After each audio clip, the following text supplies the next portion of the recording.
Jungle Tales of Tarzan. Edgar Rice Burroughs. Chapter 1. Tarzan's First Love. Tika, stretched at luxurious ease in the shade of the tropical forest, presented, unquestionably, a most alluring picture of young, feminine loveliness. Or at least so thought Tarzan of the apes, who squatted upon a low-swinging branch in a nearby tree and looked down upon her.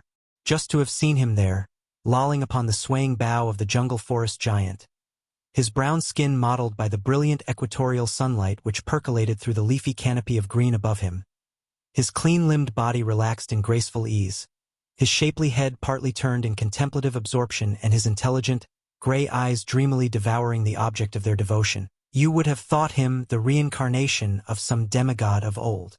You would not have guessed that in infancy he had suckled at the breast of a hideous, hairy she-ape, nor that in all his conscious past since his parents had passed away in the little cabin by the landlocked harbor at the jungle's verge, he had known no other associates than the sullen bulls and the snarling cows of the tribe of Kerchak, the great ape.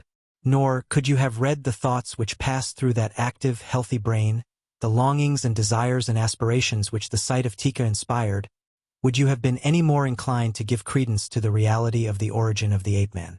For, from his thoughts alone, you could never have gleaned the truth that he had been born to a gentle English lady, or that his sire had been an English nobleman of time-honored lineage. Lost to Tarzan of the Apes was the truth of his origin. That he was John Clayton, Lord Greystoke, with a seat in the House of Lords, he did not know, nor, knowing, would have understood. Yes, Tika was indeed beautiful. Of course Kala had been beautiful. One's mother is always that, but Tika was beautiful in a way all her own. An indescribable sort of way which Tarzan was just beginning to sense in a rather vague and hazy manner. For years had Tarzan and Tika been playfellows, and Tika still continued to be playful while the young bulls of her own age were rapidly becoming surly and morose. Tarzan, if he gave the matter much thought at all, probably reasoned that his growing attachment for the young female could be easily accounted for by the fact that of the former playmates she and he alone retained any desire to frolic as of old. But today, as he sat gazing upon her, he found himself noting the beauties of Tika's form and features, something he never had done before, since none of them had aught to do with Tika's ability to race nimbly through the lower terraces of the forest in the primitive games of tag and hide and go seek which Tarzan's fertile brain evolved. Tarzan scratched his head, running his fingers deep into the shock of black hair which framed his shapely, boyish face. He scratched his head and sighed. Tika's newfound beauty became as suddenly his despair. He envied her the handsome coat of hair which covered her body. His own smooth, brown hide he hated with a hatred born of disgust and contempt. Years back he had harbored a hope that someday he, too, would be clothed in hair as were all his brothers and sisters, but of late he had been forced to abandon the delectable dream. Then there were Tika's great teeth, not so large as the male's, of course, but still mighty, handsome things by comparison with Tarzan's feeble white ones, and her beetling brows, and broad, flat nose, and her mouth. Tarzan had often practiced making his mouth into a little round circle and then puffing out his cheeks while he winked his eyes rapidly, but he felt that he could never do it in the same cute and irresistible way in which Tika did it. And as he watched her that afternoon, and wondered, a young bull ape who had been lazily foraging for food beneath the damp, matted carpet of decaying vegetation at the roots of a nearby tree lumbered awkwardly in Tika's direction. The other apes of the tribe of Kerchak moved listlessly about or lolled restfully in the midday heat of the equatorial jungle.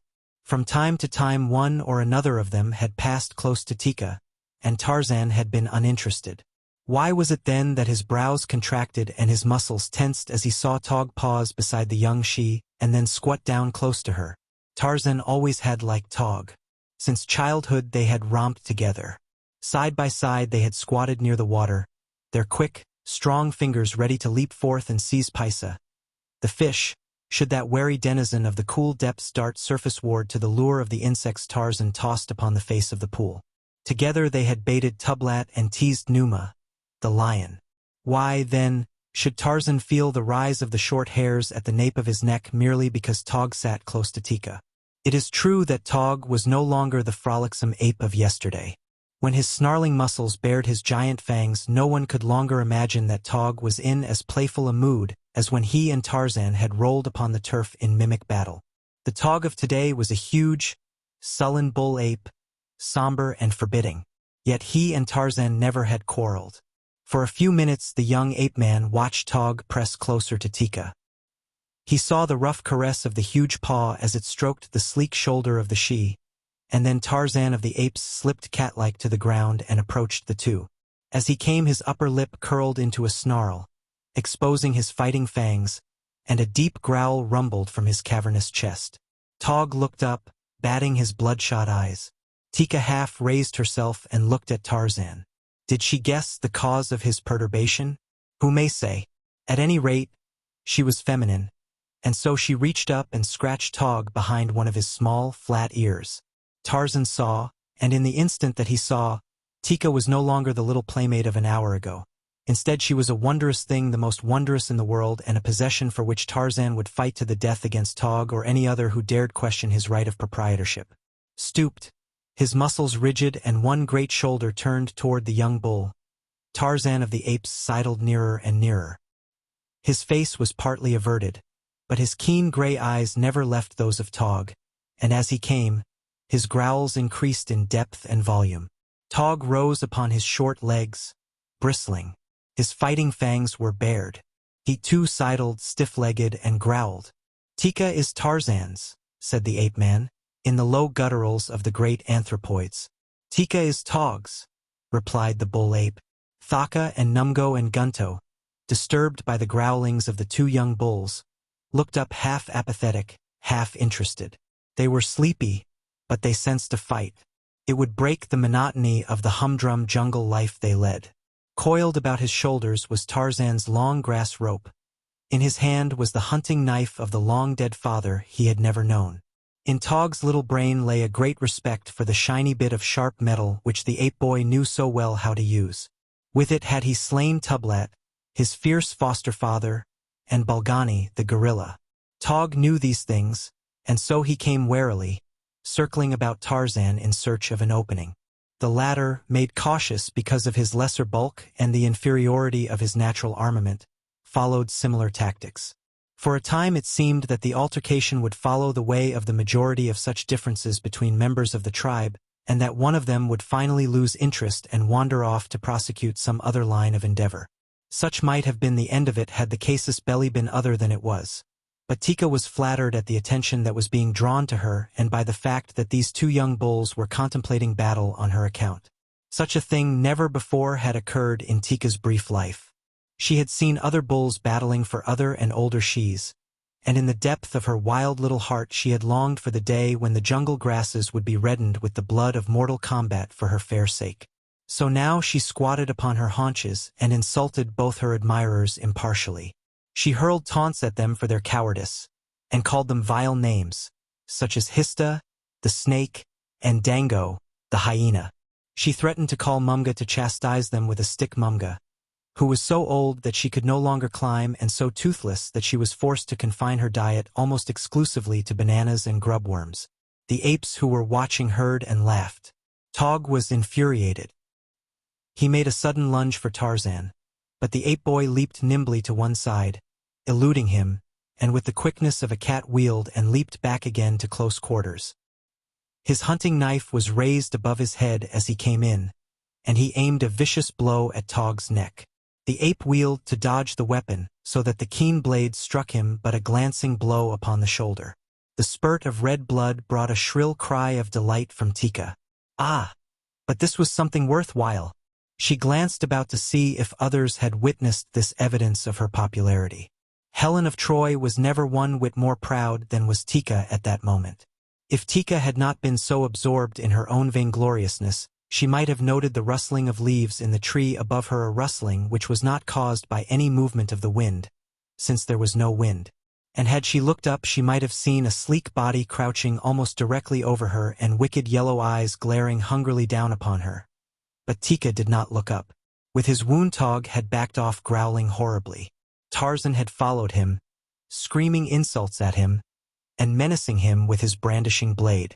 Tika moved from beneath the tree in an effort to keep close to the duelists. The branch above Tika bent and swayed a trifle with the movement of the body of the watcher stretched along it. Tog had halted now and was preparing to make a new stand.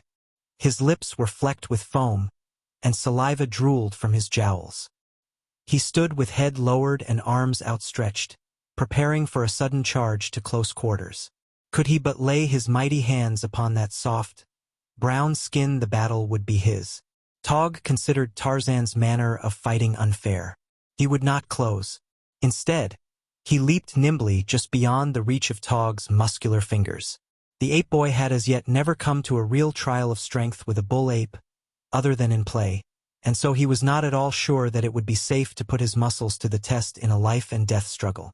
Not that he was afraid, for Tarzan knew nothing of fear. The instinct of self-preservation gave him caution, that was all. He took risks only when it seemed necessary, and then he would hesitate at nothing. His own method of fighting seemed best fitted to his build and to his armament. His teeth, while strong and sharp, were, as weapons of offense, pitifully inadequate by comparison with the mighty fighting fangs of the anthropoids. By dancing about, just out of reach of an antagonist, Tarzan could do infinite injury with his long, sharp hunting knife, and at the same time escape many of the painful and dangerous wounds which would be sure to follow his falling into the clutches of a bull ape. And so Tog charged and bellowed like a bull, and Tarzan of the Apes danced lightly to this side and that, hurling jungle billingsgate at his foe, the while he nicked him now and again with his knife. There were lulls in the fighting when the two would stand panting for breath, facing each other, mustering their wits and their forces for a new onslaught.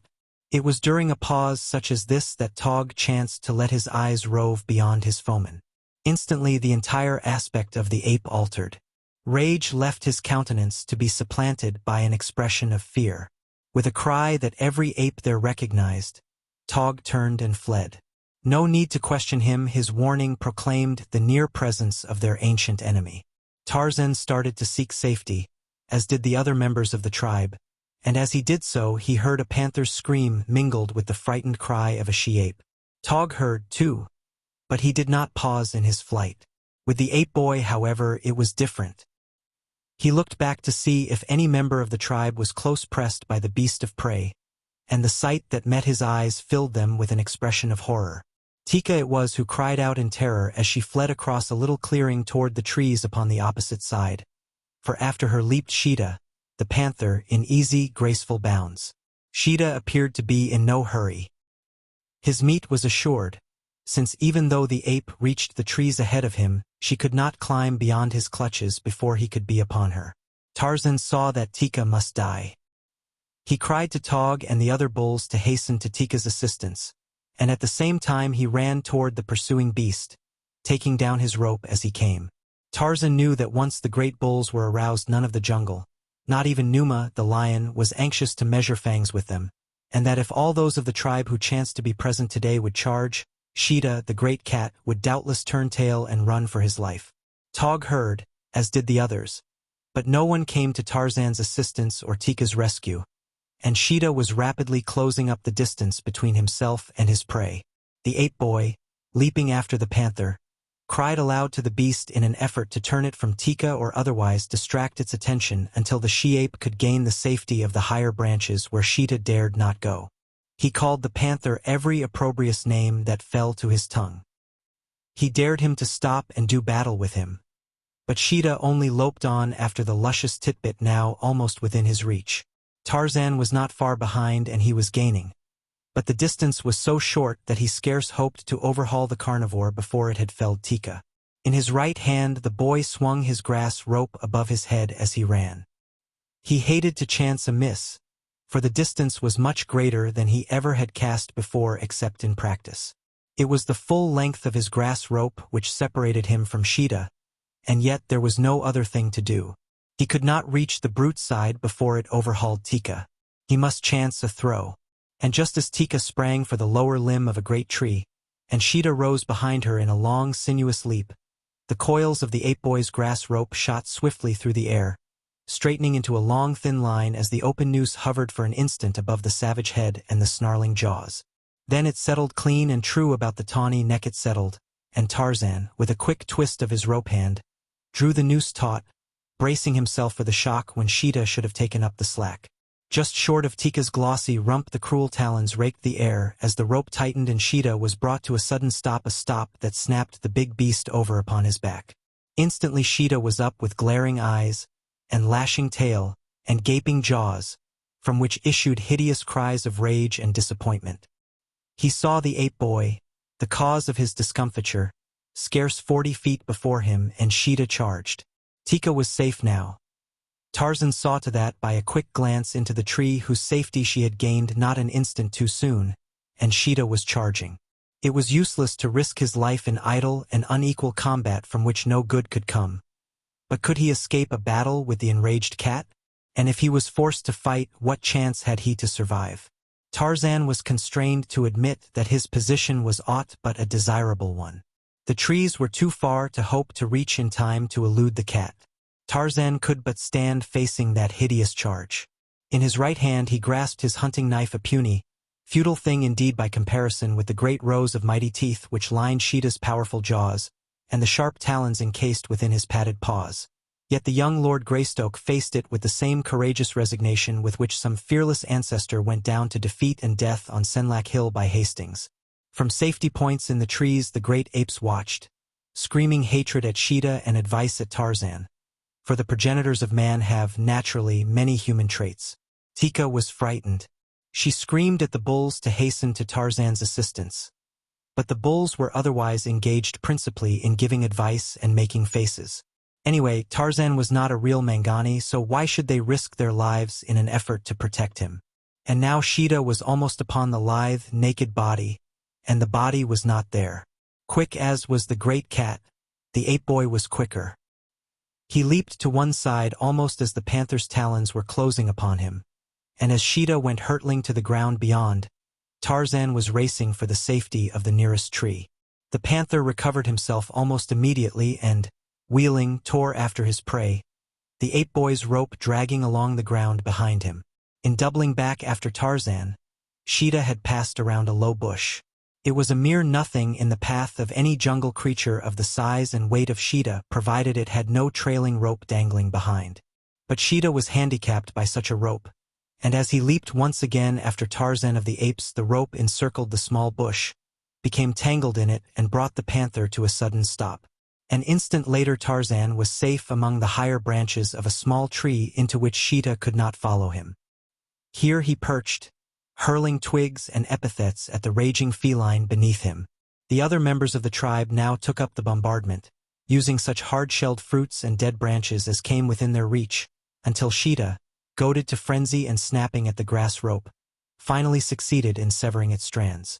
For a moment the panther stood glaring first at one of his tormentors and then at another, until, with a final scream of rage, he turned and slunk off into the tangled mazes of the jungle. A half-hour later the tribe was again upon the ground, feeding as though naught had occurred to interrupt the somber dullness of their lives. Tarzan had recovered the greater part of his rope and was busy fashioning a new noose, while Tika squatted close behind him, in evident token that her choice was made. Tog eyed them sullenly. Once when he came close, Tika bared her fangs and growled at him, and Tarzan showed his canines in an ugly snarl.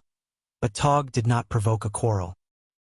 He seemed to accept, after the manner of his kind, the decision of the she as an indication that he had been vanquished in his battle for her favors. Later in the day, his rope repaired, Tarzan took to the trees in search of game. More than his fellows he required meat, and so, while they were satisfied with fruits and herbs and beetles, which could be discovered without much effort upon their part, Tarzan spent considerable time hunting the game animals whose flesh alone satisfied the cravings of his stomach and furnished sustenance and strength to the mighty thews which, day by day, were building beneath the soft, smooth texture of his brown hide. Tog saw him depart, and then, quite casually, the big beast hunted closer and closer to Tika in his search for food. At last he was within a few feet of her, and when he shot a covert glance at her, he saw that she was appraising him, and that there was no evidence of anger upon her face. Tog expanded his great chest and rolled about on his short legs, making strange growlings in his throat. He raised his lips, baring his fangs. But what great, beautiful fangs he had! Tika could not but notice them. She also let her eyes rest in admiration upon Tog's beetling brows and his short, powerful neck. What a beautiful creature he was indeed! Tog, flattered by the unconcealed admiration in her eyes, strutted about, as proud and as vain as a peacock. Presently he began to inventory his assets mentally, and shortly he found himself comparing them with those of his rival. Tog grunted, for there was no comparison. How could one compare his beautiful coat with the smooth and naked hideousness of Tarzan's bare hide? Who could see beauty in the stingy nose of the Tarmangani after looking at Tog's broad nostrils? And Tarzan's eyes, hideous things showing white about them, and entirely unrimmed with red. Tog knew that his own bloodshot eyes were beautiful, for he had seen them reflected in the glassy surface of many a drinking pool. The bull drew nearer to Tika, finally squatting close against her. When Tarzan returned from his hunting a short time later, it was to see Tika contentedly scratching the back of his rival. Tarzan was disgusted. Neither Tog nor Tika saw him as he swung through the trees into the glade. He paused a moment, looking at them. Then, with a sorrowful grimace, he turned and faded away into the labyrinth of leafy boughs and festooned moss out of which he had come. Tarzan wished to be as far away from the cause of his heartache as he could. He was suffering the first pangs of blighted love, and he didn't quite know what was the matter with him. He thought that he was angry with Tog, and so he couldn't understand why it was that he had run away instead of rushing into mortal combat with the destroyer of his happiness. He also thought that he was angry with Tika, yet a vision of her many beauties persisted in haunting him, so that he could only see her in the light of love as the most desirable thing in the world. The ape boy craved affection, from babyhood until the time of her death. When the poisoned arrow of Kalanga had pierced her savage heart, Kala had represented to the English boy the sole object of love which he had known. In her wild, fierce way Kala had loved her adopted son, and Tarzan had returned that love, though the outward demonstrations of it were no greater than might have been expected from any other beast of the jungle. It was not until he was bereft of her that the boy realized how deep had been his attachment for his mother, for as such he looked upon her. In Tika he had seen within the past few hours a substitute for Kala, someone to fight for and to hunt for, someone to caress. But now his dream was shattered. Something hurt within his breast. He placed his hand over his heart and wondered what had happened to him. Vaguely he attributed his pain to Tika. The more he thought of Tika as he had last seen her, caressing Tog, the more the thing within his breast hurt him. Tarzan shook his head and growled. Then on and on through the jungle he swung, and the farther he traveled and the more he thought upon his wrongs, the nearer he approached becoming an irreclaimable misogynist. 2 days later he was still hunting alone, very morose and very unhappy, but he was determined never to return to the tribe. He could not bear the thought of seeing Tog and Tika always together. As he swung upon a great limb, Numa, the lion, and Sabor, the lioness, passed beneath him, side by side, and Sabor leaned against the lion and bit playfully at his cheek. It was a half-caress. Tarzan sighed and hurled a nut at them. Later he came upon several of Mbanga's black warriors. He was upon the point of dropping his noose about the neck of one of them, who was a little distance from his companions, when he became interested in the thing which occupied the savages. They were building a cage in the trail and covering it with leafy branches. When they had completed their work, the structure was scarcely visible. Tarzan wondered what the purpose of the thing might be, and why, when they had built it, they turned away and started back along the trail in the direction of their village. It had been some time since Tarzan had visited the blacks and looked down from the shelter of the great trees which overhung their palisade upon the activities of his enemies, from among whom had come the slayer of Kala. Although he hated them, Tarzan derived considerable entertainment in watching them at their daily life within the village, and especially at their dances, when the fires glared against their naked bodies as they leaped and turned and twisted in mimic warfare. It was rather in the hope of witnessing something of the kind that he now followed the warriors back toward their village. But in this he was disappointed, for there was no dance that night. Instead, from the safe concealment of his tree, Tarzan saw little groups seated about tiny fires discussing the events of the day, and in the darker corners of the village he descried isolated couples talking and laughing together, and always one of each couple was a young man and the other a young woman. Tarzan cocked his head upon one side and thought, and before he went to sleep that night, curled in the crotch of the great tree above the village, Tika filled his mind, and afterward she filled his dreams, she and the young black men laughing and talking with the young black women. Tog, hunting alone, had wandered some distance from the balance of the tribe. He was making his way slowly along an elephant path when he discovered that it was blocked with undergrowth. Now Tog, come into maturity, was an evil-natured brute of an exceeding short temper.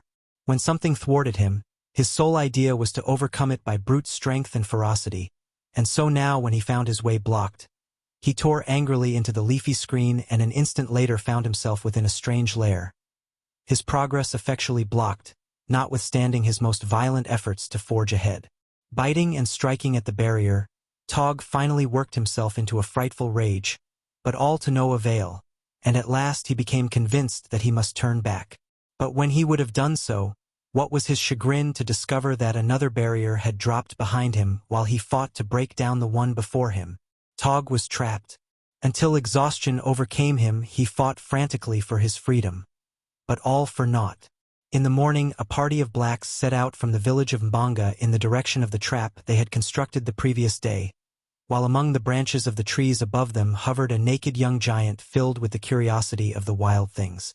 Manu, the monkey, chattered and scolded as Tarzan passed, and though he was not afraid of the familiar figure of the ape boy, he hugged closer to him the little brown body of his life's companion. Tarzan laughed as he saw it, but the laugh was followed by a sudden clouding of his face and a deep sigh. A little farther on, a gaily feathered bird strutted about before the admiring eyes of his somber-hued mate. It seemed to Tarzan that everything in the jungle was combining to remind him that he had lost Tika. Yet every day of his life he had seen these same things and thought nothing of them. When the blacks reached the trap, Tog set up a great commotion. Seizing the bars of his prison, he shook them frantically, and all the while he roared and growled terrifically. The blacks were elated, for while they had not built their trap for this hairy tree man, they were delighted with their catch. Tarzan pricked up his ears when he heard the voice of a great ape and, circling quickly until he was downwind from the trap, he sniffed at the air in search of the scent spoor of the prisoner. Nor was it long before there came to those delicate nostrils the familiar odor that told Tarzan the identity of the captive as unerringly as though he had looked upon Tog with his eyes. Yes, it was Tog, and he was alone. Tarzan grinned as he approached to discover what the blacks would do to their prisoner. Doubtless they would slay him at once. Again Tarzan grinned. Now he could have Tika for his own, with none to dispute his right to her. As he watched, he saw the black warriors strip the screen from about the cage, fasten ropes to it and drag it away along the trail in the direction of their village. Tarzan watched until his rival passed out of sight, still beating upon the bars of his prison and growling out his anger and his threats. Then the ape boy turned and swung rapidly off in search of the tribe and Tika. Once, upon the journey, he surprised Sheeta and his family in a little overgrown clearing. The great cat lay stretched upon the ground, while his mate, one paw across her lord's savage face, licked at the soft white fur at his throat. Tarzan increased his speed then until he fairly flew through the forest, nor was it long before he came upon the tribe. He saw them before they saw him, for of all the jungle creatures, none passed more quietly than Tarzan of the apes. He saw Kama and her mate feeding side by side, their hairy bodies rubbing against each other, and he saw Tika feeding by herself. Not for long would she feed thus in loneliness, thought Tarzan, as with a bound he landed amongst them. There was a startled rush and a chorus of angry and frightened snarls, for Tarzan had surprised them. But there was more, too, than mere nervous shock to account for the bristling neck hair which remained standing long after the apes had discovered the identity of the newcomer. Tarzan noticed this as he had noticed it many times in the past, that always his sudden coming among them left them nervous and unstrung for a considerable time, and that they one and all found it necessary to satisfy themselves that he was indeed Tarzan by smelling about him a half-dozen or more times before they calmed down. Pushing through them, he made his way toward Tika, but as he approached her the ape drew away. "Tika," he said, "it is Tarzan. You belong to Tarzan. I have come for you." The ape drew closer, looking him over carefully. Finally she sniffed at him, as though to make assurance doubly sure. "Where is Tog?" she asked. "The Gomangani have him," replied Tarzan. "They will kill him." In the eyes of the she, Tarzan saw a wistful expression and a troubled look of sorrow as he told her of Tog's fate.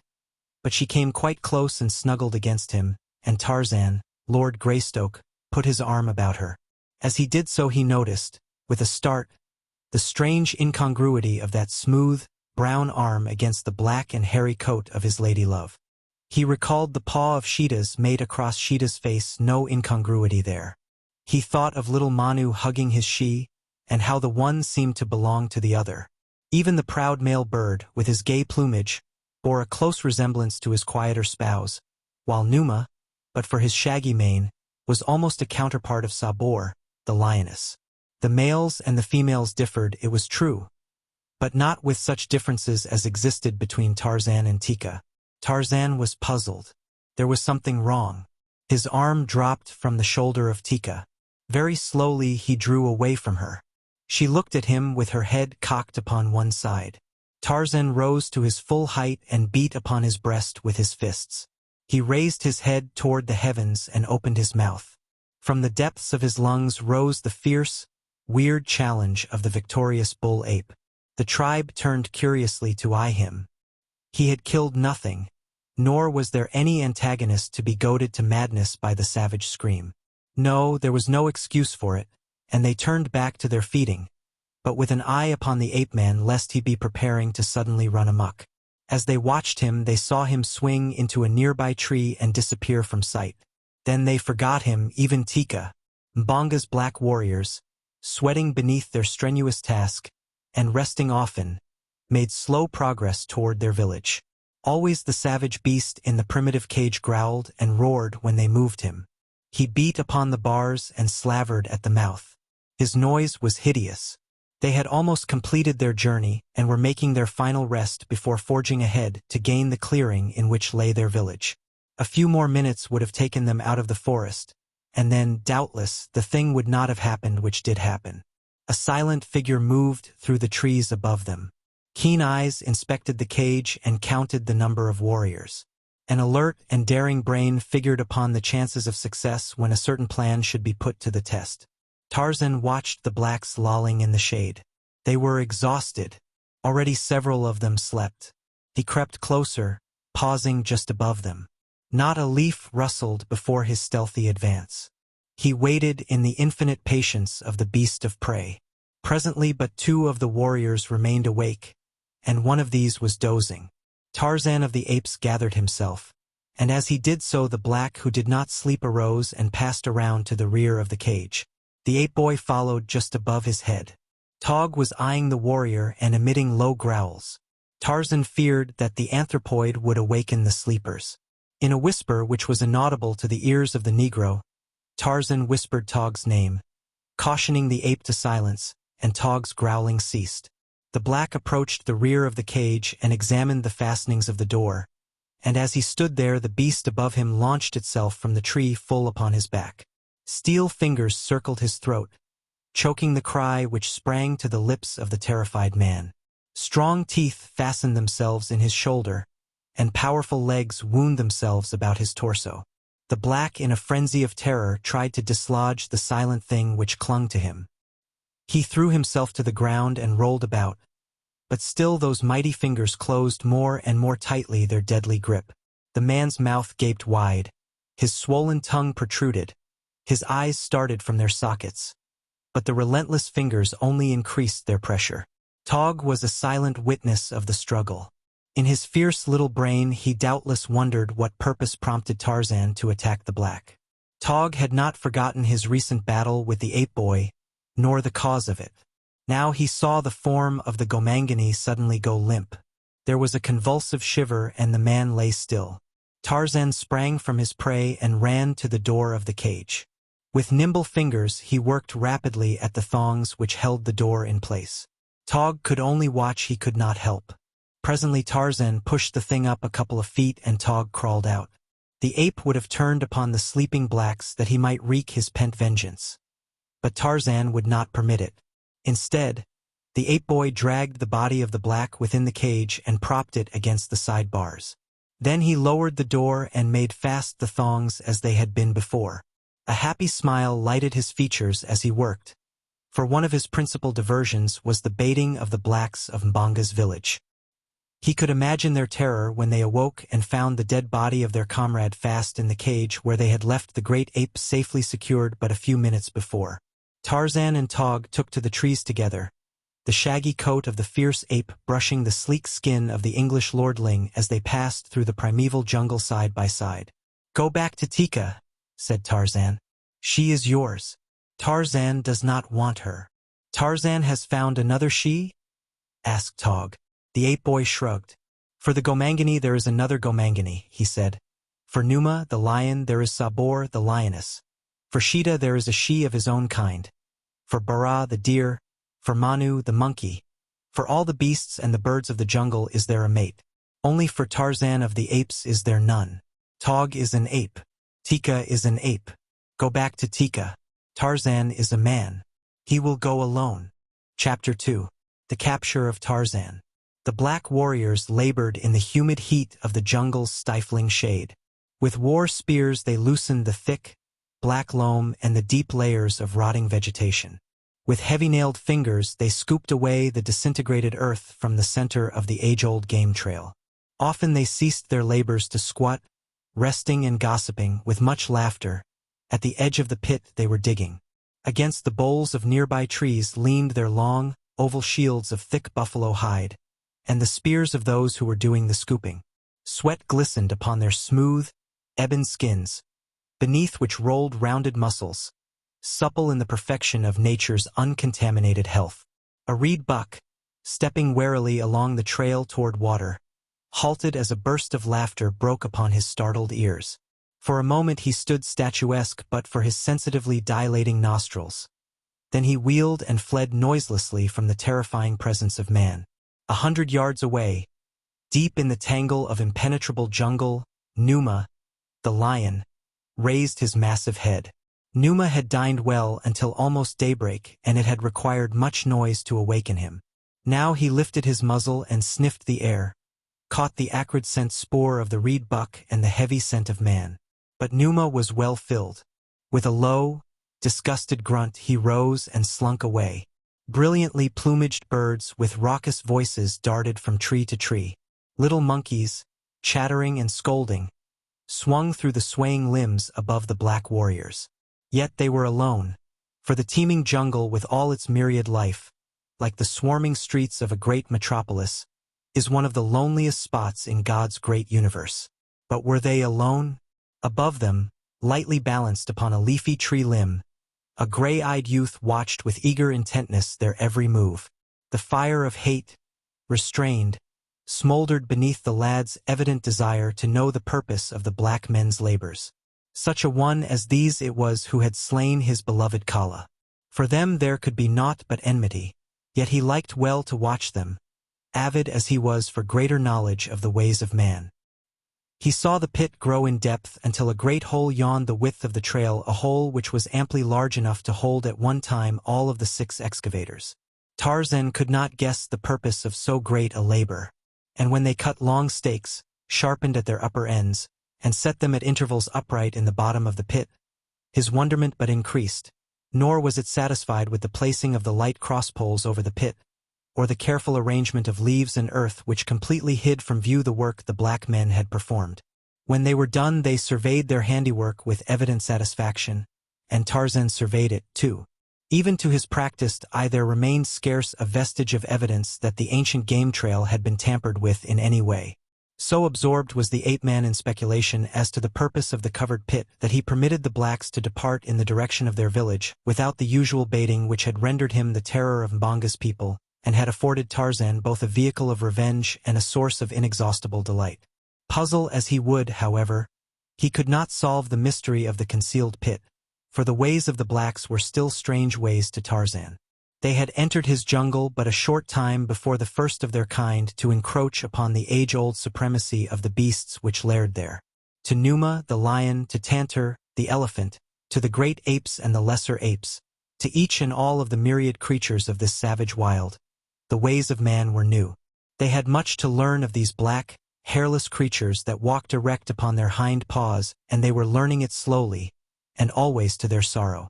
Shortly after the blacks had departed, Tarzan swung easily to the trail. Sniffing suspiciously, he circled the edge of the pit.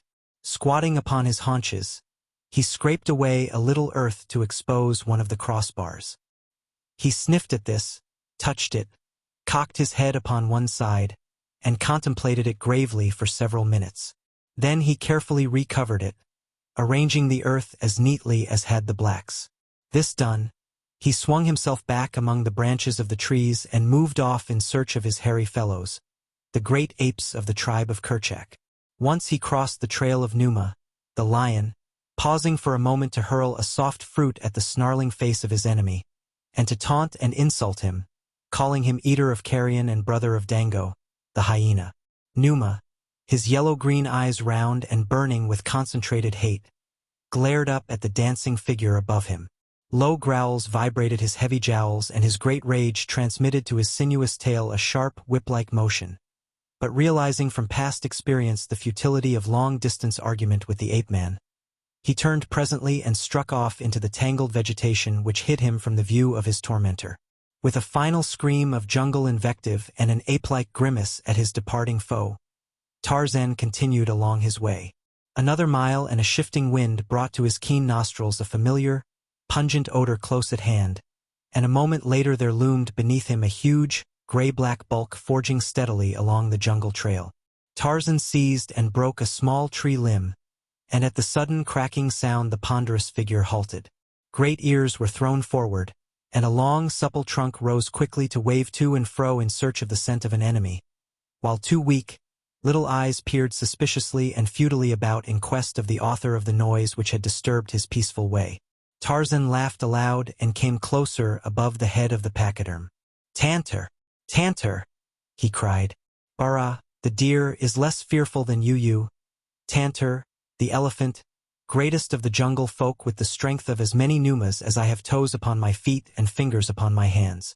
Tantor, who can uproot great trees, trembles with fear at the sound of a broken twig." A rumbling noise, which might have been either a sign of contempt or a sigh of relief, was Tantor's only reply as the uplifted trunk and ears came down and the beast's tail dropped to normal. But his eyes still roved about in search of Tarzan. He was not long kept in suspense, however, as to the whereabouts of the ape-man. For a second later the youth dropped lightly to the broad head of his old friend.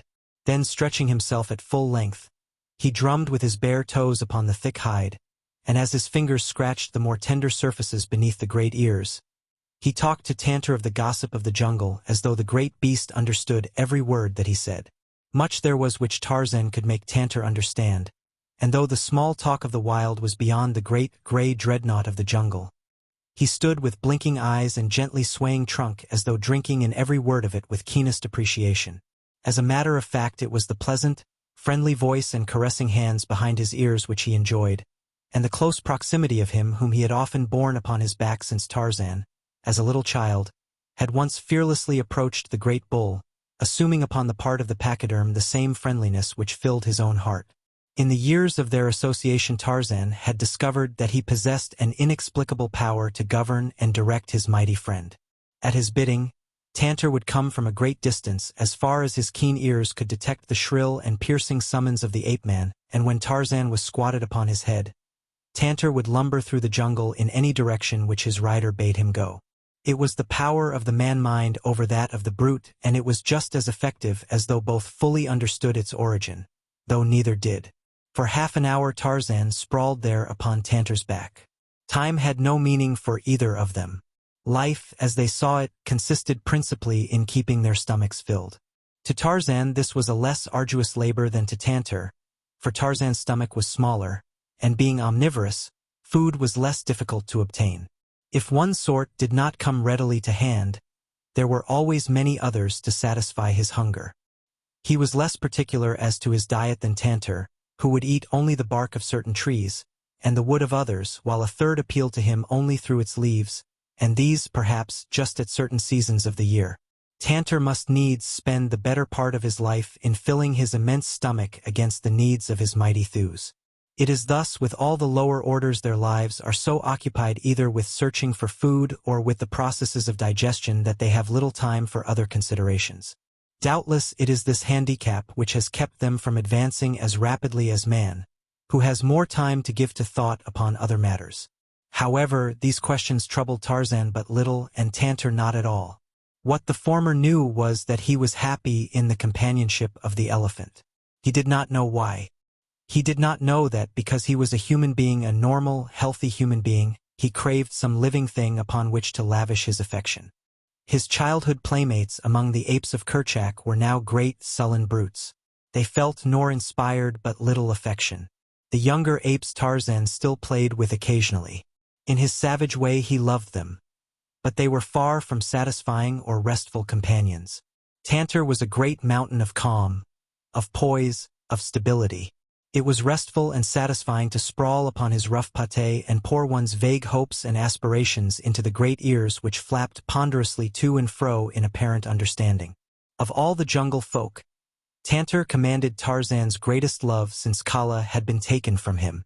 Sometimes Tarzan wondered if Tantor reciprocated his affection. It was difficult to know. It was the call of the stomach, the most compelling and insistent call which the jungle knows, that took Tarzan finally back to the trees and off in search of food, while Tantor continued his interrupted journey in the opposite direction. For an hour the ape-man foraged. A lofty nest yielded its fresh, warm harvest. Fruits, berries, and tender plantain found a place upon his menu in the order that he happened upon them, for he did not seek such foods. Meat, meat, meat. It was always meat that Tarzan of the Apes hunted. But sometimes meat eluded him, as today. And as he roamed the jungle his active mind busied itself not alone with his hunting, but with many other subjects. He had a habit of recalling often the events of the preceding days and hours. He lived over his visit with Tantor. He cogitated upon the digging blacks and the strange, covered pit they had left behind them. He wondered again and again what its purpose might be. He compared perceptions and arrived at judgments. He compared judgments, reaching conclusions not always correct ones, it is true, but at least he used his brain for the purpose God intended it, which was the less difficult because he was not handicapped by the second-hand, and usually erroneous, judgment of others. And as he puzzled over the covered pit, there loomed suddenly before his mental vision a huge, gray-black bulk which lumbered ponderously along a jungle trail. Instantly Tarzan tensed to the shock of a sudden fear. Decision and action usually occurred simultaneously in the life of the ape-man, and now he was away through the leafy branches ere the realization of the pit's purpose had scarce formed in his mind. Swinging from swaying limb to swaying limb, he raced through the middle terraces where the trees grew close together. Again he dropped to the ground and sped, silently and light of foot, over the carpet of decaying vegetation, only to leap again into the trees where the tangled undergrowth precluded rapid advance upon the surface. In his anxiety he cast discretion to the winds. The caution of the beast was lost in the loyalty of the man, and so it came that he entered a large clearing, denuded of trees, without a thought of what might lie there or upon the farther edge to dispute the way with him. He was halfway across when directly in his path and but a few yards away there rose from a clump of tall grasses a half-dozen chattering birds. Instantly Tarzan turned aside, for he knew well enough what manner of creature the presence of these little sentinels proclaimed. Simultaneously Buto, the rhinoceros, scrambled to his short legs and charged furiously. Haphazard charges Buto, the rhinoceros. With his weak eyes he sees but poorly even at short distances, and whether his erratic rushes are due to the panic of fear as he attempts to escape, or to the irascible temper with which he is generally credited, it is difficult to determine. Nor is the matter of little moment to one whom Buto charges, for if he be caught and tossed, the chances are that naught will interest him thereafter. And today it chanced that Buto bore down straight upon Tarzan, across the few yards of knee-deep grass which separated them. Accident started him in the direction of the ape-man, and then his weak eyes discerned the enemy, and with a series of snorts he charged straight for him. The little rhino birds fluttered and circled about their giant ward. Among the branches of the trees at the edge of the clearing, a score or more monkeys chattered and scolded as the loud snorts of the angry beast sent them scurrying affrightedly to the upper terraces. Tarzan alone appeared indifferent and serene. Directly in the path of the charge he stood. There had been no time to seek safety in the trees beyond the clearing, nor had Tarzan any mind to delay his journey because of Buto. He had met the stupid beast before and held him in fine contempt. And now Buto was upon him, the massive head lowered and the long, heavy horn inclined for the frightful work for which nature had designed it. But as he struck upward, his weapon raked only thin air, for the ape-man had sprung lightly aloft with a cat-like leap that carried him above the threatening horn to the broad back of the rhinoceros. Another spring, and he was on the ground behind the brute and racing like a deer for the trees. Buto, angered and mystified by the strange disappearance of his prey, wheeled and charged frantically in another direction, which chanced to be not the direction of Tarzan's flight, and so the ape-man came in safety to the trees and continued on his swift way through the forest. Some distance ahead of him Tantor moved steadily along the well-worn elephant trail, and ahead of Tantor a crouching, black warrior listened intently in the middle of the path. Presently he heard the sound for which he had been hoping, the cracking, snapping sound which heralded the approach of an elephant. To his right and left in other parts of the jungle other warriors were watching. A low signal, passed from one to another, apprised the most distant that the quarry was afoot. Rapidly they converged toward the trail, taking positions in trees downwind from the point at which Tantor must pass them. Silently they waited and presently were rewarded by the sight of a mighty tusker carrying an amount of ivory in his long tusks that set their greedy hearts to palpitating. No sooner had he passed their positions than the warriors clambered from their perches. No longer were they silent, but instead clapped their hands and shouted as they reached the ground. For an instant Tantor, the elephant, paused with upraised trunk and tail, with great ears up-pricked, and then he swung on along the trail at a rapid, shuffling pace straight toward the covered pit with its sharpened stakes upstanding in the ground. Behind him came the yelling warriors, urging him on in the rapid flight which would not permit a careful examination of the ground before him. Tantor, the elephant, who could have turned and scattered his adversaries with a single charge, fled like a frightened deer fled toward a hideous, torturing death. And behind them all came Tarzan of the apes, racing through the jungle forest with the speed and agility of a squirrel, for he had heard the shouts of the warriors and had interpreted them correctly. Once he uttered a piercing call that reverberated through the jungle. But Tantor, in the panic of terror, either failed to hear or hearing, dared not pause to heed. Now the giant pachyderm was but a few yards from the hidden death lurking in his path, and the blacks, certain of success, were screaming and dancing in his wake, waving their war spears and celebrating in advance the acquisition of the splendid ivory carried by their prey and the surfeit of elephant meat which would be theirs this night. So intent were they upon their gratulations that they entirely failed to note the silent passage of the man-beast above their heads, nor did Tantor either see or hear him, even though Tarzan called to him to stop. A few more steps would precipitate Tantor upon the sharpened stakes. Tarzan fairly flew through the trees until he had come abreast of the fleeing animal and then had passed him. At the pit's verge the ape-man dropped to the ground in the center of the trail. Tantor was almost upon him before his weak eyes permitted him to recognize his old friend. "Stop!" cried Tarzan, and the great beast halted to the upraised hand. Tarzan turned and kicked aside some of the brush which hid the pit. Instantly Tantor saw and understood. "Fight!" growled Tarzan. "They are coming behind you." But Tantor, the elephant, is a huge bunch of nerves, and now he was half panic-stricken by terror. Before him yawned the pit, how far he did not know, but to right and left lay the primeval jungle untouched by man. With a squeal the great beast turned suddenly at right angles and burst his noisy way through the solid wall of matted vegetation that would have stopped any but him. Tarzan, standing upon the edge of the pit, smiled as he watched Tantor's undignified flight. Soon the blacks would come. It was best that Tarzan of the apes faded from the scene.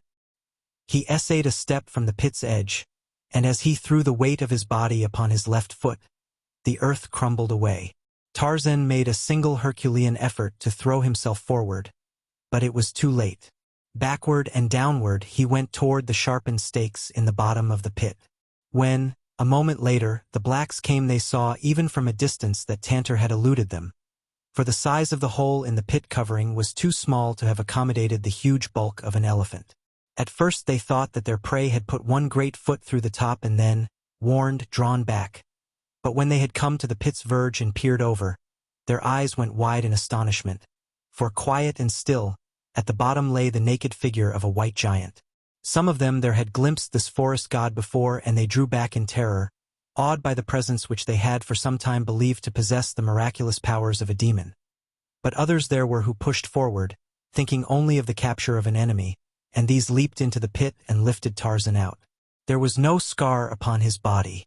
None of the sharpened stakes had pierced him, only a swollen spot at the base of the brain indicated the nature of his injury. In the falling backward his head had struck upon the side of one of the stakes, rendering him unconscious. The blacks were quick to discover this, and equally quick to bind their prisoner's arms and legs before he should regain consciousness, for they had learned to harbor a wholesome respect for this strange man-beast that consorted with the hairy tree-folk. They had carried him but a short distance toward their village when the ape-man's eyelids quivered and raised. He looked about him wonderingly for a moment, and then full consciousness returned and he realized the seriousness of his predicament. Accustomed almost from birth to relying solely upon his own resources, he did not cast about for outside aid now, but devoted his mind to a consideration of the possibilities for escape which lay within himself and his own powers. He did not dare test the strength of his bonds while the blacks were carrying him, for fear they would become apprehensive and add to them. Presently his captors discovered that he was conscious, and as they had little stomach for carrying a heavy man through the jungle heat, they set him upon his feet and forced him forward among them, pricking him now and then with their spears, yet with every manifestation of the superstitious awe in which they held him. When they discovered that their prodding brought no outward evidence of suffering, their awe increased, so that they soon desisted, half believing that this strange white giant was a supernatural being and so was immune from pain. As they approached their village, they shouted aloud the victorious cries of successful warriors, so that by the time they reached the gate, dancing and waving their spears, a great crowd of men, women, and children were gathered there to greet them and hear the story of their adventure. As the eyes of the villagers fell upon the prisoner, they went wild, and heavy jaws fell open in astonishment and incredulity. For months they had lived in perpetual terror of a weird, white demon whom but few had ever glimpsed and lived to describe. Warriors had disappeared from the paths almost within sight of the village and from the midst of their companions as mysteriously and completely as though they had been swallowed by the earth, and later, at night, their dead bodies had fallen, as from the heavens, into the village street. This fearsome creature had appeared by night in the huts of the village, killed, and disappeared, leaving behind him in the huts with his dead, strange and terrifying evidences of an uncanny sense of humor. But now he was in their power. No longer could he terrorize them. Slowly the realization of this dawned upon them. A woman, screaming, ran forward and struck the ape-man across the face. Another and another followed her example, until Tarzan of the Apes was surrounded by a fighting, clawing, yelling mob of natives. And then Bonga, the chief, came, and laying his spear heavily across the shoulders of his people, drove them from their prey. "We will save him until night," he said. Far out in the jungle Tantor, the elephant, his first panic of fear allayed, stood with up-pricked ears and undulating trunk. What was passing through the convolutions of his savage brain?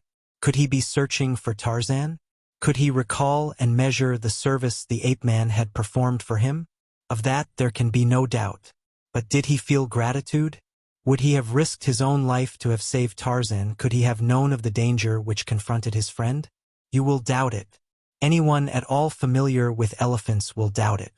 Englishmen who have hunted much with elephants in India will tell you that they never have heard of an instance in which one of these animals has gone to the aid of a man in danger, even though the man had often befriended it.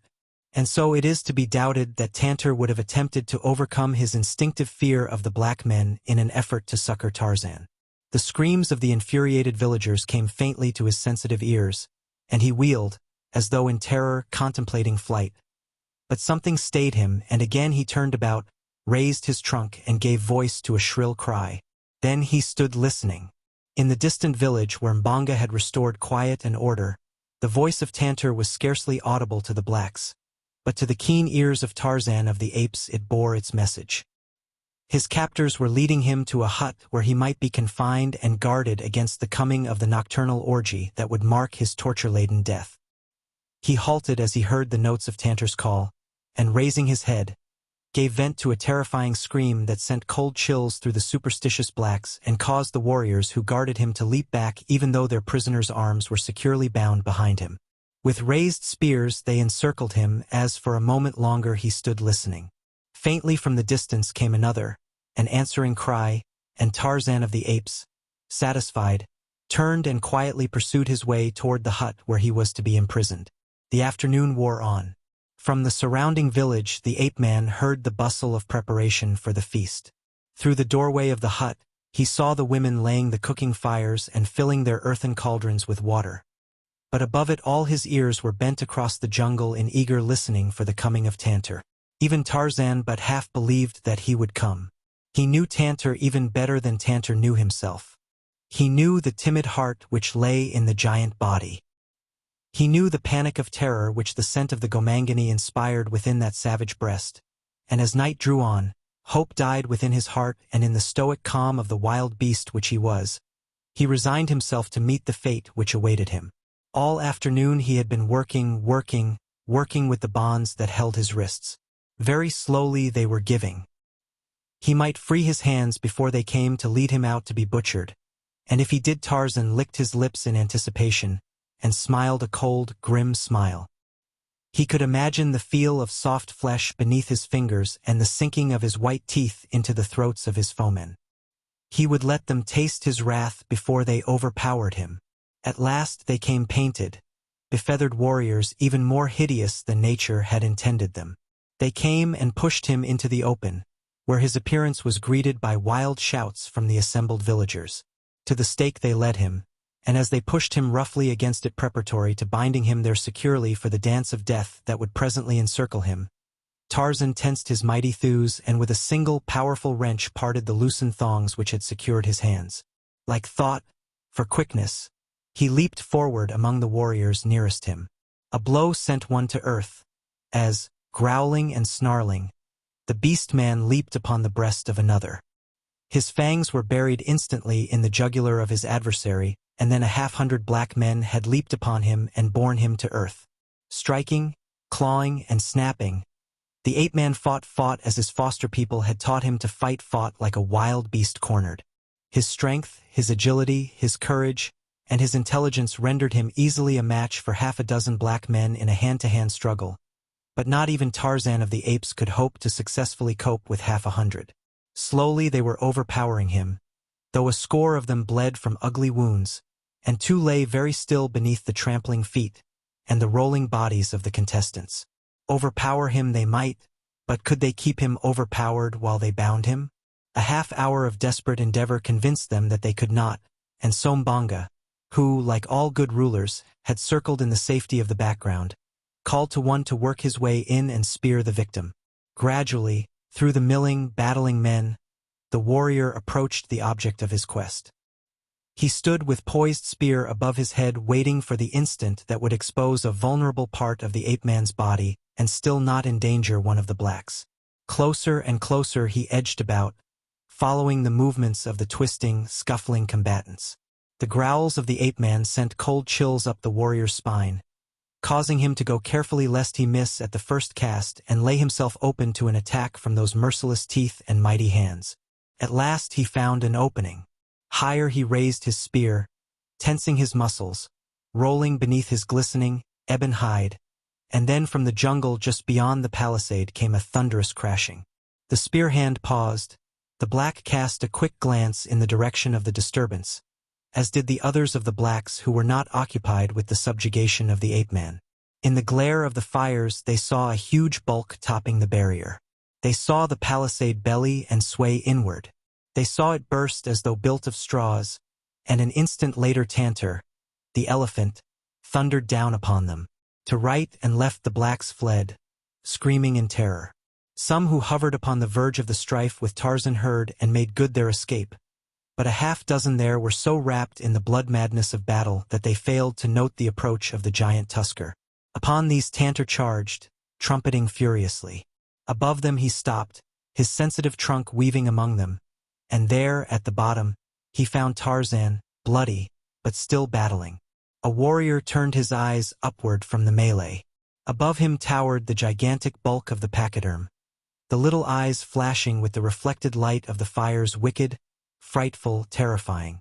The warrior screamed, and as he screamed, the sinuous trunk encircled him, lifted him high above the ground, and hurled him far after the fleeing crowd. Another and another tantor wrenched from the body of the ape-man, throwing them to right and to left, where they lay either moaning or very quiet, as death came slowly or at once. At a distance Mbanga rallied his warriors. His greedy eyes had noted the great ivory tusks of the bull. The first panic of terror relieved, he urged his men forward to attack with their heavy elephant spears. But as they came, Tantor swung Tarzan to his broad head, and wheeling lumbered off into the jungle through the great rent he had made in the palisade. Elephant hunters may be right when they aver that this animal would not have rendered such service to a man. But to Tantor, Tarzan was not a man, he was but a fellow jungle beast.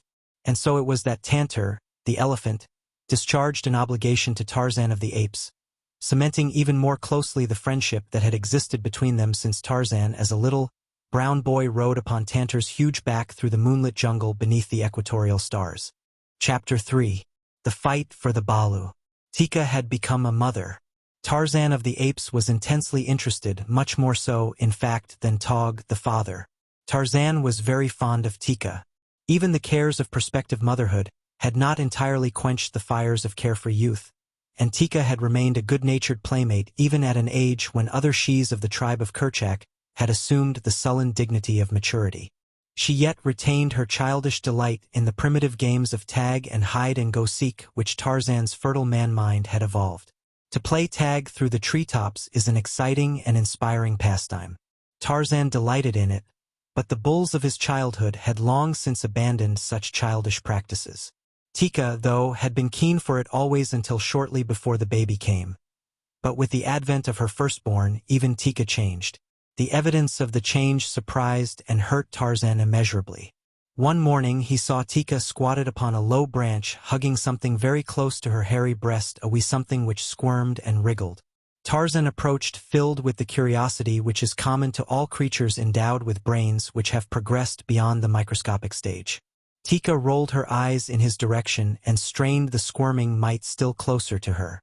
Tarzan came nearer. Tika drew away and bared her fangs. Tarzan was nonplussed.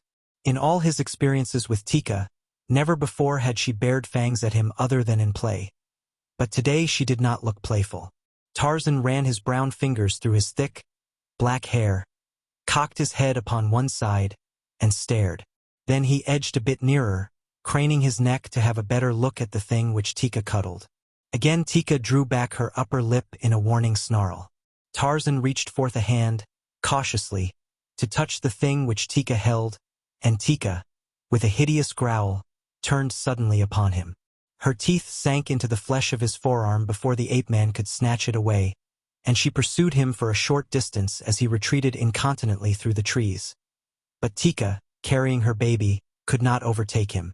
At a safe distance Tarzan stopped and turned to regard his erstwhile playfellow in unconcealed astonishment. What had happened to so alter the gentle Tika?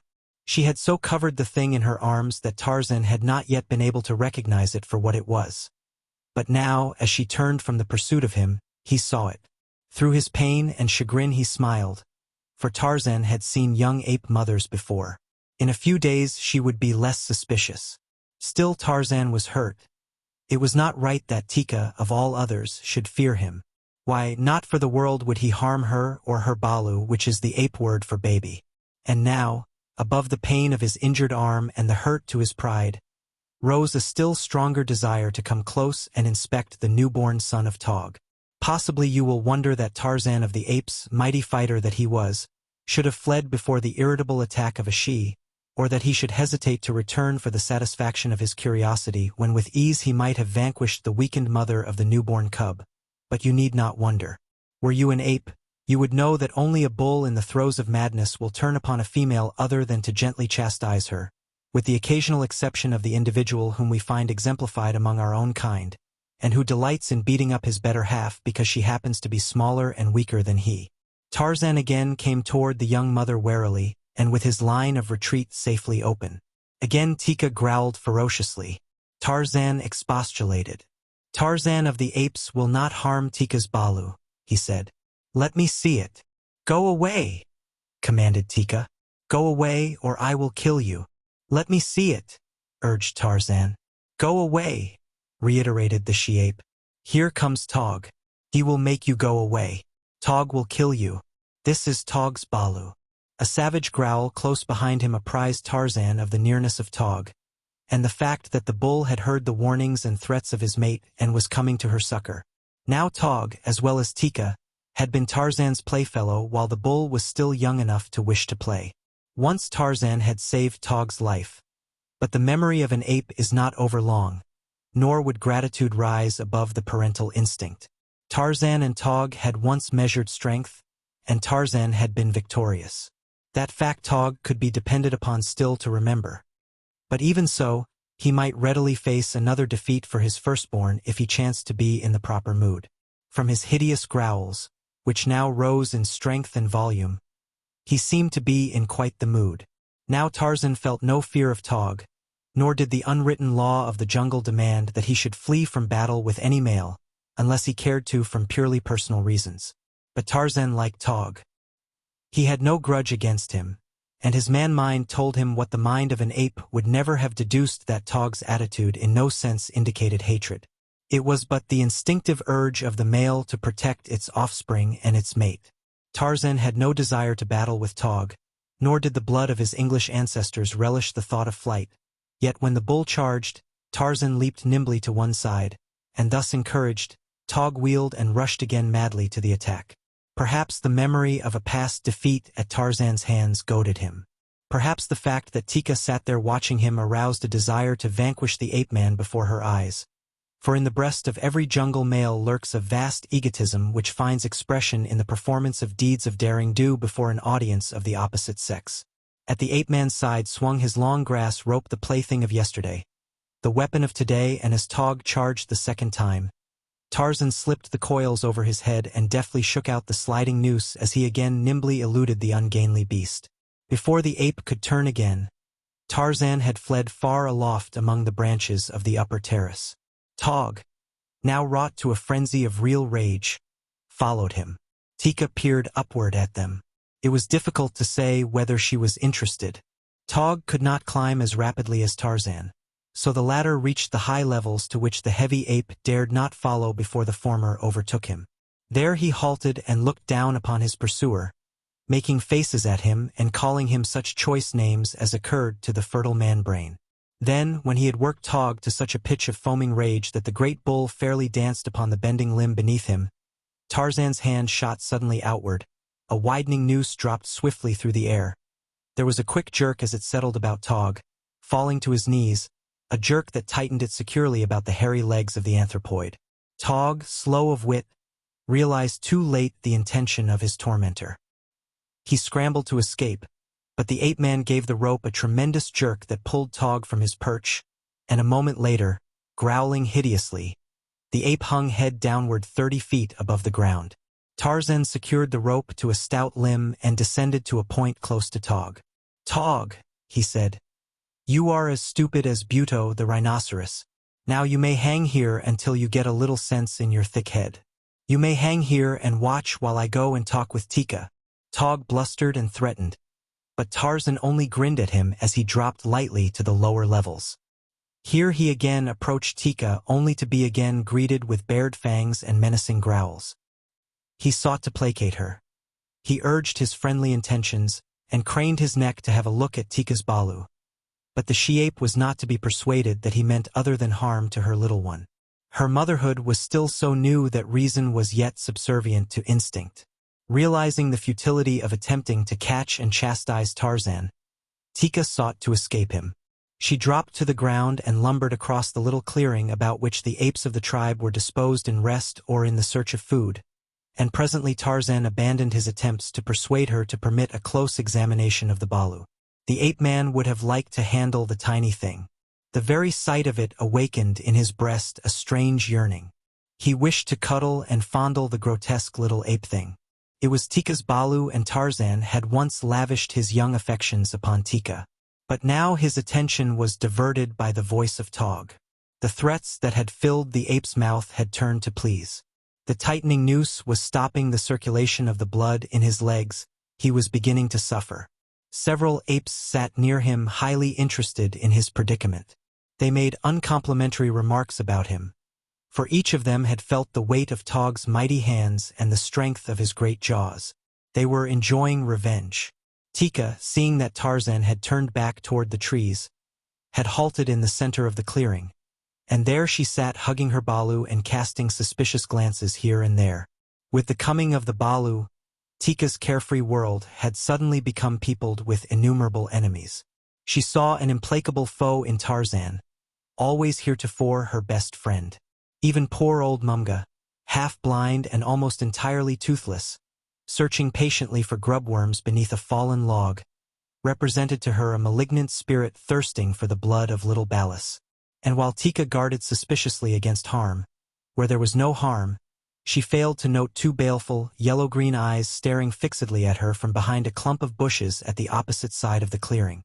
Hollow from hunger, Sheeta, the panther, glared greedily at the tempting meat so close at hand, but the sight of the great bulls beyond gave him pause. Ah, if the she-ape with her balu would but come just a trifle nearer.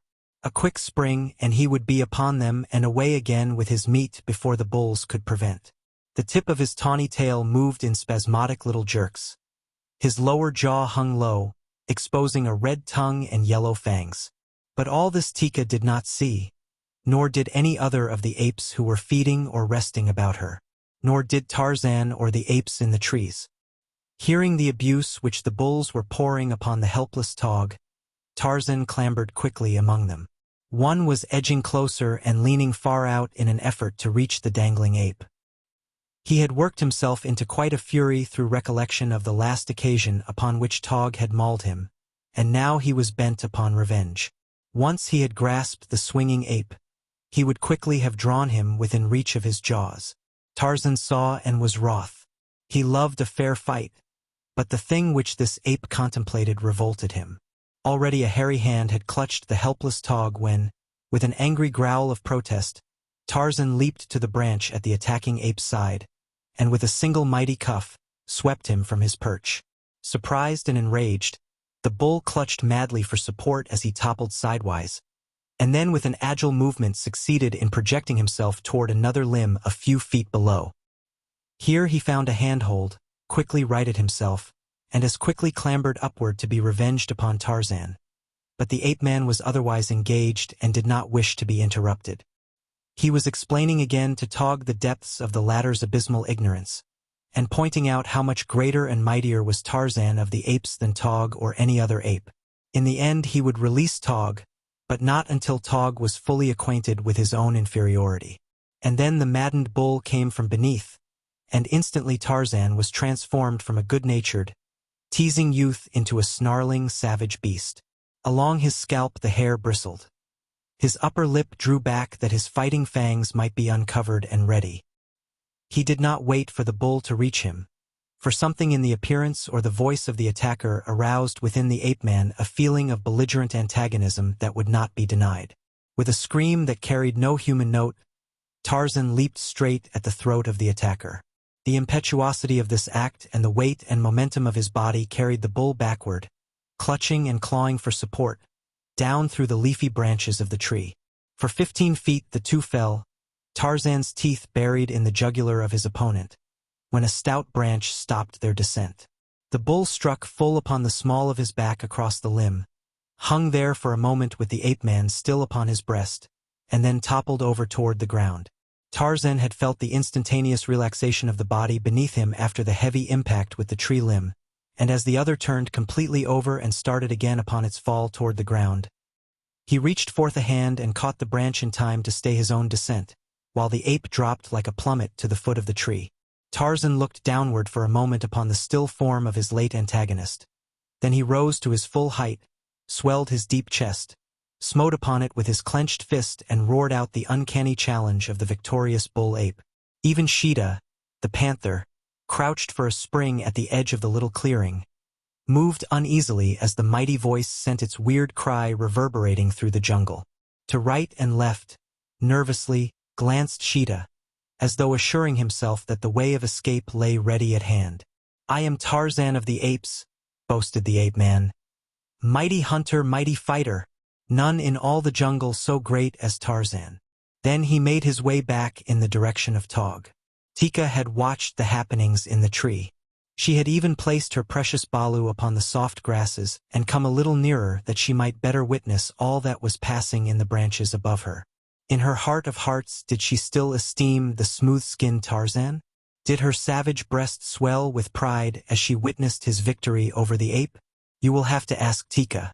And Sheeta, the panther, saw that the she-ape had left her cub alone among the grasses. He moved his tail again, as though this closest approximation of lashing in which he dared indulge might stimulate his momentarily waned courage. The cry of the victorious ape-man still held his nerves beneath its spell. It would be several minutes before he again could bring himself to the point of charging into view of the giant anthropoids. And as he regathered his forces, Tarzan reached Tog's side, and then clambering higher up to the point where the end of the grass rope was made fast, he unloosed it and lowered the ape slowly downward, swinging him in until the clutching hands fastened upon a limb. Quickly Tog drew himself to a position of safety and shook off the noose. In his rage-maddened heart was no room for gratitude to the ape-man. He recalled only the fact that Tarzan had laid this painful indignity upon him. He would be revenged, but just at present his legs were so numb and his head so dizzy that he must postpone the gratification of his vengeance. Tarzan was coiling his rope the while he lectured Tog on the futility of pitting his poor powers, physical and intellectual, against those of his betters. Tika had come close beneath the tree and was peering upward. Sheeta was worming his way stealthily forward, his belly close to the ground. In another moment he would be clear of the underbrush and ready for the rapid charge and the quick retreat that would end the brief existence of Tika's balu. Then Tarzan chanced to look up and across the clearing. Instantly his attitude of good-natured bantering and pompous boastfulness dropped from him. Silently and swiftly he shot downward toward the ground. Tika, seeing him coming, and thinking that he was after her or her balu, bristled and prepared to fight. But Tarzan sped by her, and as he went, her eyes followed him and she saw the cause of his sudden descent and his rapid charge across the clearing. There in full sight now was Sheeta, the panther, stalking slowly toward the tiny, wriggling balu which lay among the grasses many yards away. Tika gave voice to a shrill scream of terror and of warning as she dashed after the ape-man. Sheeta saw Tarzan coming. He saw the she-ape's cub before him, and he thought that this other was bent upon robbing him of his prey. With an angry growl he charged. Tog, warned by Tika's cry, came lumbering down to her assistance. Several other bulls, growling and barking, closed in toward the clearing, but they were all much farther from the balu and the panther than was Tarzan of the apes, so it was that Sheeta and the ape-man reached Tika's little one almost simultaneously. And there they stood, one upon either side of it, baring their fangs and snarling at each other over the little creature. Sheeta was afraid to seize the balu, for thus he would give the ape-man an opening for attack, and for the same reason Tarzan hesitated to snatch the panther's prey out of harm's way, for had he stooped to accomplish this, the great beast would have been upon him in an instant. Thus they stood while Tika came across the clearing, going more slowly as she neared the panther, for even her mother love could scarce overcome her instinctive terror of this natural enemy of her kind. Behind her came Tog, warily and with many pauses and much bluster, and still behind him came other bulls, snarling ferociously and uttering their uncanny challenges. Sheeta's yellow-green eyes glared terribly at Tarzan, and past Tarzan they shot brief glances at the apes of Kerchak advancing upon him. Discretion prompted him to turn and flee, but hunger and the close proximity of the tempting morsel in the grass before him urged him to remain. He reached forth a paw toward Tika's balu, and as he did so, with a savage guttural, Tarzan of the apes was upon him. The panther reared to meet the ape-man's attack. He swung a frightful raking blow for Tarzan that would have wiped his face away had it landed, but it did not land, for Tarzan ducked beneath it and closed, his long knife ready in one strong hand, the knife of his dead father, of the father he never had known. Instantly the balu was forgotten by Sheeta, the panther. He now thought only of tearing to ribbons with his powerful talons the flesh of his antagonist, of burying his long, yellow fangs in the soft, smooth hide of the ape-man, but Tarzan had fought before with clawed creatures of the jungle. Before now he had battled with fanged monsters, nor always had he come away unscathed. He knew the risk that he ran, but Tarzan of the apes, inured to the sight of suffering and death, shrank from neither, for he feared neither. The instant that he dodged beneath Sheeta's blow, he leaped to the beast's rear and then full upon the tawny back, burying his teeth in Sheeta's neck and the fingers of one hand in the fur at the throat, and with the other hand he drove his blade into Sheeta's side. Over and over upon the grass rolled Sheeta, growling and screaming, clawing and biting, in a mad effort to dislodge his antagonist or get some portion of his body within range of teeth or talons. As Tarzan leaped to close quarters with the panther, Tika had run quickly in and snatched up her balu. Now she sat upon a high branch, safe out of harm's way, cuddling the little thing close to her hairy breast, the while her savage little eyes bored down upon the contestants in the clearing, and her ferocious voice urged Tog and the other bulls to leap into the melee. Thus goaded the bulls came closer, redoubling their hideous clamor. But Sheeta was already sufficiently engaged he did not even hear them. Once he succeeded in partially dislodging the ape-man from his back, so that Tarzan swung for an instant in front of those awful talons, and in the brief instant before he could regain his former hold, a raking blow from a hind paw laid open one leg from hip to knee. It was the sight and smell of this blood, possibly, which wrought upon the encircling apes. But it was Tog who really was responsible for the thing they did. Tog, but a moment before filled with rage toward Tarzan of the apes, stood close to the battling pair, his red-rimmed, wicked little eyes glaring at them. What was passing in his savage brain? Did he gloat over the unenviable position of his recent tormentor? Did he long to see Sheeta's great fangs sink into the soft throat of the ape-man?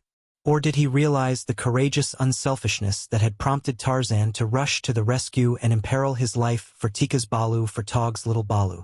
Is gratitude a possession of man only, or do the lower orders know it also? With the spilling of Tarzan's blood, Tog answered these questions. With all the weight of his great body he leaped, hideously growling, upon Sheeta. His long fighting fangs buried themselves in the white throat. His powerful arms beat and clawed at the soft fur until it flew upward in the jungle breeze.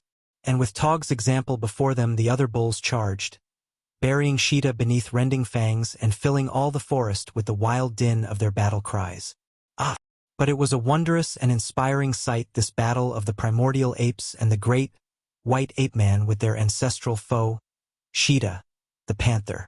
In frenzied excitement, Tika fairly danced upon the limb which swayed beneath her great weight as she urged on the males of her people, and Thaka and Mumga and Kama, with the other shes of the tribe of Kerchak, added their shrill cries or fierce barkings to the pandemonium which now reigned within the jungle. Bitten and biting, tearing and torn, Sheeta battled for his life, but the odds were against him. Even Numa, the lion, would have hesitated to have attacked an equal number of the great bulls of the tribe of Kerchak, and now, a half-mile away, hearing the sounds of the terrific battle, the king of beasts rose uneasily from his midday slumber and slunk off farther into the jungle. Presently Sheeta's torn and bloody body ceased its titanic struggles. It stiffened spasmodically, twitched and was still, yet the bulls continued to lacerate it until the beautiful coat was torn to shreds. At last they desisted from sheer physical weariness, and then from the tangle of bloody bodies rose a crimson giant, straight as an arrow. He placed a foot upon the dead body of the panther, and lifting his blood-stained face to the blue of the equatorial heavens, gave voice to the horrid victory cry of the bull-ape. One by one his hairy fellows of the tribe of Kerchak followed his example. The shes came down from their perches of safety and struck and reviled the dead body of Sheeta. The young apes fought the battle in mimicry of their mighty elders. Tika was quite close to Tarzan. He turned and saw her with the balu hugged close to her hairy breast, and put out his hands to take the little one, expecting that Tika would bare her fangs and spring upon him. But instead she placed the balu in his arms, and coming nearer, licked his frightful wounds. And presently Tog, who had escaped with only a few scratches, came and squatted beside Tarzan and watched him as he played with the little balu, and at last he too leaned over and helped Tika with the cleansing and the healing of the ape-man's hurts. Chapter 4. The God of Tarzan. Among the books of his dead father in the little cabin by the landlocked harbor, Tarzan of the Apes found many things to puzzle his young head. By much labor and through the medium of infinite patience as well, he had, without assistance, discovered the purpose of the little bugs which ran riot upon the printed pages. He had learned that in the many combinations in which he found them they spoke in a silent language, spoke in a strange tongue, spoke of wonderful things which a little ape boy could not by any chance fully understand, arousing his curiosity, stimulating his imagination and filling his soul with a mighty longing for further knowledge. A dictionary had proven itself a wonderful storehouse of information, when, after several years of tireless endeavor, he had solved the mystery of its purpose and the manner of its use. He had learned to make a species of game out of it, following up the spoor of a new thought through the mazes of the many definitions which each new word required him to consult. It was like following a quarry through the jungle it was hunting, and Tarzan of the Apes was an indefatigable huntsman. There were, of course, certain words which aroused his curiosity to a greater extent than others, words which, for one reason or another, excited his imagination. There was one, for example, the meaning of which was rather difficult to grasp. It was the word God. Tarzan first had been attracted to it by the fact that it was very short and that it commenced with a larger G-bug than those about it. A male G-bug it was to Tarzan, the lowercase letters being females. Another fact which attracted him to this word was the number of he-bugs which figured in its definition: supreme deity, creator or upholder of the universe. This must be a very important word indeed. He would have to look into it, and he did, though it still baffled him after many months of thought and study.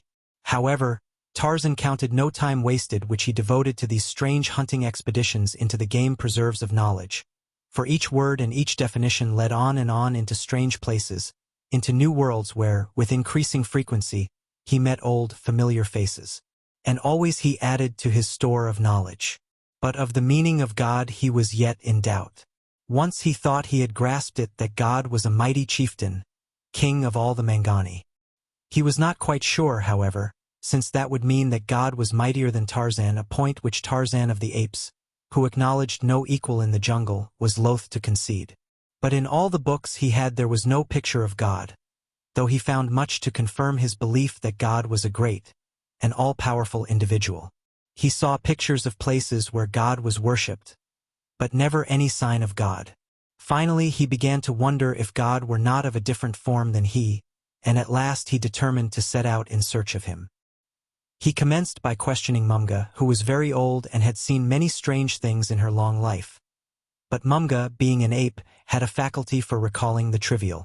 That time when Gunto mistook a sting bug for an edible beetle had made more impression upon Mumga than all the innumerable manifestations of the greatness of God which she had witnessed, and which, of course, she had not understood.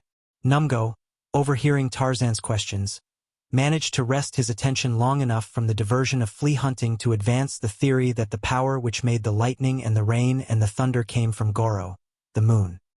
He knew this, he said, because the dum-dum always was danced in the light of Goro.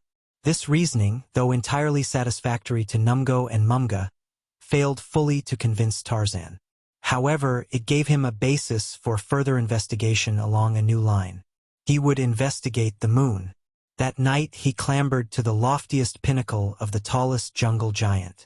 The moon was full, a great, glorious, equatorial moon.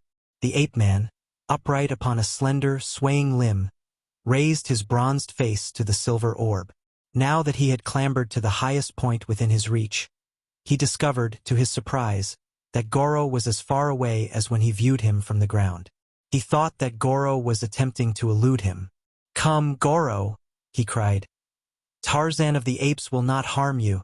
But still the moon held aloof. "Tell me," he continued, "if you be the great king who sends Era, the lightning, who makes the great noise and the mighty winds, and sends the waters down upon the jungle people when the days are dark and it is cold. Tell me, Goro, are you God?" Of course he did not pronounce God as you or I would pronounce his name, for Tarzan knew naught of the spoken language of his English forebears. But he had a name of his own invention for each of the little bugs which constituted the alphabet. Unlike the apes, he was not satisfied merely to have a mental picture of the things he knew. He must have a word descriptive of each. In reading he grasped a word in its entirety, but when he spoke the words he had learned from the books of his father, He pronounced each according to the names he had given the various little bugs which occurred in it, usually giving the gender prefix for each. Thus it was an imposing word which Tarzan made of God. The masculine prefix of the apes is bu, the feminine mu. G Tarzan had named La, O he pronounced tu, and D was mo. So the word God evolved itself into Bulamutumya, or, in English, he she o she d. Similarly, he had arrived at a strange and wonderful spelling of his own name. Tarzan is derived from the two ape words tar and zan, meaning white skin. It was given him by his foster mother, Kala, the great she-ape. When Tarzan first put it into the written language of his own people, he had not yet chanced upon either white or skin in the dictionary. But in a primer he had seen the picture of a little white boy, and so he wrote his name Bumudmudamuro, or he-boy. To follow Tarzan's strange system of spelling would be laborious as well as futile, and so we shall in the future, as we have in the past, adhere to the more familiar forms of our grammar school copybooks. It would tire you to remember that do meant b, tuo, and roy, and that to say he-boy you must prefix the ape masculine gender sound bu before the entire word and the feminine gender sound mu before each of the lowercase letters which go to make up boy. It would tire you, and it would bring me to the 19th hole several strokes under par. And so Tarzan harangued the moon, and when Goro did not reply, Tarzan of the apes waxed wroth. He swelled his giant chest and bared his fighting fangs, and hurled into the teeth of the dead satellite the challenge of the bull ape. "You are not Bulamutumya," he cried. "You are not king of the jungle folk. You are not so great as Tarzan, mighty fighter, mighty hunter. None there is so great as Tarzan. If there be a Bulamutumya, Tarzan can kill him. Come down, Goro, great coward, and fight with Tarzan. Tarzan will kill you. I am Tarzan, the killer." But the moon made no answer to the boasting of the ape-man, and when a cloud came and obscured her face, Tarzan thought that Goro was indeed afraid, and was hiding from him. So he came down out of the trees and awoke Numgo and told him how great was Tarzan, how he had frightened Goro out of the sky and made him tremble. Tarzan spoke of the moon as he, for all things large or awe-inspiring are male to the ape folk. Numgo was not much impressed, but he was very sleepy, so he told Tarzan to go away and leave his betters alone. "But where shall I find God?" insisted Tarzan. "You are very old. If there is a God you must have seen him. What does he look like? Where does he live?" "I am God," replied Numgo. "Now sleep and disturb me no more." Tarzan looked at Numgo steadily for several minutes. His shapely head sank just a trifle between his great shoulders. His square chin shot forward and his short upper lip drew back, exposing his white teeth. Then, with a low growl, he leaped upon the ape and buried his fangs in the other's hairy shoulder, clutching the great neck in his mighty fingers. Twice he shook the old ape. Then he released his tooth hold. "Are you God?" he demanded. "No," wailed Numgo. "I am only a poor old ape. Leave me alone. Go ask the Gomangani where God is. They are hairless like yourself and very wise, too. They should know." Tarzan released Numgo and turned away. The suggestion that he consult the blacks appealed to him, and though his relations with the people of Mbonga, the chief, were the antithesis of friendly, he could at least spy upon his hated enemies and discover if they had intercourse with God. So it was that Tarzan set forth through the trees toward the village of the blacks, all excitement at the prospect of discovering the Supreme Being, the creator of all things. As he traveled he reviewed, mentally, his armament, the condition of his hunting knife, the number of his arrows, the newness of the gut which strung his bow. He hefted the war spear which had once been the pride of some black warrior of Mbonga's tribe. If he met God, Tarzan would be prepared. One could never tell whether a grass rope, a war spear, or a poisoned arrow would be most efficacious against an unfamiliar foe. Tarzan of the apes was quite content if God wished to fight. The ape-man had no doubt as to the outcome of the struggle. There were many questions Tarzan wished to put to the creator of the universe, and so he hoped that God would not prove a belligerent God.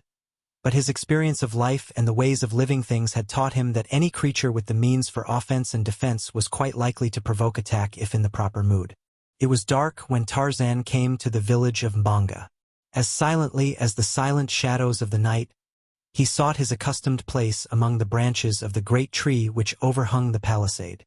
Below him, in the village street, he saw men and women.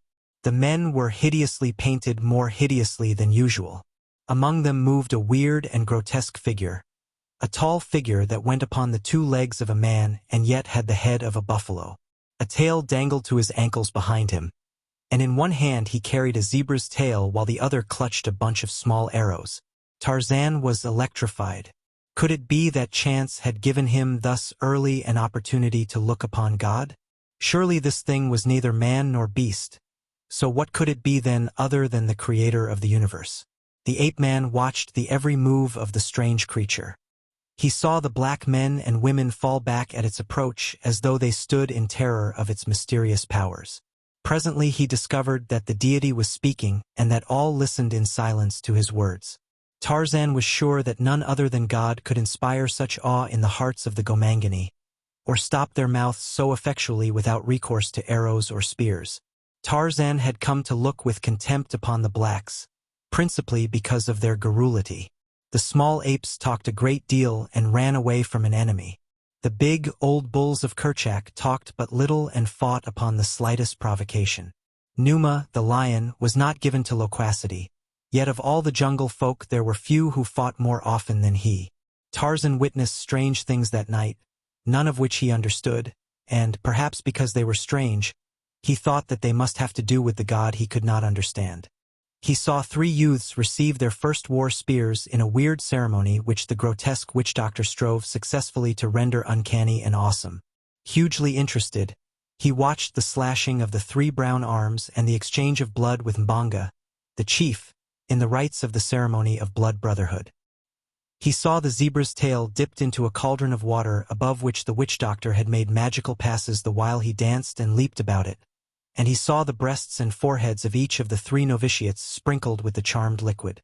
Could the ape-man have known the purpose of this act, that it was intended to render the recipient invulnerable to the attacks of his enemies and fearless in the face of any danger, he would doubtless have leaped into the village street and appropriated the zebra's tail and a portion of the contents of the cauldron. But he did not know, and so he only wondered, not alone at what he saw but at the strange sensations which played up and down his naked spine, sensations induced, doubtless, by the same hypnotic influence which held the black spectators in tense awe upon the verge of a hysteric upheaval. The longer Tarzan watched, the more convinced he became that his eyes were upon God, and with the conviction came determination to have word with the deity. With Tarzan of the Apes, to think was to act. The people of Mbanga were keyed to the highest pitch of hysterical excitement. They needed little to release the accumulated pressure of static nerve force which the terrorizing mummery of the witch doctor had induced. A lion roared, suddenly and loud, close without the palisade. The blacks started nervously, dropping into utter silence as they listened for a repetition of that all-too-familiar and always terrorizing voice. Even the witch doctor paused in the midst of an intricate step, remaining momentarily rigid and statuesque as he plumbed his cunning mind for a suggestion as how best he might take advantage of the condition of his audience and the timely interruption. Already the evening had been vastly profitable to him. There would be 3 goats for the initiation of the 3 youths into full-fledged warriorship, and besides these he had received several gifts of grain and beads, together with a piece of copper wire from admiring and terrified members of his audience. Numa's roar still reverberated along taut nerves when a woman's laugh, shrill and piercing, shattered the silence of the village. It was this moment that Tarzan chose to drop lightly from his tree into the village street. Fearless among his blood enemies he stood, taller by a full head than many of Mbanga's warriors, straight as their straightest arrow, muscled like Numa, the lion. For a moment Tarzan stood looking straight at the witch doctor.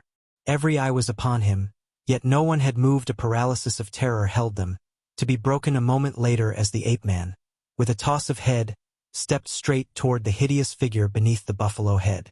Then the nerves of the blacks could stand no more. For months the terror of the strange, white jungle god had been upon them. Their arrows had been stolen from the very center of the village.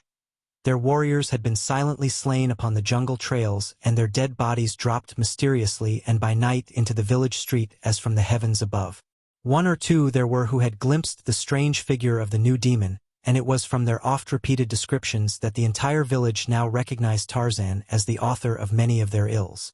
Upon another occasion and by daylight, the warriors would doubtless have leaped to attack him, But at night, and this night of all others, when they were wrought to such a pitch of nervous dread by the uncanny artistry of their witch-doctor, they were helpless with terror. As one man they turned and fled, scattering for their huts, as Tarzan advanced. For a moment one and one only held his ground. It was the witch-doctor. More than half self-hypnotized into a belief in his own charlatanry, he faced this new demon who threatened to undermine his ancient and lucrative profession. "Are you God?" asked Tarzan. The witch-doctor, having no idea of the meaning of the other's words, danced a few strange steps, leaped high in the air, turning completely around and alighting in a stooping posture with feet far outspread and head thrust out toward the ape-man. Thus he remained for an instant before he uttered a loud "boo!" which was evidently intended to frighten Tarzan away, but in reality had no such effect. Tarzan did not pause. He had set out to approach and examine God, and nothing upon earth might now stay his feet. Seeing that his antics had no potency with the visitor, the witch-doctor tried some new medicine. Spitting upon the zebra's tail, which he still clutched in one hand, he made circles above it with the arrows in the other hand, meanwhile backing cautiously away from Tarzan and speaking confidentially to the bushy end of the tail. This medicine must be short medicine, however, for the creature, god or demon, was steadily closing up the distance which had separated them. The circles therefore were few and rapid, and when they were completed, the witch-doctor struck an attitude which was intended to be awe-inspiring, and waving the zebra's tail before him, drew an imaginary line between himself and Tarzan. "Beyond this line you cannot pass, for my medicine is strong medicine," he cried. "Stop, or you will fall dead as your foot touches this spot. My mother was a voodoo, my father was a snake. I live upon lions' hearts and the entrails of the panther. I eat young babies for breakfast, and the demons of the jungle are my slaves. I am the most powerful witch-doctor in the world. I fear nothing, for I cannot die." But he got no further. Instead he turned and fled as Tarzan of the Apes crossed the magical deadline and still lived. As the witch-doctor ran, Tarzan almost lost his temper. This was no way for God to act, at least not in accordance with the conception Tarzan had come to have of God. "Come back," he cried. "Come back, God. I will not harm you." But the witch-doctor was in full retreat by this time, stepping high as he leaped over cooking pots and the smoldering embers of small fires that had burned before the huts of villagers. Straight for his own hut ran the witch-doctor, terror-spurred to unwonted speed. But futile was his effort. The ape-man bore down upon him with the speed of Bara, the deer. Just at the entrance to his hut the witch-doctor was overhauled. A heavy hand fell upon his shoulder to drag him back. It seized upon a portion of the buffalo hide, dragging the disguise from him. It was a naked black man that Tarzan saw dodge into the darkness of the hut's interior. So this was what he had thought was God. Tarzan's lip curled in an angry snarl as he leaped into the hut after the terror-stricken witch-doctor. In the blackness within he found the man huddled at the far side and dragged him forth into the comparative lightness of the moonlit night. The witch-doctor bit and scratched in an attempt to escape, but a few cuffs across the head brought him to a better realization of the futility of resistance. Beneath the moon Tarzan held the cringing figure upon its shaking feet. "So you are God," he cried. "If you be God, then Tarzan is greater than God." And so the ape-man thought.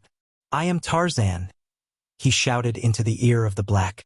"In all the jungle, or above it, or upon the running waters, or the sleeping waters, or upon the big water, or the little water, there is none so great as Tarzan. Tarzan is greater than the Mangani. He is greater than the Gomangani. With his own hands he has slain Numa, the lion, and Sheeta, the panther. There is none so great as Tarzan. Tarzan is greater than God. See!"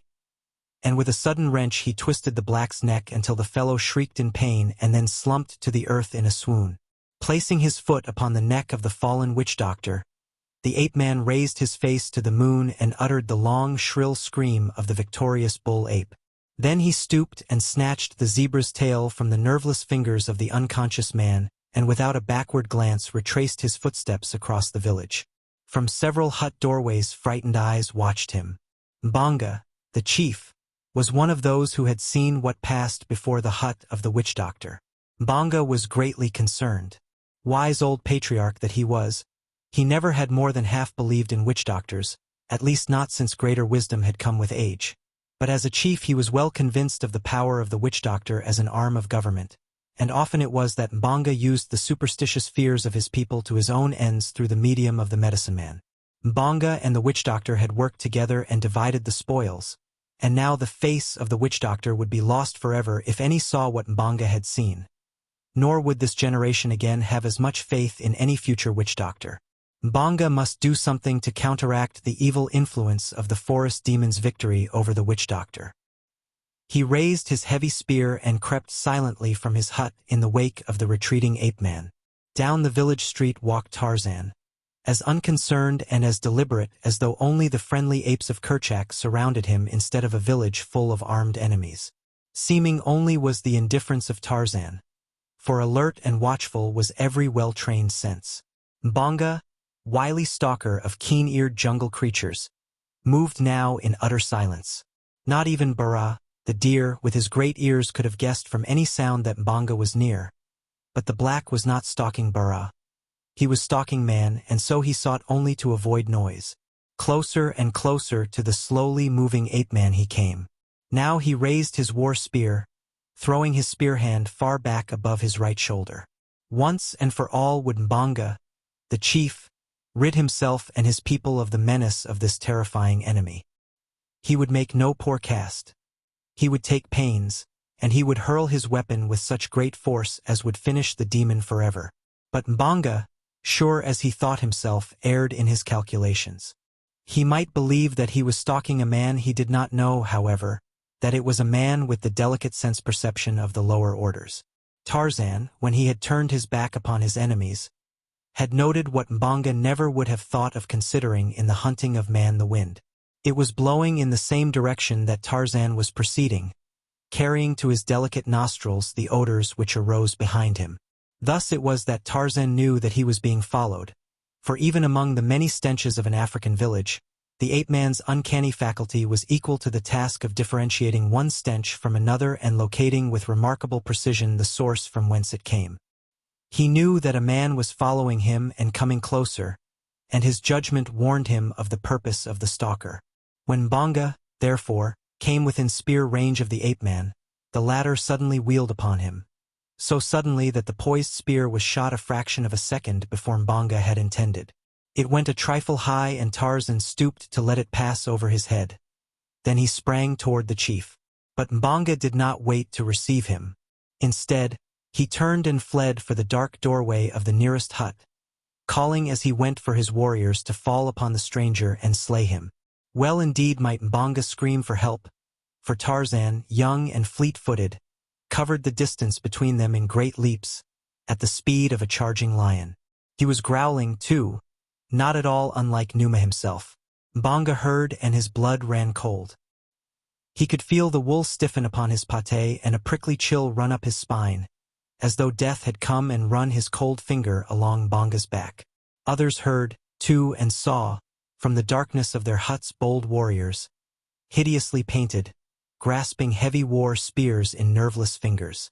Against Numa, the lion, they would have charged fearlessly. Against many times their own number of black warriors would they have raced to the protection of their chief.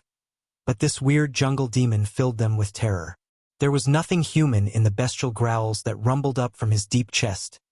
There was nothing human in the bared fangs, or the cat-like leaps.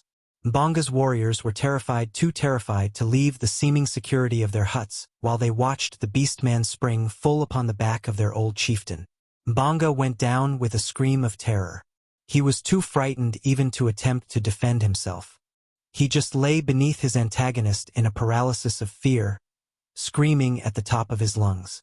Tarzan half rose and kneeled above the black. He turned Mbanga over and looked him in the face, exposing the man's throat. Then he drew his long, keen knife, the knife that John Clayton, Lord Greystoke, had brought from England many years before. He raised it close above Mbanga's neck. The old black whimpered with terror. He pleaded for his life in a tongue which Tarzan could not understand. For the first time the ape-man had a close view of the chief. He saw an old man, a very old man with scrawny neck and wrinkled face, a dried, parchment-like face which resembled some of the little monkeys Tarzan knew so well. He saw the terror in the man's eyes. Never before had Tarzan seen such terror in the eyes of any animal, or such a piteous appeal for mercy upon the face of any creature. Something stayed the ape-man's hand for an instant. He wondered why it was that he hesitated to make the kill. Never before had he thus delayed. The old man seemed to wither and shrink to a bag of puny bones beneath his eyes. So weak and helpless and terror-stricken, he appeared that the ape-man was filled with a great contempt. But another sensation also claimed him, something new to Tarzan of the apes in relation to an enemy. It was pity for a poor, frightened old man. Tarzan rose and turned away, leaving Bonga, the chief, unharmed. With head held high, the ape-man walked through the village, swung himself into the branches of the tree which overhung the palisade, and disappeared from the sight of the villagers. All the way back to the stamping ground of the apes, Tarzan sought for an explanation of the strange power which had stayed his hand and prevented him from slaying Bonga. It was as though someone greater than he had commanded him to spare the life of the old man. Tarzan could not understand, for he could conceive of nothing or no one with the authority to dictate to him what he should do, or what he should refrain from doing. It was late when Tarzan sought a swaying couch among the trees beneath which slept the apes of Kerchak, and he was still absorbed in the solution of his strange problem when he fell asleep. The sun was well up in the heavens when he awoke. The apes were astir in search of food. Tarzan watched them lazily from above as they scratched in the rotting loam for bugs and beetles and grubworms, or sought among the branches of the trees for eggs and young birds, or luscious caterpillars. An orchid, dangling close beside his head, opened slowly, unfolding its delicate petals to the warmth and light of the sun, which but recently had penetrated to its shady retreat. 1,000 times had Tarzan of the apes witnessed the beauteous miracle, but now it aroused a keener interest, for the ape-man was just commencing to ask himself questions about all the myriad wonders which heretofore he had but taken for granted. What made the flower open? What made it grow from a tiny bud to a full-blown bloom? Why was it at all? Why was he? Where did Numa, the lion, come from? Who planted the first tree? How did Goro get way up into the darkness of the night sky to cast his welcome light upon the fearsome nocturnal jungle? And the sun? Did the sun merely happen there? Why were all the peoples of the jungle not trees? Why were the trees not something else? Why was Tarzan different from Tog, and Tog different from Bara the deer, and Bara different from Sheeta the panther, and why was not Sheeta like Buto the rhinoceros? Where and how, anyway, did they all come from? The trees, the flowers, the insects, the countless creatures of the jungle? Quite unexpectedly, an idea popped into Tarzan's head. In following out the many ramifications of the dictionary definition of God, he had come upon the word create, to cause to come into existence, to form out of nothing. Tarzan almost had arrived at something tangible when a distant wail startled him from his preoccupation into sensibility of the present and the real. The wail came from the jungle at some little distance from Tarzan's swaying couch. It was the wail of a tiny balu. Tarzan recognized it at once as the voice of Ghazan, Tika's baby. They had called it Ghazan because its soft, baby hair had been unusually red, and Ghazan in the language of the great apes means red skin. The wail was immediately followed by a real scream of terror from the small lungs. Tarzan was electrified into instant action. Like an arrow from a bow, he shot through the trees in the direction of the sound. Ahead of him, he heard the savage snarling of an adult she-ape. It was Tika to the rescue. The danger must be very real. Tarzan could tell that by the note of rage mingled with fear in the voice of the she. Running along bending limbs, swinging from one tree to another, the ape-man raced through the middle terraces toward the sounds which now had risen in volume to deafening proportions. From all directions the apes of Kerchak were hurrying in response to the appeal in the tones of the balu and its mother, and as they came, their roars reverberated through the forest. But Tarzan, swifter than his heavy fellows, distanced them all. It was he who was first upon the scene. What he saw sent a cold chill through his giant frame, for the enemy was the most hated and loathed of all the jungle creatures. Twined in a great tree was Hista, the snake, huge, ponderous, slimy, and in the folds of its deadly embrace was Tika's little balu, Ghazan. Nothing in the jungle inspired within the breast of Tarzan so near a semblance to fear as did the hideous Hista. The apes, too, loathed the terrifying reptile and feared him even more than they did Sheeta, the panther, or Numa, the lion.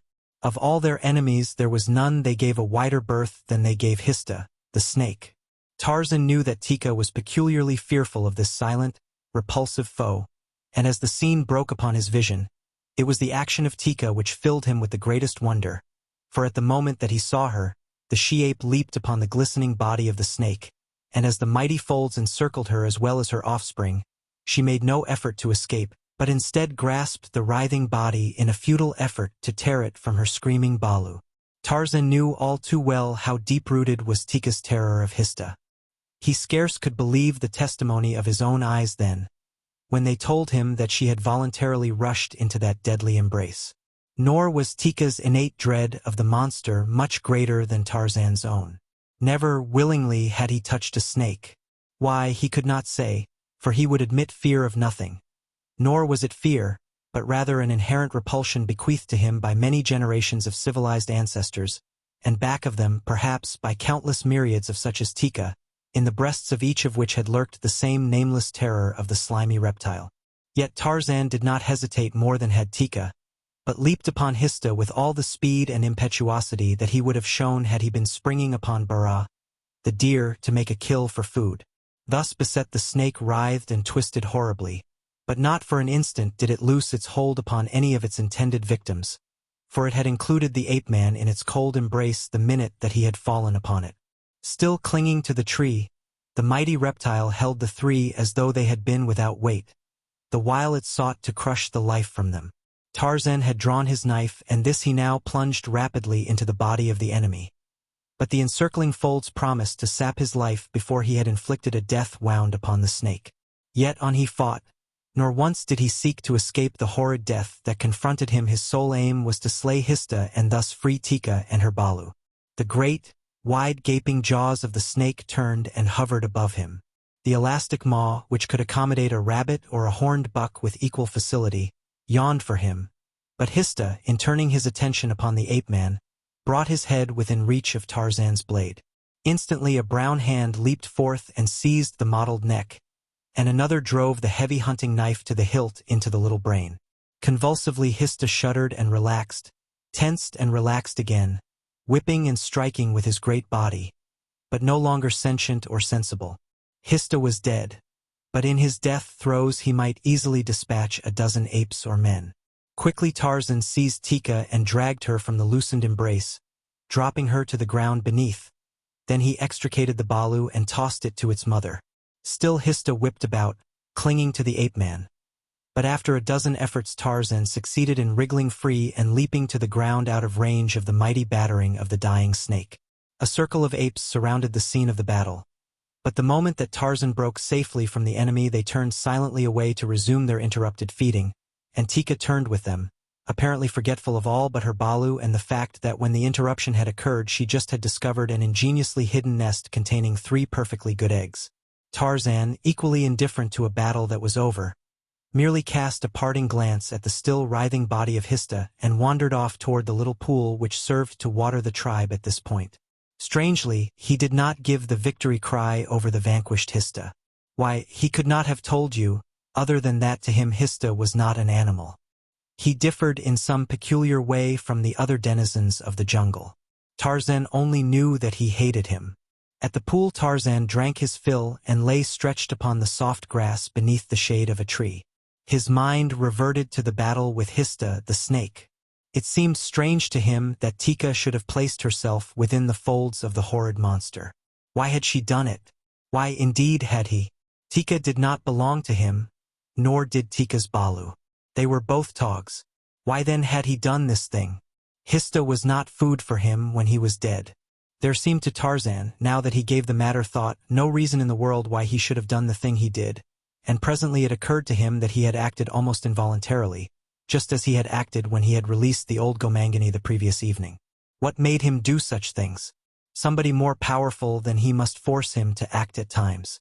All-powerful, thought Tarzan. The little bugs say that God is all-powerful. It must be that God made me do these things, for I never did them by myself. It was God who made Tika rush upon Hista. Tika would never go near Hista of her own volition. It was God who held my knife from the throat of the old Gomangani. God accomplishes strange things, for he is all-powerful. I cannot see him, but I know that it must be God who does these things. No Mangani, no Gomangani, no Tarmangani could do them. And the flowers who made them grow? Ah, now it was all explained: the flowers, the trees, the moon, the sun, himself, every living creature in the jungle, they were all made by God out of nothing. And what was God? What did God look like? Of that he had no conception. But he was sure that everything that was good came from God. His good act in refraining from slaying the poor, defenseless old Gomangani. Tika's love that had hurled her into the embrace of death. His own loyalty to Tika which had jeopardized his life that she might live. The flowers and the trees were good and beautiful. God had made them. He made the other creatures, too, that each might have food upon which to live.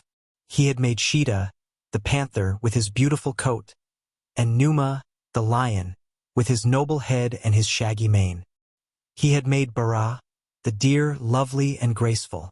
Yes, Tarzan had found God, and he spent the whole day in attributing to him all of the good and beautiful things of nature. But there was one thing which troubled him. He could not quite reconcile it to his conception of his newfound God. Who made Hista the snake? Chapter 5. Tarzan and the Black Boy. Tarzan of the apes sat at the foot of a great tree braiding a new grass rope.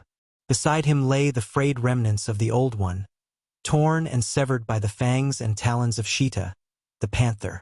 Only half the original rope was there, the balance having been carried off by the angry cat as he bounded away through the jungle with the noose still about his savage neck and the loose end dragging among the underbrush. Tarzan smiled as he recalled Sheeta's great rage, his frantic efforts to free himself from the entangling strands, his uncanny screams that were part hate, part anger, part terror. He smiled in retrospection at the discomfiture of his enemy, and in anticipation of another day as he added an extra strand to his new rope. This would be the strongest, the heaviest rope that Tarzan of the apes ever had fashioned. Visions of Numa, the lion, straining futilely in its embrace thrilled the ape-man. He was quite content, for his hands and his brain were busy. Content, too, were his fellows of the tribe of Kerchak, searching for food in the clearing and the surrounding trees about him. No perplexing thoughts of the future burdened their minds, and only occasionally, dimly arose recollections of the near past. They were stimulated to a species of brutal content by the delectable business of filling their bellies. Afterward they would sleep. It was their life, and they enjoyed it as we enjoy ours, you and I, as Tarzan enjoyed his. Possibly they enjoyed theirs more than we enjoy ours. For who shall say that the beasts of the jungle do not better fulfill the purposes for which they are created than does man with his many excursions into strange fields and his contraventions of the laws of nature? And what gives greater content and greater happiness than the fulfilling of a destiny? As Tarzan worked, Gazan, Tika's little Balu, played about him while Tika sought food upon the opposite side of the clearing. No more did Tika, the mother, or Tog, the sullen sire, harbor suspicions of Tarzan's intentions toward their firstborn. Had he not courted death to save their Gazan from the fangs and talons of Sheeta? Did he not fondle and cuddle the little one with even as great a show of affection as Tika herself displayed? Their fears were allayed, and Tarzan now found himself often in the role of nursemaid to a tiny anthropoid, an avocation which he found by no means irksome, since Gazan was a never-failing fount of surprises and entertainment. Just now the Ape-Lang was developing those arboreal tendencies which were to stand him in such good stead during the years of his youth, when rapid flight into the upper terraces was of far more importance and value than his undeveloped muscles and untried fighting fangs. Backing off 15 or 20 feet from the bole of the tree beneath the branches of which Tarzan worked upon his rope, Gazan scampered quickly forward, scrambling nimbly upward to the lower limbs. Here he would squat for a moment or two, quite proud of his achievement, then clamber to the ground again and repeat. Sometimes, quite often in fact, for he was an ape, his attention was distracted by other things: a beetle, a caterpillar, a tiny field mouse, and off he would go in pursuit. The caterpillars he always caught, and sometimes the beetles, but the field mice never. Now he discovered the tail of the rope upon which Tarzan was working. Grasping it in one small hand, he bounced away, for all the world like an animated rubber ball, snatching it from the ape-man's hand and running off across the clearing. Tarzan leaped to his feet and was in pursuit in an instant, no trace of anger on his face or in his voice as he called to the roguish little Balu to drop his rope. Straight toward his mother raced Ghazan, and after him came Tarzan. Tika looked up from her feeding, and in the first instant that she realized that Ghazan was fleeing and that another was in pursuit, she bared her fangs and bristled. But when she saw that the pursuer was Tarzan, she turned back to the business that had been occupying her attention. At her very feet the ape-man overhauled the Balu and, though the youngster squealed and fought when Tarzan seized him, Tika only glanced casually in their direction. No longer did she fear harm to her firstborn at the hands of the ape-man. Had he not saved Ghazan on 2 occasions? Rescuing his rope, Tarzan returned to his tree and resumed his labor. But thereafter it was necessary to watch carefully the playful Balu, who was now possessed to steal it whenever he thought his great, smooth-skinned cousin was momentarily off his guard. But even under this handicap Tarzan finally completed the rope, a long, pliant weapon, stronger than any he ever had made before. The discarded piece of his former one he gave to Ghazan for a plaything, for Tarzan had it in his mind to instruct Tika's Balu after ideas of his own, when the youngster should be old and strong enough to profit by his precepts. At present the little ape's innate aptitude for mimicry would be sufficient to familiarize him with Tarzan's ways and weapons, and so the ape-man swung off into the jungle, his new rope coiled over one shoulder, while little Ghazan hopped about the clearing dragging the old one after him in childish glee. As Tarzan traveled, dividing his quest for food with one for a sufficiently noble quarry whereupon to test his new weapon, his mind often was upon Ghazan. The ape-man had realized a deep affection for Tika's Balu almost from the first, partly because the child belonged to Tika, his first love, and partly for the little ape's own sake, and Tarzan's human longing for some sentient creature upon which to expend those natural affections of the soul which are inherent to all normal members of the genus Homo. Tarzan envied Tika. It was true that Ghazan evidenced a considerable reciprocation of Tarzan's fondness for him, even preferring him to his own surly sire. But to Tika the little one turned when in pain or terror, when tired or hungry. Then it was that Tarzan felt quite alone in the world and longed desperately for one who should turn first to him for succor and protection. Tog had Tika. Tika had Ghazan. And nearly every other bull and cow of the tribe of Kerchak had one or more to love and by whom to be loved. Of course Tarzan could scarcely formulate the thought in precisely this way, he only knew that he craved something which was denied him. Something which seemed to be represented by those relations which existed between Tika and her Balu, and so he envied Tika and longed for a Balu of his own. He saw Sheeta and his mate with their little family of 3, and deeper inland toward the rocky hills, where one might lie up during the heat of the day, in the dense shade of a tangled thicket close under the cool face of an overhanging rock, Tarzan had found the lair of Numa, the lion, and of Sabor, the lioness. Here he had watched them with their little ballast playful creatures, spotted leopard-like. And he had seen the young fawn with Bara, the deer, and with Buto, the rhinoceros, its ungainly little one. Each of the creatures of the jungle had its own except Tarzan. It made the ape-man sad to think upon this thing, sad and lonely. But presently the scent of game cleared his young mind of all other considerations. As cat-like he crawled far out upon a bending limb above the game trail which led down to the ancient watering place of the wild things of this wild world. How many thousands of times had this great old limb bent to the savage form of some bloodthirsty hunter in the long years that it had spread its leafy branches above the deep-worn jungle path. Tarzan, the ape-man, Sheeta, the panther, and Hista, the snake, it knew well. They had worn smooth the bark upon its upper surface. Today it was Horta, the boar, which came down toward the watcher in the old tree Horta, the boar, whose formidable tusks and diabolical temper preserved him from all but the most ferocious or most famished of the largest carnivora. But to Tarzan, meat was meat. Naught that was edible or tasty might pass a hungry Tarzan unchallenged and unattacked. In hunger, as in battle, the ape-man out-savaged the dreariest denizens of the jungle. He knew neither fear nor mercy, except upon rare occasions when some strange, inexplicable force stayed his hand, a force inexplicable to him, perhaps, because of his ignorance of his own origin and of all the forces of humanitarianism and civilization that were his rightful heritage because of that origin. So today, instead of staying his hand until a less formidable feast found its way toward him, Tarzan dropped his new noose about the neck of Horta, the boar. It was an excellent test for the untried strands. The angered boar bolted this way and that, but each time the new rope held him where Tarzan had made it fast about the stem of the tree above the branch from which he had cast it. As Horta grunted and charged, slashing the sturdy jungle patriarch with his mighty tusks until the bark flew in every direction, Tarzan dropped to the ground behind him. In the ape-man's hand was the long, keen blade that had been his constant companion since that distant day upon which chance had directed its point into the body of Bolgani, the gorilla, and saved the torn and bleeding man-child from what else had been certain death. Tarzan walked in toward Horta, who swung now to face his enemy. Mighty and muscled as was the young giant, it yet would have appeared but the maddest folly for him to face so formidable a creature as Horta, the boar armed only with a slender hunting knife. So it would have seemed to one who knew Horta even slightly and Tarzan not at all. For a moment Horta stood motionless facing the ape-man. His wicked, deep-set eyes flashed angrily. He shook his lowered head. "Mud-eater," jeered the ape-man. "Wallower in filth. Even your meat stinks, but it is juicy and makes Tarzan strong. Today I shall eat your heart, O Lord of the great tusks, that it shall keep savage that which pounds against my own ribs."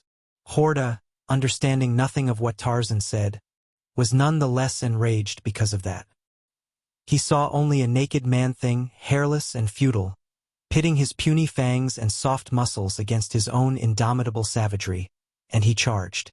Tarzan of the Apes waited until the upcut of a wicked tusk would have laid open his thigh, then he moved just the least bit to one side, but so quickly that lightning was a sluggard by comparison, and as he moved, he stooped low and with all the great power of his right arm drove the long blade of his father's hunting knife straight into the heart of Horta, the boar. A quick leap carried him from the zone of the creature's death throes, and a moment later the hot and dripping heart of Horta was in his grasp. His hunger satisfied, Tarzan did not seek a lying-up place for sleep, as was sometimes his way, but continued on through the jungle more in search of adventure than of food, for today he was restless. And so it came that he turned his footsteps toward the village of Mbanga, the Black Chief, whose people Tarzan had baited remorselessly since that day upon which Kalanga, the chief's son, had slain Kala. A river winds close beside the village of the black men. Tarzan reached its side a little below the clearing where squat the thatched huts of the Negroes. The river life was ever fascinating to the ape-man. He found pleasure in watching the ungainly antics of Duro, the hippopotamus, and keen sport in tormenting the sluggish crocodile, Gimla, as he basked in the sun. Then, too, there were the shes and the ballast of the black men of the Gomangani to frighten as they squatted by the river, the shes with their meager washing, the ballast with their primitive toys. This day he came upon a woman and her child farther downstream than usual. The former was searching for a species of shellfish which was to be found in the mud close to the riverbank. She was a young black woman of about 30. Her teeth were filed to sharp points, for her people ate the flesh of man.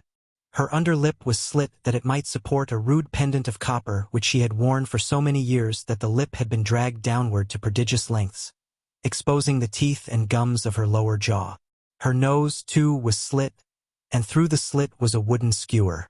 Metal ornaments dangled from her ears, and upon her forehead and cheeks.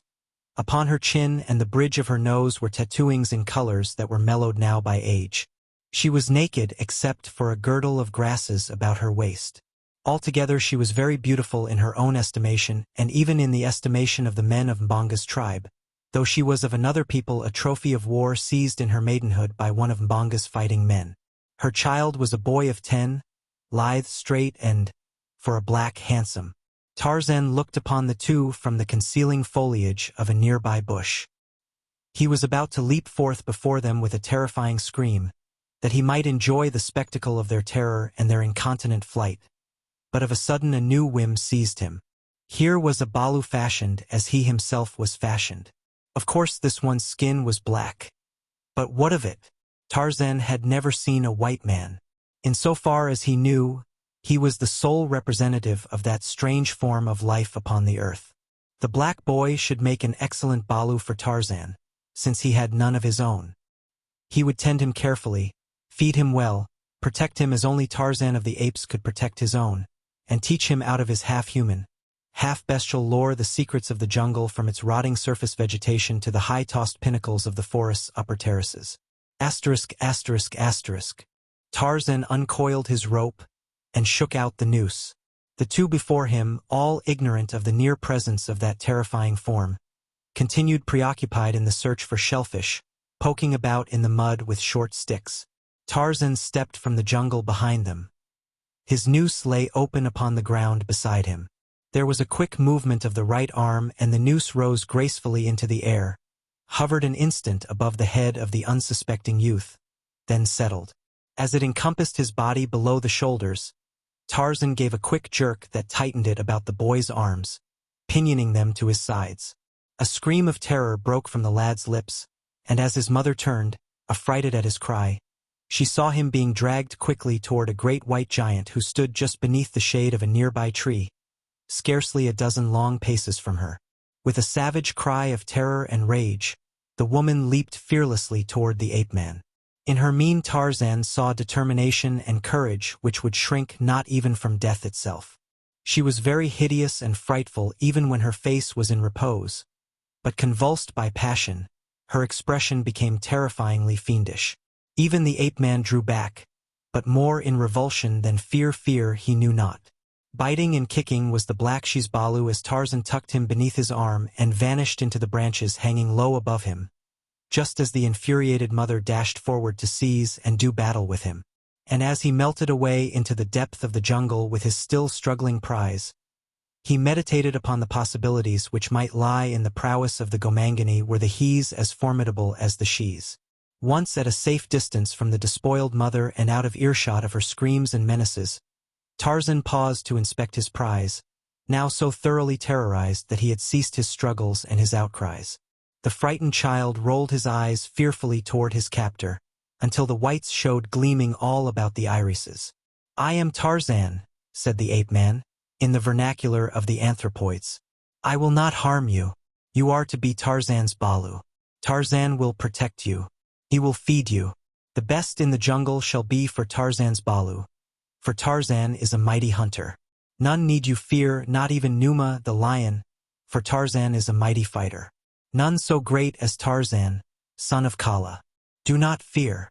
But the child only whimpered and trembled, for he did not understand the tongue of the great apes, and the voice of Tarzan sounded to him like the barking and growling of a beast. Then, too, he had heard stories of this bad, white forest god. It was he who had slain Kalanga and others of the warriors of Mbanga, the chief. It was he who entered the village stealthily, by magic, in the darkness of the night, to steal arrows and poison, and frighten the women and the children and even the great warriors. Doubtless this wicked god fed upon little boys. Had his mother not said as much when he was naughty, and she threatened to give him to the white god of the jungle if he were not good? Little black Tibwa shook as with ague. "Are you cold, Gobi Ubalu?" asked Tarzan, using the simian equivalent of black he baby in lieu of a better name. "The sun is hot. Why do you shiver?" Tibwa could not understand, but he cried for his mama and begged the great white god to let him go, promising always to be a good boy thereafter if his plea were granted. Tarzan shook his head. Not a word could he understand. This would never do. He must teach Gobiubalu a language which sounded like talk. It was quite certain to Tarzan that Gobiubalu's speech was not talk at all. It sounded quite as senseless as the chattering of the silly birds. It would be best, thought the ape-man, quickly to get him among the tribe of Kerchak where he would hear the Mangani talking among themselves. Thus he would soon learn an intelligible form of speech. Tarzan rose to his feet upon the swaying branch where he had halted far above the ground, and motioned to the child to follow him. But Tibwa only clung tightly to the bole of the tree and wept. Being a boy and a native African, he had, of course, climbed into trees many times before this. But the idea of racing off through the forest, leaping from one branch to another, as his captor, to his horror, had done when he had carried Tibwa away from his mother, filled his childish heart with terror. Tarzan sighed. His newly acquired balu had much indeed to learn. It was pitiful that a balu of his size and strength should be so backward. He tried to coax Tibwa to follow him, but the child dared not, so Tarzan picked him up and carried him upon his back. Tibwa no longer scratched or bit. Escape seemed impossible. Even now, were he set upon the ground, the chance was remote. He knew that he could find his way back to the village of Mbonga, the chief. Even if he could, there were the lions and the leopards and the hyenas, any one of which, as Tibwa was well aware, was particularly fond of the meat of little black boys. So far the terrible white god of the jungle had offered him no harm. He could not expect even this much consideration from the frightful, green-eyed man-eaters. It would be the lesser of two evils, then, to let the white god carry him away without scratching and biting, as he had done at first. As Tarzan swung rapidly through the trees, little Tibwa closed his eyes in terror rather than look longer down into the frightful abysses beneath. Never before in all his life had Tibwa been so frightened. Yet as the white giant sped on with him through the forest there stole over the child an inexplicable sensation of security as he saw how true were the leaps of the ape-man, how unerring his grasp upon the swaying limbs which gave him handhold, and then, too, there was safety in the middle terraces of the forest, far above the reach of the dreaded lions. And so Tarzan came to the clearing where the tribe fed, dropping among them with his new balu clinging tightly to his shoulders.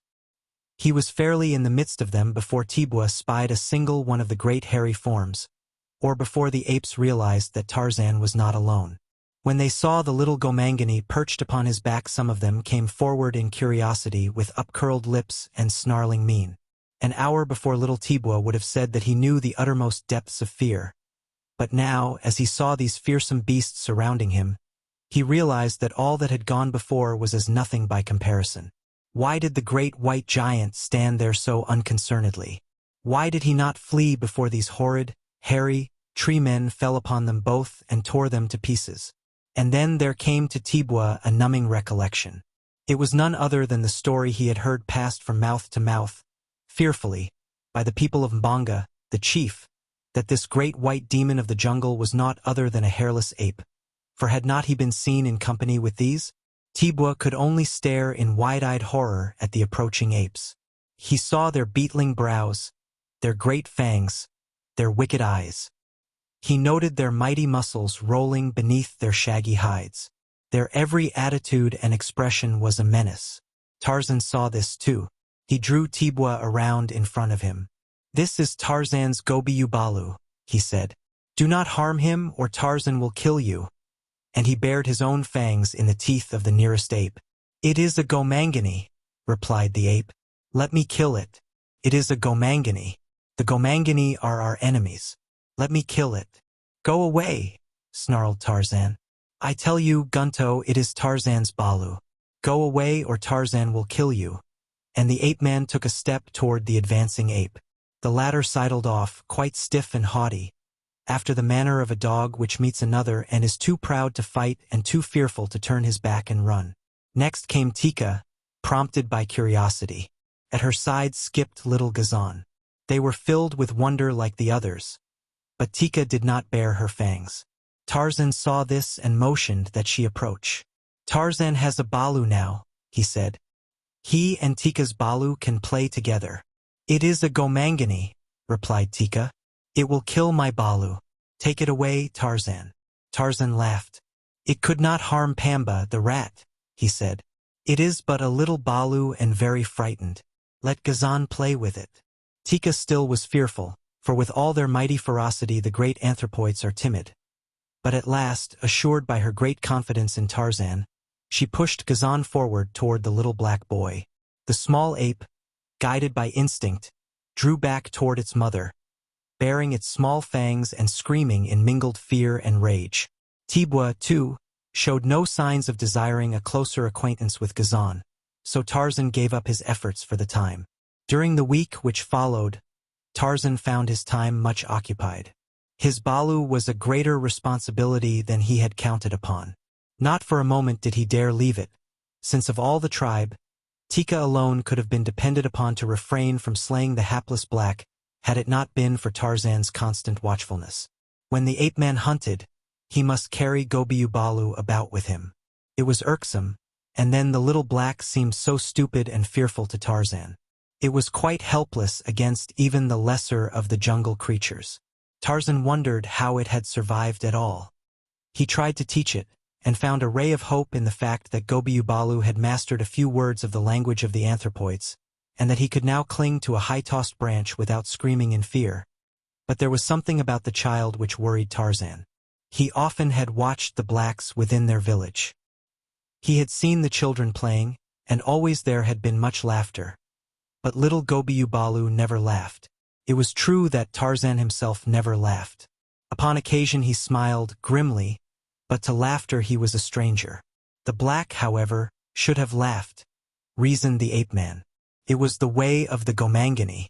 Also, he saw that the little fellow often refused food and was growing thinner day by day. At times he surprised the boy sobbing softly to himself. Tarzan tried to comfort him, even as fierce Kala had comforted Tarzan when the ape-man was a Balu, but all to no avail. Gobiubalu merely no longer feared Tarzan, that was all. He feared every other living thing within the jungle. He feared the jungle days with their long excursions through the dizzy treetops. He feared the jungle nights with their swaying, perilous couches far above the ground, and the grunting and coughing of the great carnivora prowling beneath him. Tarzan did not know what to do. His heritage of English blood rendered it a difficult thing even to consider a surrender of his project, though he was forced to admit to himself that his Balu was not all that he had hoped. Though he was faithful to his self-imposed task, and even found that he had grown to like Gobiubalu, he could not deceive himself into believing that he felt for it that fierce heat of passionate affection which Tika revealed for Ghazan, and which the black mother had shown for Gobiubalu. The little black boy, from cringing terror at the sight of Tarzan, passed by degrees into trustfulness and admiration. Only kindness had he ever received at the hands of the great white devil god. Yet he had seen with what ferocity his kindly captor could deal with others. He had seen him leap upon a certain he-ape which persisted in attempting to seize and slay Gobiubalu. He had seen the strong, white teeth of the ape-man fastened in the neck of his adversary, and the mighty muscles tensed in battle. He had heard the savage, bestial snarls and roars of combat, and he had realized with a shudder that he could not differentiate between those of his guardian and those of the hairy ape. He had seen Tarzan bring down a buck, just as Numa, the lion, might have done, leaping upon its back and fastening his fangs in the creature's neck. Tibwa had shuddered at the sight, but he had thrilled too, and for the first time there entered his dull, negroid mind a vague desire to emulate his savage foster parent. But Tibwa, the little black boy, lacked the divine spark which had permitted Tarzan, the white boy, to benefit by his training in the ways of the fierce jungle. In imagination he was wanting, and imagination is but another name for superintelligence. Imagination it is which builds bridges and cities and empires. The beasts know it not, the blacks only a little, while to 1 in 100,000 of Earth's dominant race it is given as a gift from heaven that man may not perish from the earth. While Tarzan pondered his problem concerning the future of his Balu, fate was arranging to take the matter out of his hands. Momaya, Tibwa's mother, grief-stricken at the loss of her boy, had consulted the tribal witch doctor, but to no avail. The medicine he made was not good medicine, for though Momaya paid him 2 goats for it, it did not bring back Tibwa, nor even indicate where she might search for him with reasonable assurance of finding him. Momaya, being of a short temper and of another people, had little respect for the witch doctor of her husband's tribe, and so, when he suggested that a further payment of 2 more fat goats would doubtless enable him to make stronger medicine, she promptly loosed her shrewish tongue upon him, and with such good effect that he was glad to take himself off with his zebra's tail and his pot of magic. When he had gone and Momaya had succeeded in partially subduing her anger, she gave herself over to thought, as she so often had done since the abduction of her Tibwa, in the hope that she finally might discover some feasible means of locating him, or at least assuring herself as to whether he were alive or dead. It was known to the blacks that Tarzan did not eat the flesh of man, for he had slain more than one of their number, yet never tasted the flesh of any. 2. The bodies always had been found, sometimes dropping as though from the clouds to a light in the center of the village.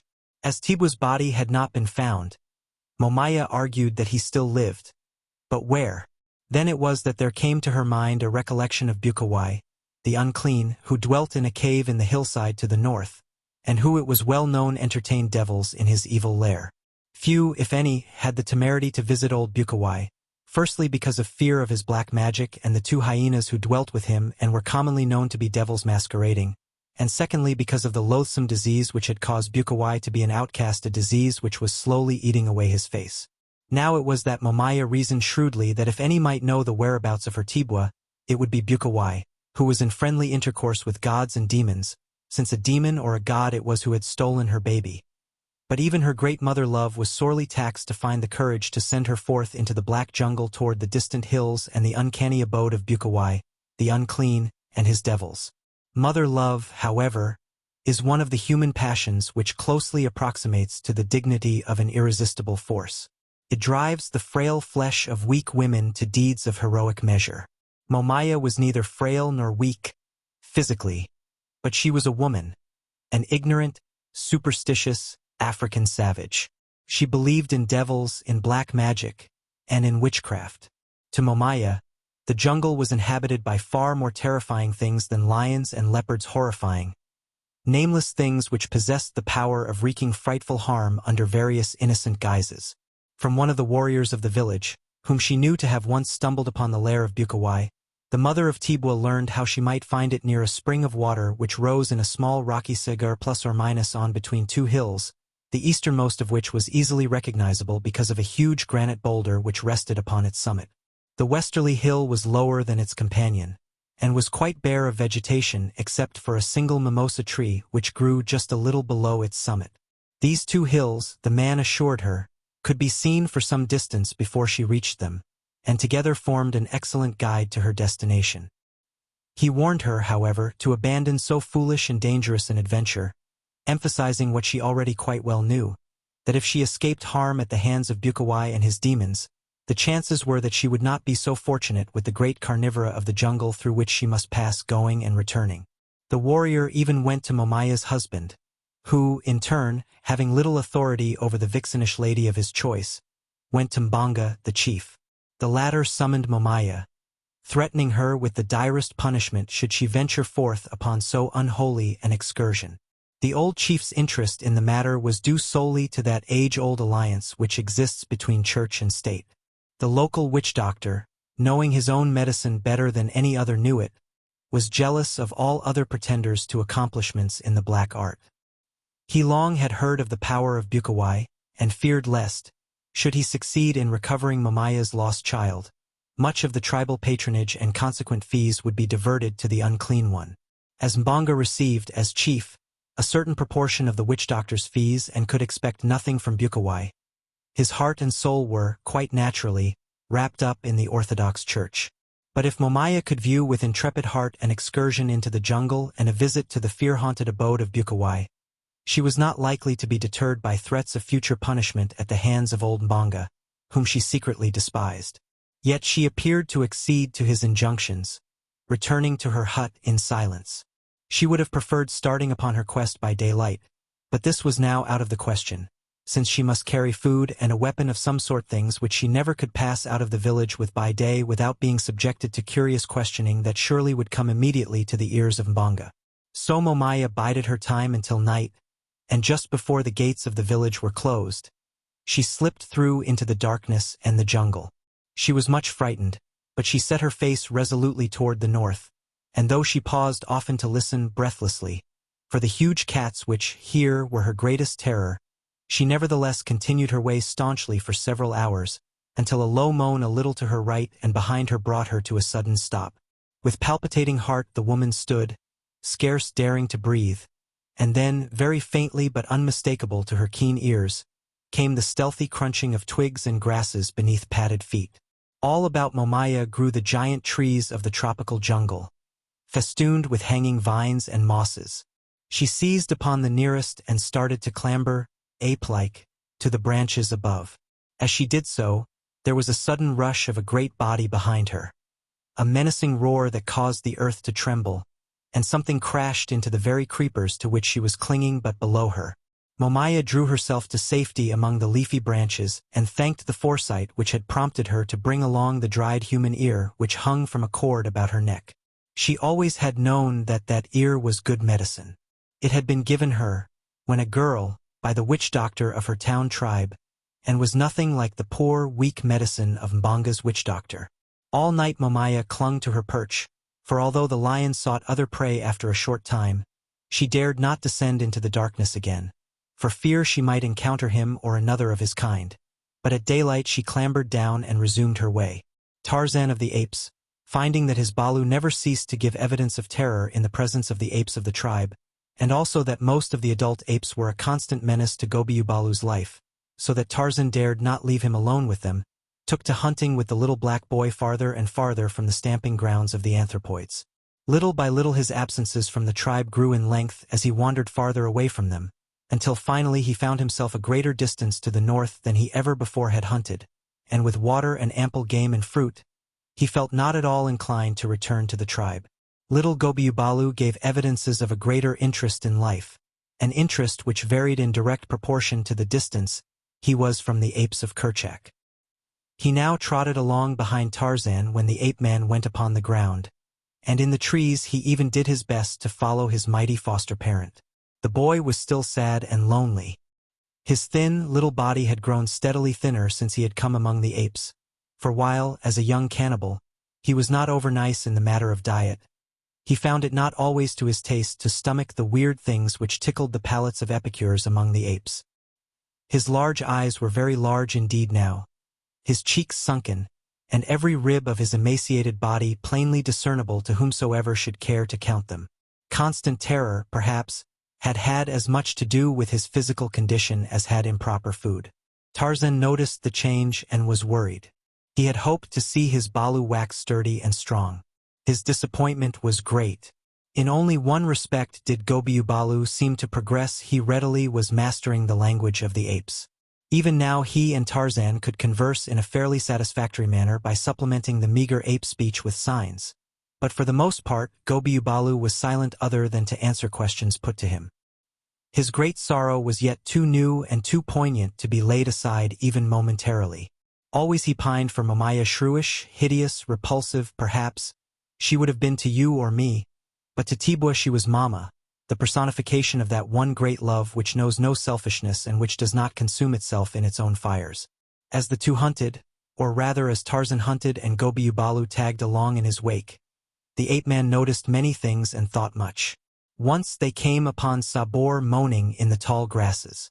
About her romped and played two little balls of fur, but her eyes were for one which lay between her great forepaws and did not romp, one who never would romp again. Tarzan read aright the anguish and the suffering of the huge mother cat. He had been minded to bait her.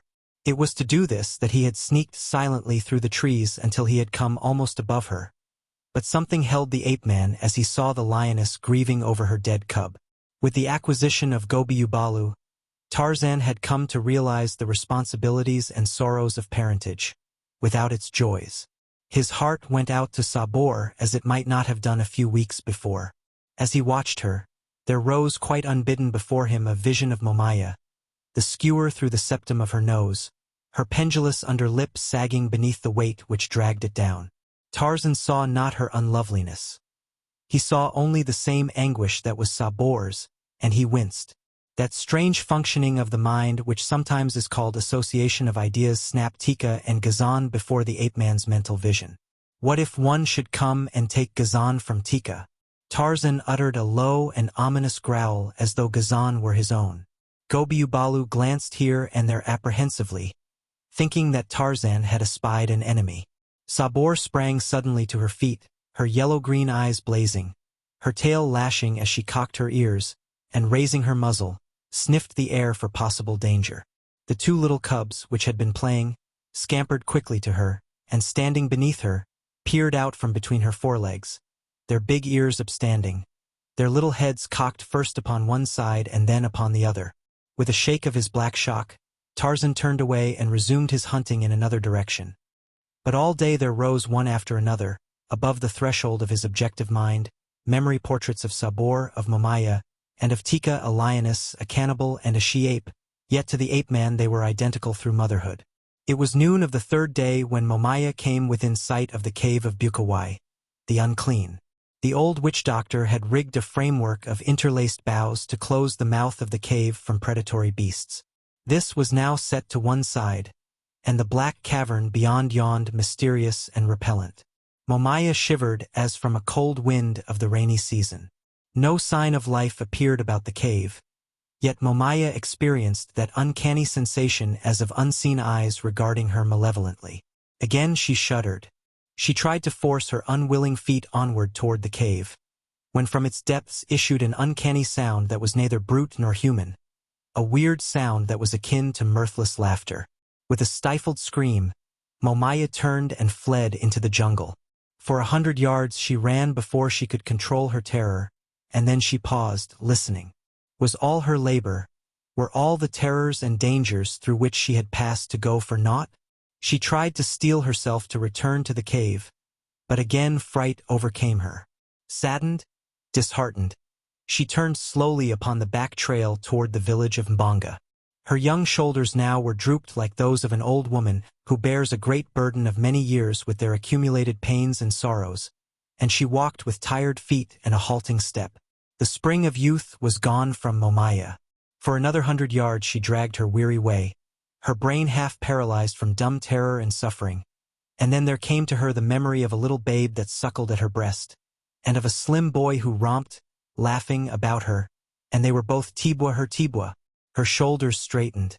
She shook her savage head, and she turned about and walked boldly back to the mouth of the cave of Bukawai, the unclean of Bukawai, the witch doctor.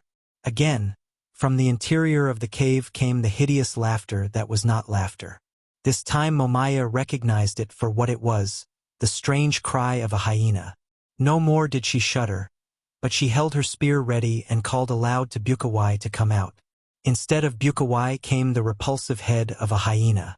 Momaya poked at it with her spear, and the ugly, sullen brute drew back with an angry growl. Again Momaya called Bukawai by name, and this time there came an answer in mumbling tones that were scarce more human than those of the beast. "Who comes to Bukawai?" queried the voice. "It is Momaya," replied the woman. "Momaya from the village of Mbanga, the chief. What do you want?" "I want good medicine, better medicine than Mbanga's witch doctor can make," replied Momaya. "The great white jungle god has stolen my Tibwa, and I want medicine to bring him back, or to find where he is hidden that I may go and get him." "Who is Tibwa?" asked Bukawai. Momaya told him. "Bukawai's medicine is very strong," said the voice. 5 goats and a new sleeping mat are scarce enough in exchange for Bukawai's medicine." "2 goats are enough," said Momaya, "for the spirit of barter is strong in the breasts of the blacks." The pleasure of haggling over the price was a sufficiently potent lure to draw Bukawai to the mouth of the cave. Momaya was sorry when she saw him that he had not remained within. There are some things too horrible, too hideous, too repulsive for description. Bukawai's face was of these. When Momaya saw him she understood why it was that he was almost inarticulate. Beside him were 2 hyenas, which rumor had said were his only and constant companions.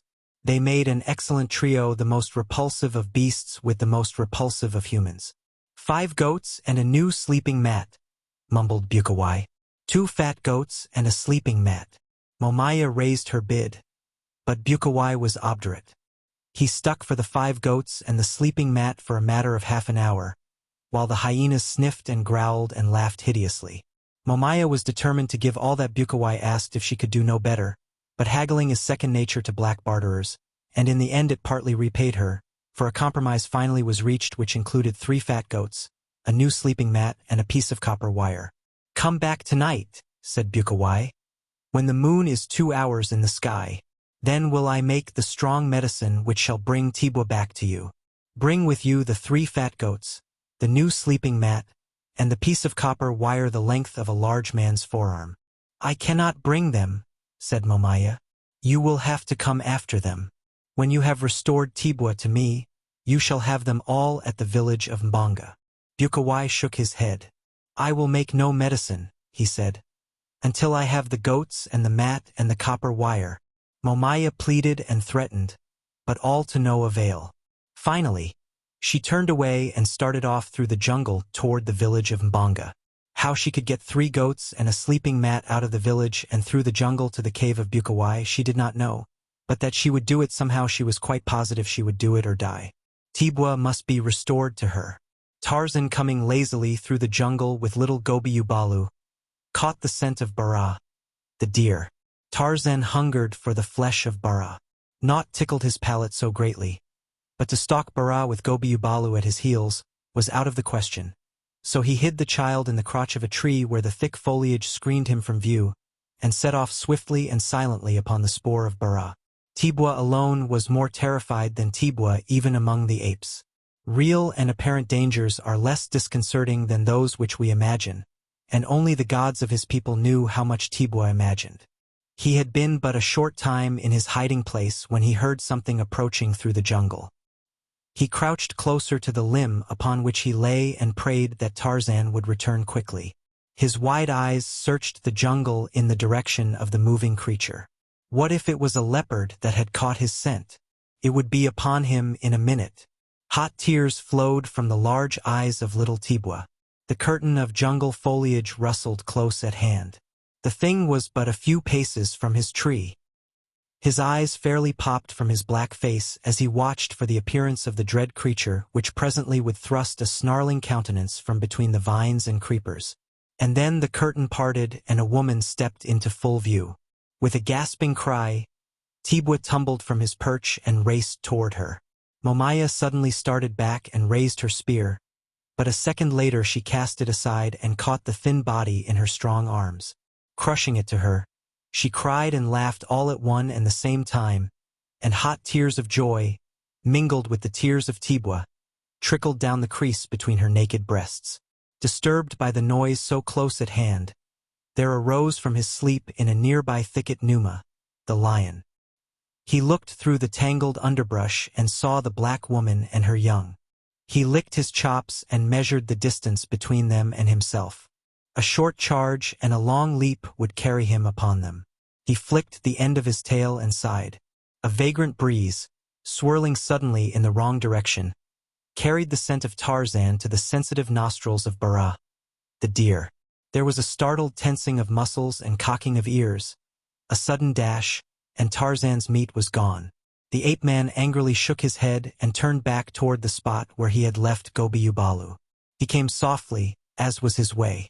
Before he reached the spot, he heard strange sounds, the sound of a woman laughing and of a woman weeping, and the two which seemed to come from one throat were mingled with the convulsive sobbing of a child. Tarzan hastened, and when Tarzan hastened, only the birds and the wind went faster. And as Tarzan approached the sounds, he heard another, a deep sigh. Momaya did not hear it, nor did Tibwa. But the ears of Tarzan were as the ears of Bara, the deer.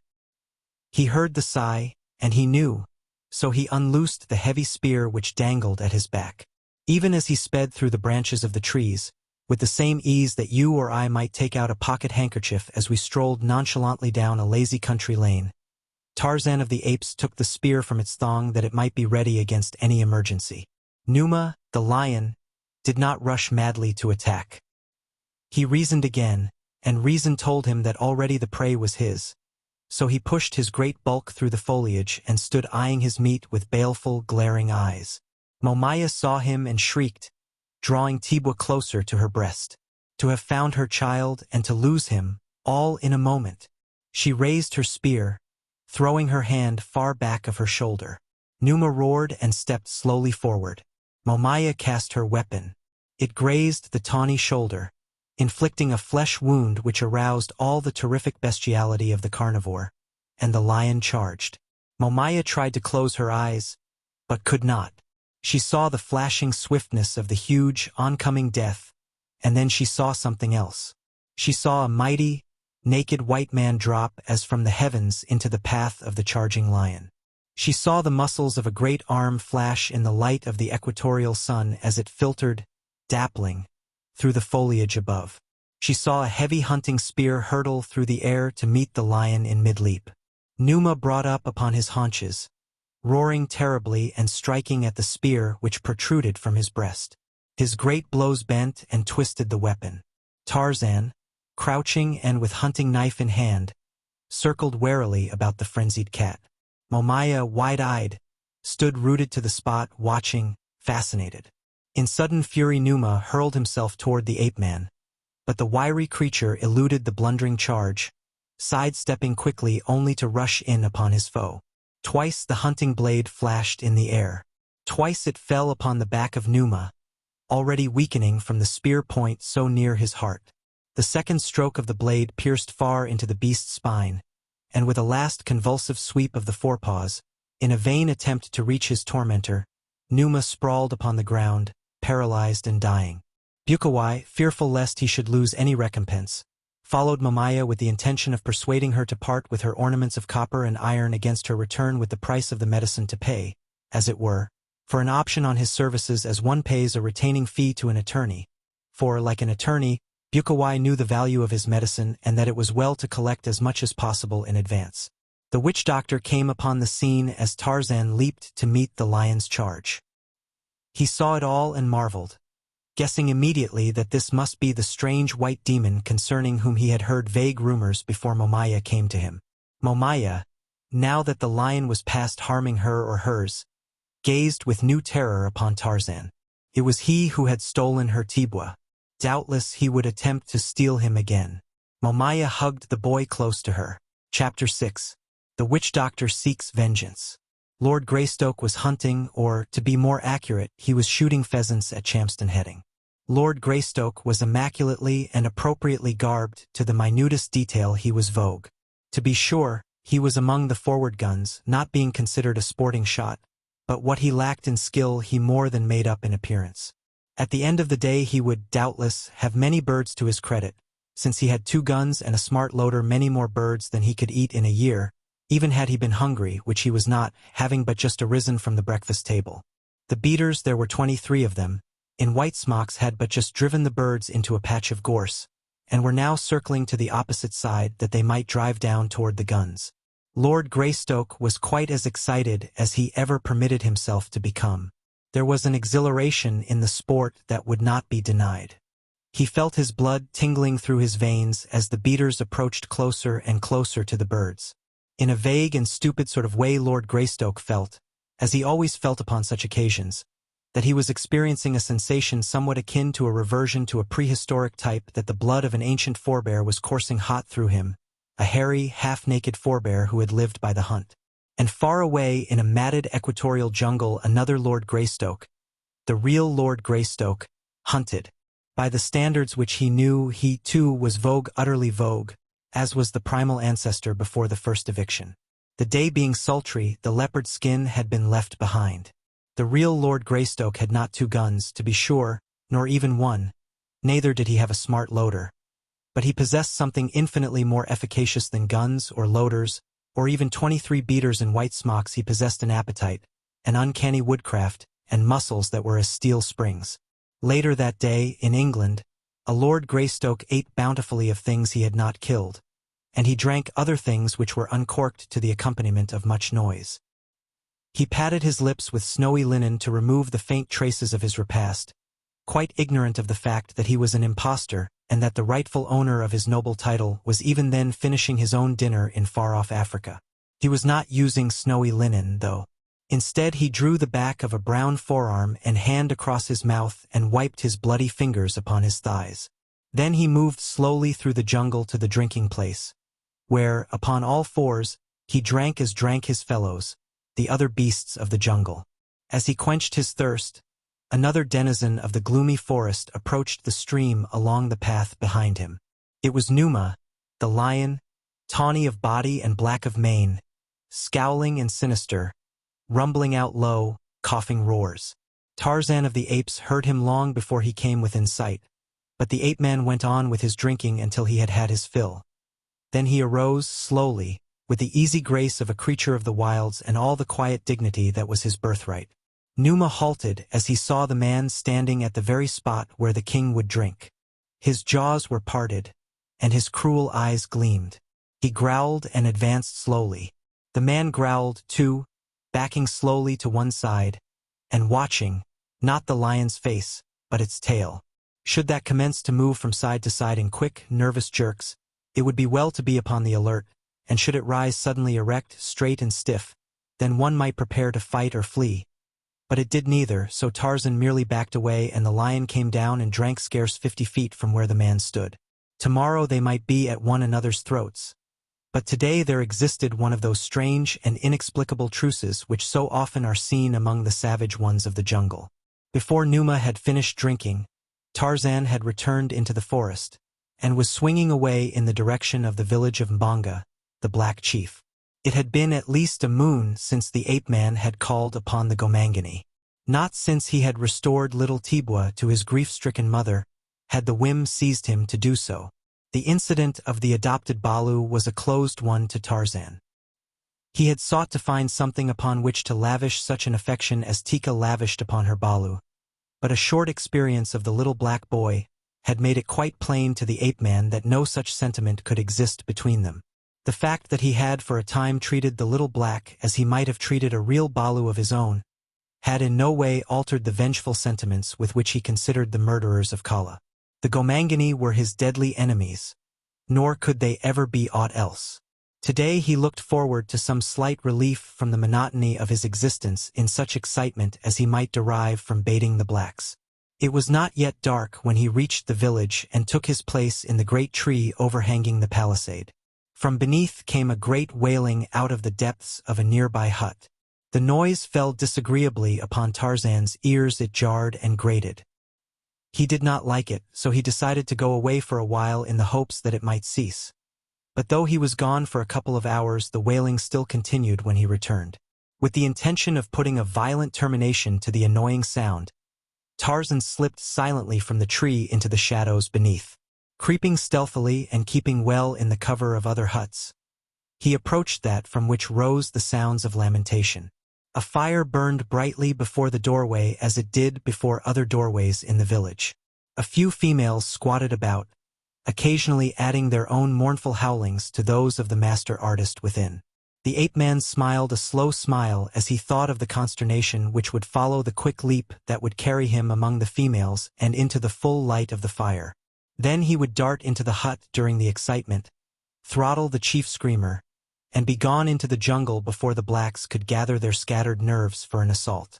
Many times had Tarzan behaved similarly in the village of Mbonga, the chief. His mysterious and unexpected appearances always filled the breasts of the poor, superstitious blacks with the panic of terror. Never, it seemed, could they accustom themselves to the sight of him. It was this terror which lent to the adventures the spice of interest and amusement which the human mind of the ape-man craved. Merely to kill was not in itself sufficient. Accustomed to the sight of death, Tarzan found no great pleasure in it.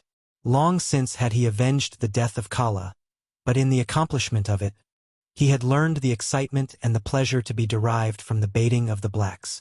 Of this he never tired. It was just as he was about to spring forward with a savage roar that a figure appeared in the doorway of the hut. It was the figure of the whaler whom he had come to still, the figure of a young woman with a wooden skewer through the split septum of her nose, with a heavy metal ornament depending from her lower lip, which it had dragged down to hideous and repulsive deformity, with strange tattooing upon forehead, cheeks, and breasts, and a wonderful coiffure built up with mud and wire.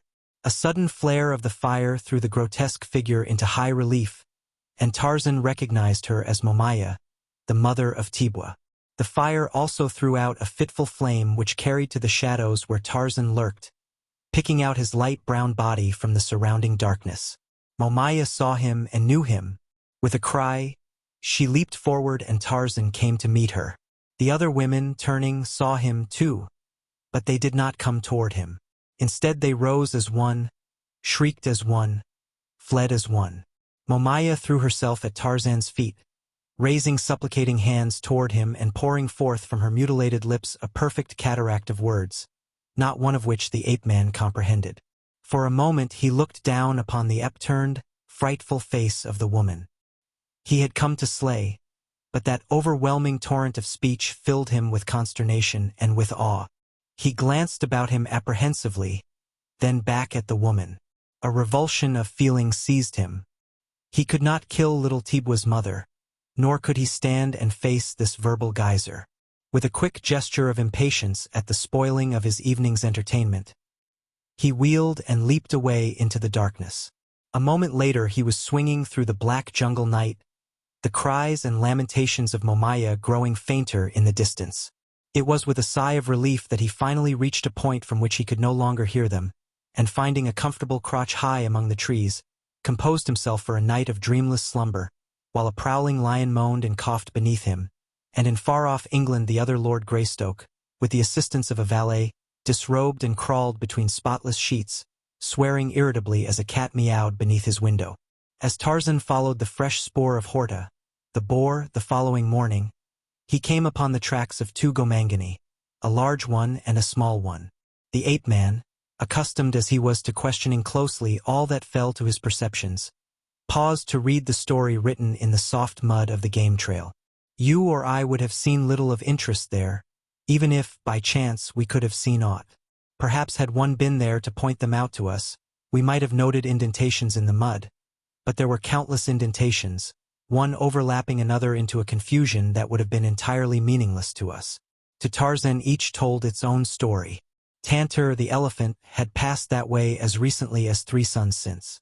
Numa had hunted here the night just gone, and Horta, the boar, had walked slowly along the trail within an hour. But what held Tarzan's attention was the spoor tale of the Gomangani. It told him that the day before an old man had gone toward the north in company with a little boy, and that with them had been 2 hyenas. Tarzan scratched his head in puzzled incredulity. He could see by the overlapping of the footprints that the beasts had not been following the two, for sometimes one was ahead of them and one behind, and again both were in advance or both were in the rear. It was very strange and quite inexplicable, especially where the spoor showed where the hyenas in the wider portions of the path had walked one on either side of the human pair, quite close to them. Then Tarzan read in the spoor of the smaller Gomangani a shrinking terror of the beast that brushed his side, but in that of the old man was no sign of fear. At first Tarzan had been solely occupied by the remarkable juxtaposition of the spoor of Dango and Gomangani, but now his keen eyes caught something in the spoor of the little Gomangani which brought him to a sudden stop. It was as though, finding a letter in the road, you suddenly had discovered in it the familiar handwriting of a friend. "Gobi-Ubalu!" exclaimed the ape-man, and at once memory flashed upon the screen of recollection the supplicating attitude of Momaya as she had hurled herself before him in the village of Mbonga the night before. Instantly all was explained: the wailing and lamentation, the pleading of the black mother, the sympathetic howling of the shes about the fire. Little Gobi-Ubalu had been stolen again, and this time by another than Tarzan.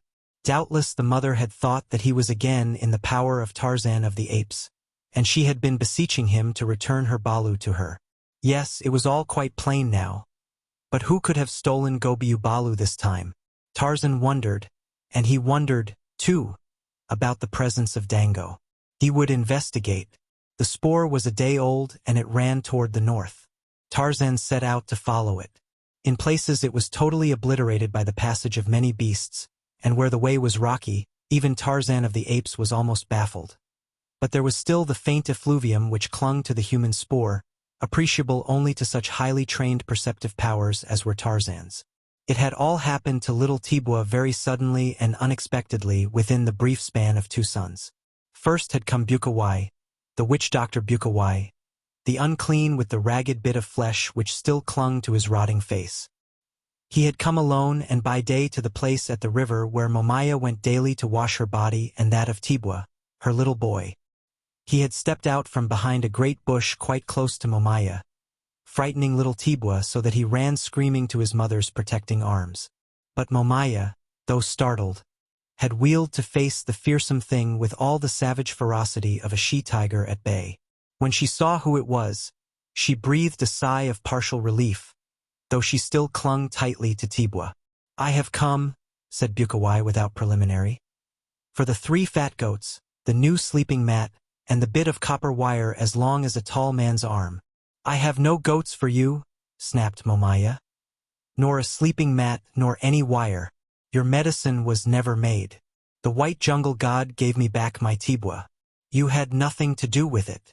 "But I did," mumbled Bukawai through his fleshless jaws. It was I who commanded the white jungle god to give back your Tibwa. Momaya laughed in his face. Speaker of lies, she cried. Go back to your foul den and your hyenas. Go back and hide your stinking face in the belly of the mountain, lest the sun, seeing it, cover his face with a black cloud. I have come, reiterated Bukawai, for the 3 fat goats, the new sleeping mat, and the bit of copper wire the length of a tall man's arm, which you were to pay me for the return of your Tibwa. It was to be the length of a man's forearm, corrected Momaya. But you shall have nothing, old thief. You would not make medicine until I had brought the payment in advance. And when I was returning to my village the great, white jungle god gave me back my Tibwa, gave him to me out of the jaws of Numa. His medicine is true medicine, yours is the weak medicine of an old man with a hole in his face. I have come, repeated Bukawai patiently, for the 3 fat, but Momaya had not waited to hear more of what she already knew by heart. Clasping Tibwa close to her side, she was hurrying away toward the palisade village of Mbonga, the chief. And the next day, when Momaya was working in the plantain field with others of the women of the tribe, and little Tibwa had been playing at the edge of the jungle, casting a small spear in anticipation of the distant day when he should be a full-fledged warrior, Bukawai had come again. Tibwa had seen a squirrel scampering up the bole of a great tree. His childish mind had transformed it into the menacing figure of a hostile warrior. Little Tibwa had raised his tiny spear, his heart filled with the savage blood lust of his race, as he pictured the night's orgy when he should dance about the corpse of his human kill as the women of his tribe prepared the meat for the feast to follow. But when he cast the spear, he missed both squirrel and tree, losing his missile far among the tangled undergrowth of the jungle. However, it could be but a few steps within the forbidden labyrinth. The women were all about in the field. There were warriors on guard within easy hail, and so little Tibwa boldly ventured into the dark place. Just behind the screen of creepers and matted foliage lurked 3 horrid figures, an old man, black as the pit, with a face half eaten away by leprosy, his sharp-filed teeth, the teeth of a cannibal, showing yellow and repulsive through the great gaping hole where his mouth and nose had been. And beside him, equally hideous, stood 2 powerful hyenas, carrion eaters consorting with carrion. Tibwa did not see them until, head down, he had forced his way through the thickly growing vines in search of his little spear, and then it was too late.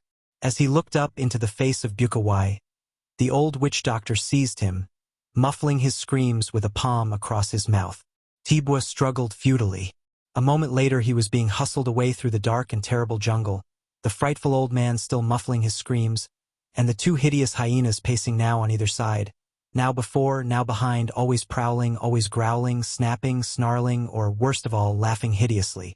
To little Tibwa, who within his brief existence had passed through such experiences as are given to few to pass through in a lifetime, the northward journey was a nightmare of terror. He thought now of the time that he had been with the great white jungle god, and he prayed with all his little soul that he might be back again with the white-skinned giant who consorted with the hairy tree men. Terror-stricken he had been then, but his surroundings had been nothing by comparison with those which he now endured. The old man seldom addressed Tibwa, though he kept up an almost continuous mumbling throughout the long day. Tibwa caught repeated references to fat goats, sleeping mats, and pieces of copper wire. 10 fat goats, 10 fat goats. The old Negro would croon over and over again. By this little Tibwa guessed that the price of his ransom had risen. 10 fat goats? Where would his mother get 10 fat goats, or thin ones either, for that matter, to buy back just a poor little boy? Mbonga would never let her have them, and Tibwa knew that his father never had owned more than 3 goats at the same time in all his life. 10 fat goats. Tibwa sniffled. The putrid old man would kill him and eat him, for the goats would never be forthcoming. Bukawai would throw his bones to the hyenas. The little black boy shuddered and became so weak that he almost fell in his tracks. Bukawai cuffed him on an ear and jerked him along. After what seemed an eternity to Tibwa, they arrived at the mouth of a cave between 2 rocky hills. The opening was low and narrow. A few saplings bound together with strips of rawhide closed it against stray beasts. Bukawai removed the primitive door and pushed Tibwa within. The hyenas, snarling, rushed past him and were lost to view in the blackness of the interior. Bukawai replaced the saplings and, seizing Tibwa roughly by the arm, dragged him along a narrow, rocky passage. The floor was comparatively smooth, for the dirt which lay thick upon it had been trodden and tramped by many feet until few inequalities remained. The passage was tortuous, and as it was very dark and the walls rough and rocky, Tibwa was scratched and bruised from the many bumps he received. Bukawai walked as rapidly through the winding gallery as one would traverse a familiar lane by daylight. He knew every twist and turn as a mother knows the face of her child, and he seemed to be in a hurry. He jerked poor little Tibwa possibly a trifle more ruthlessly than necessary even at the pace Bukawai set. But the old witch-doctor, an outcast from the society of man, diseased, shunned, hated, feared, was far from possessing an angelic temper. Nature had given him few of the kindlier characteristics of man, and these few fate had eradicated entirely. Shrewd, cunning, cruel, vindictive was Bukawai, the witch-doctor. Frightful tales were whispered of the cruel tortures he inflicted upon his victims. Children were frightened into obedience by the threat of his name. Often had Tibwa been thus frightened, and now he was reaping a grisly harvest of terror from the seeds his mother had innocently sown. The darkness, the presence of the dreaded witch-doctor, the pain of the contusions, with a haunting premonition of the future, and the fear of the hyenas combined to almost paralyze the child. He stumbled and reeled until Bukawai was dragging rather than leading him.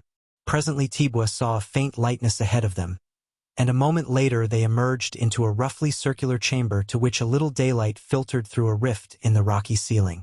The hyenas were there ahead of them, waiting. As Bukawai entered with Tibwa, the beasts slunk toward them, bearing yellow fangs. They were hungry. Toward Tibwa they came, and one snapped at his naked legs. Bukawai seized a stick from the floor of the chamber and struck a vicious blow at the beast, at the same time mumbling forth a volley of execrations. The hyena dodged and ran to the side of the chamber, where he stood growling. Bukawai took a step toward the creature, which bristled with rage at his approach. Fear and hatred shot from its evil eyes, but, fortunately for Bukawai, fear predominated. Seeing that he was unnoticed, the second beast made a short, quick rush for Tibwa. The child screamed and darted after the witch-doctor, who now turned his attention to the second hyena. This one he reached with his heavy stick, striking it repeatedly and driving it to the wall.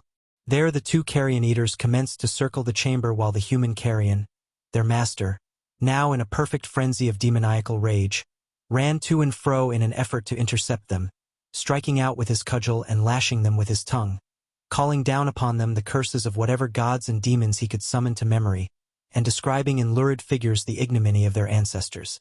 Several times one or the other of the beasts would turn to make a stand against the witch-doctor, and then Tibwa would hold his breath in agonized terror, for never in his brief life had he seen such frightful hatred depicted upon the countenance of man or beast. But always fear overcame the rage of the savage creatures, so that they resumed their flight, snarling and barefanged, just at the moment that Tibwa was certain they would spring at Bukawai's throat. At last the witch-doctor tired of the futile chase. With a snarl quite as bestial as those of the beast, he turned toward Tibwa. "I go to collect the 10 fat goats, the new sleeping mat, and the 2 pieces of copper wire that your mother will pay for the medicine I shall make to bring you back to her," he said. "You will stay here. There," and he pointed toward the passage which they had followed to the chamber. "I will leave the hyenas. If you try to escape, they will eat you." He cast aside the stick and called to the beasts. They came, snarling and slinking, their tails between their legs. Bukawai led them to the passage and drove them into it. Then he dragged a rude lattice into place before the opening after he, himself, had left the chamber. "This will keep them from you," he said. "If I do not get the 10 fat goats and the other things, they shall at least have a few bones after I am through." And he left the boy to think over the meaning of his all-too-suggestive words. When he was gone, Tibwa threw himself upon the earth floor and broke into childish sobs of terror and loneliness. He knew that his mother had no 10 fat goats to give, and that, when Bukawai returned, little Tibwa would be killed and eaten. How long he lay there he did not know, but presently he was aroused by the growling of the hyenas. They had returned through the passage and were glaring at him from beyond the lattice. He could see their yellow eyes blazing through the darkness. They reared up and clawed at the barrier. Tibwa shivered and withdrew to the opposite side of the chamber. He saw the lattice sag and sway to the attacks of the beasts. Momentarily he expected that it would fall inward, letting the creatures upon him. Wearily the horror-ridden hours dragged their slow way. Night came, and for a time Tibwa slept, but it seemed that the hungry beasts never slept.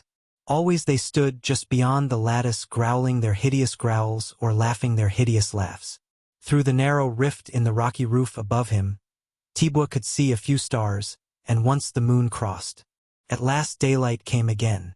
Tibwa was very hungry and thirsty, for he had not eaten since the morning before, and only once upon the long march had he been permitted to drink. But even hunger and thirst were almost forgotten in the terror of his position. It was after daylight that the child discovered a second opening in the walls of the subterranean chamber, almost opposite that at which the hyenas still stood glaring hungrily at him. It was only a narrow slit in the rocky wall. It might lead in but a few feet, or it might lead to freedom. Tibwa approached it and looked within. He could see nothing. He extended his arm into the blackness, but he dared not venture farther. Bukawai never would have left open a way of escape, Tibwa reasoned, so this passage must lead either nowhere or to some still more hideous danger. To the boy's fear of the actual dangers which menaced him, Bukawai and the two hyenas, his superstition added countless others quite too horrible even to name. For in the lives of the blacks, through the shadows of the jungle day and the black horrors of the jungle night, flit strange, fantastic shapes peopling the already hideously peopled forests with menacing figures, as though the lion and the leopard, the snake and the hyena, and the countless poisonous insects were not quite sufficient to strike terror to the hearts of the poor, simple creatures whose lot is cast in earth's most fearsome spot. And so it was that little Tibwa cringed not only from real menaces but from imaginary ones. He was afraid even to venture upon a road that might lead to escape, lest Bukawai had set to watch it some frightful demon of the jungle. But the real menaces suddenly drove the imaginary ones from the boy's mind, for with the coming of daylight the half-famished hyenas renewed their efforts to break down the frail barrier which kept them from their prey. Rearing upon their hind feet they clawed and struck at the lattice. With wide eyes Tibwa saw it sag and rock. Not for long, he knew, could it withstand the assaults of these two powerful and determined brutes. Already one corner had been forced past the rocky protuberance of the entranceway which had held it in place. A shaggy forearm protruded into the chamber. Tibwa trembled as with ague, for he knew that the end was near. Backing against the farther wall, he stood flattened out as far from the beasts as he could get. He saw the lattice give still more. He saw a savage, snarling head forced past it, and grinning jaws snapping and gaping toward him. In another instant the pitiful fabric would fall inward, and the two would be upon him, rending his flesh from his bones, gnawing the bones themselves, fighting for possession of his entrails. Bukawai came upon Momaya outside the palisade of Mbanga, the chief. At sight of him the woman drew back in revulsion.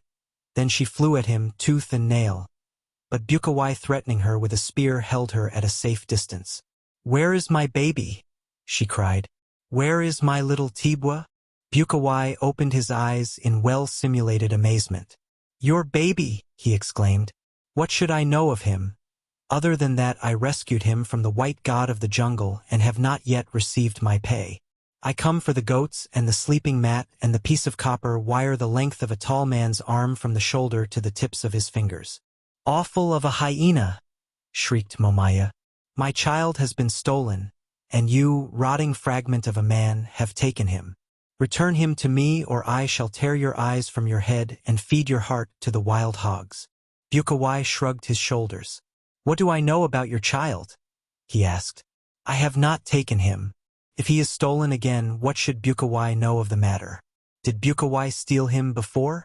No, the white jungle god stole him, and if he stole him once he would steal him again. It is nothing to me. I returned him to you before, and I have come for my pay. If he is gone and you would have him returned, Bukawai will return him for 10 fat goats, a new sleeping mat and 2 pieces of copper wire the length of a tall man's arm from the shoulder to the tips of his fingers, and Bukawai will say nothing more about the goats and the sleeping mat and the copper wire which you were to pay for the first medicine." 10 fat goats!" screamed Momaya. "I could not pay you 10 fat goats in as many years." 10 fat goats, indeed. 10 fat goats," repeated Bukawai. 10 fat goats, the new sleeping mat and 2 pieces of copper wire the length of. Momaya stopped him with an impatient gesture. "Wait!" she cried. "I have no goats. You waste your breath. Stay here while I go to my man.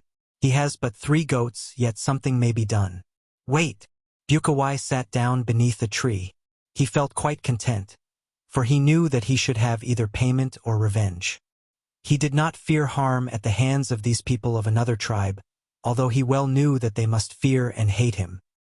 His leprosy alone would prevent their laying hands upon him, while his reputation as a witch doctor rendered him doubly immune from attack. He was planning upon compelling them to drive the 10 goats to the mouth of his cave when Momaya returned. With her were 3 warriors: Mbanga, the chief, Rabakega, the village witch doctor, and Abeto, Tibu's father.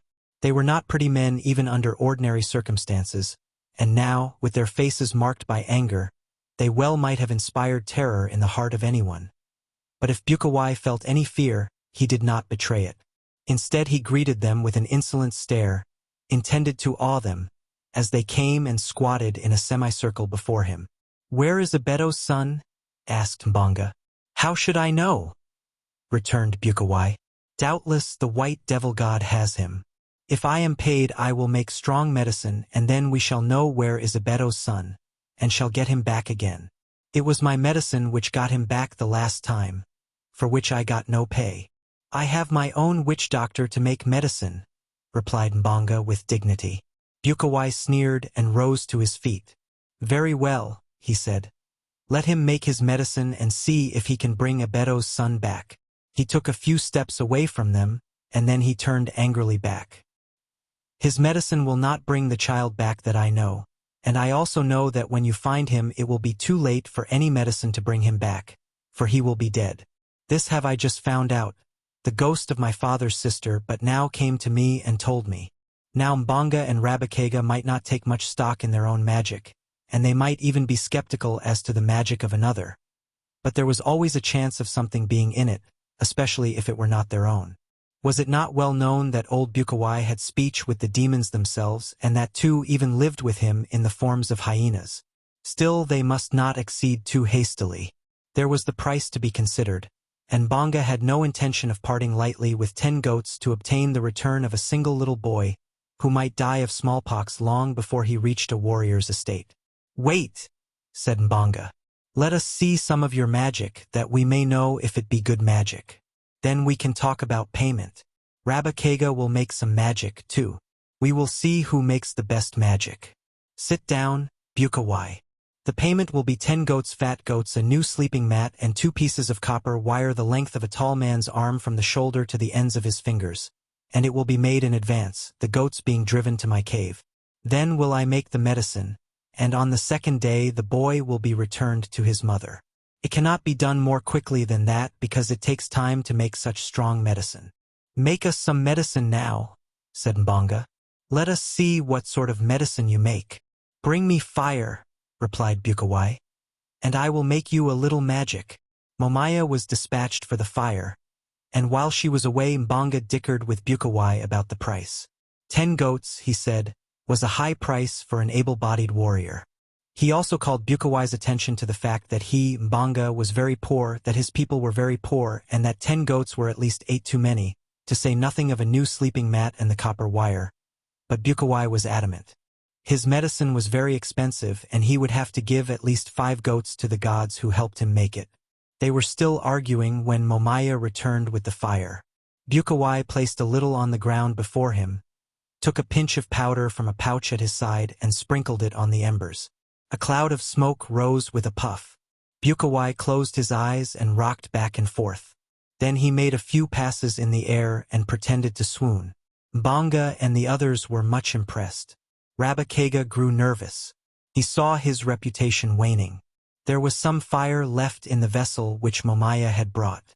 He seized the vessel, dropped a handful of dry leaves into it while no one was watching, and then uttered a frightful scream which drew the attention of Bukawai's audience to him. It also brought Bukawai quite miraculously out of his swoon. But when the old witch doctor saw the reason for the disturbance, he quickly relapsed into unconsciousness before anyone discovered his faux pas. Rabakega, seeing that he had the attention of Mbanga, Ibeto, and Momaya, blew suddenly into the vessel, with the result that the leaves commenced to smolder, and smoke issued from the mouth of the receptacle. Rabakega was careful to hold it so that none might see the dry leaves. Their eyes opened wide at this remarkable demonstration of the village witch doctor's powers. The latter, greatly elated, let himself out. He shouted, jumped up and down, and made frightful grimaces. Then he put his face close over the mouth of the vessel and appeared to be communing with the spirits within. It was while he was thus engaged that Bukawai came out of his trance, his curiosity finally having gotten the better of him. No one was paying him the slightest attention. He blinked his one eye angrily. Then he, too, let out a loud roar, and when he was sure that Mbanga had turned toward him, he stiffened rigidly and made spasmodic movements with his arms and legs. "I see him," he cried. "He is far away. The white devil god did not get him. He is alone and in great danger. But," he added, "if the 10 fat goats and the other things are paid to me quickly, there is yet time to save him." Rabakega had paused to listen. Mbanga looked toward him. The chief was in a quandary. He did not know which medicine was the better. "What does your magic tell you?" he asked of Rabakega. "I, too, see him," screamed Rabakega. "But he is not where Bukawai says he is. He is dead at the bottom of the river." At this Momaya commenced to howl loudly.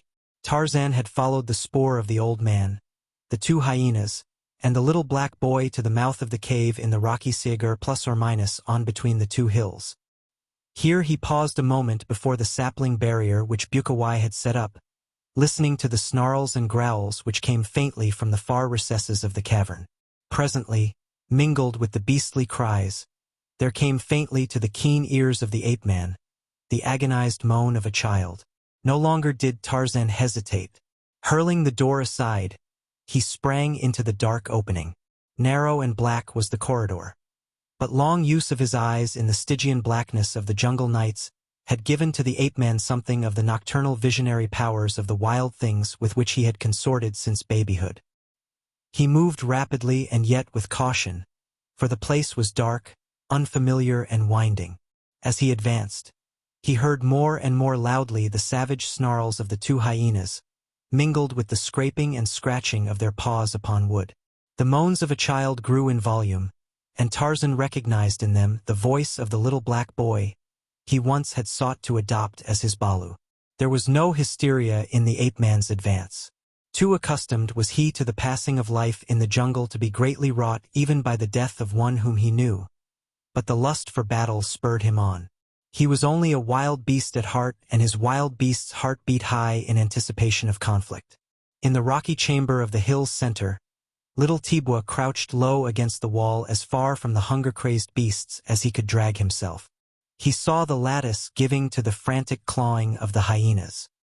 He knew that in a few minutes his little life would flicker out horribly beneath the rending, yellow fangs of these loathsome creatures. Beneath the buffetings of the powerful bodies, the lattice sagged inward, until, with a crash, it gave way, letting the carnivora in upon the boy. Tibwa cast one affrighted glance toward them, then closed his eyes and buried his face in his arms, sobbing piteously. For a moment the hyenas paused, caution and cowardice holding them from their prey. They stood thus glaring at the lad, then slowly, stealthily, crouching, they crept toward him. It was thus that Tarzan came upon them, bursting into the chamber swiftly and silently, but not so silently that the keen-eared beasts did not note his coming. With angry growls they turned from Tibwa upon the ape-man, as, with a smile upon his lips, he ran toward them. For an instant one of the animals stood its ground, but the ape-man did not deign even to draw his hunting knife against despised Dango. Rushing in upon the brute, he grasped it by the scruff of the neck, just as it attempted to dodge past him, and hurled it across the cavern after its fellow, which already was slinking into the corridor, bent upon escape. Then Tarzan picked Tibwa from the floor, and when the child felt human hands upon him instead of the paws and fangs of the hyenas, he rolled his eyes upward in surprise and incredulity, and as they fell upon Tarzan, sobs of relief broke from the childish lips and his hands clutched at his deliverer as though the white devil god was not the most feared of jungle creatures. When Tarzan came to the cave mouth, the hyenas were nowhere in sight, and after permitting Tibwa to quench his thirst in the spring which rose nearby, he lifted the boy to his shoulders and set off toward the jungle at a rapid trot, determined to still the annoying howlings of Momaya as quickly as possible, for he shrewdly had guessed that the absence of her balu was the cause of her lamentation. "He is not dead at the bottom of the river," cried Bukawai.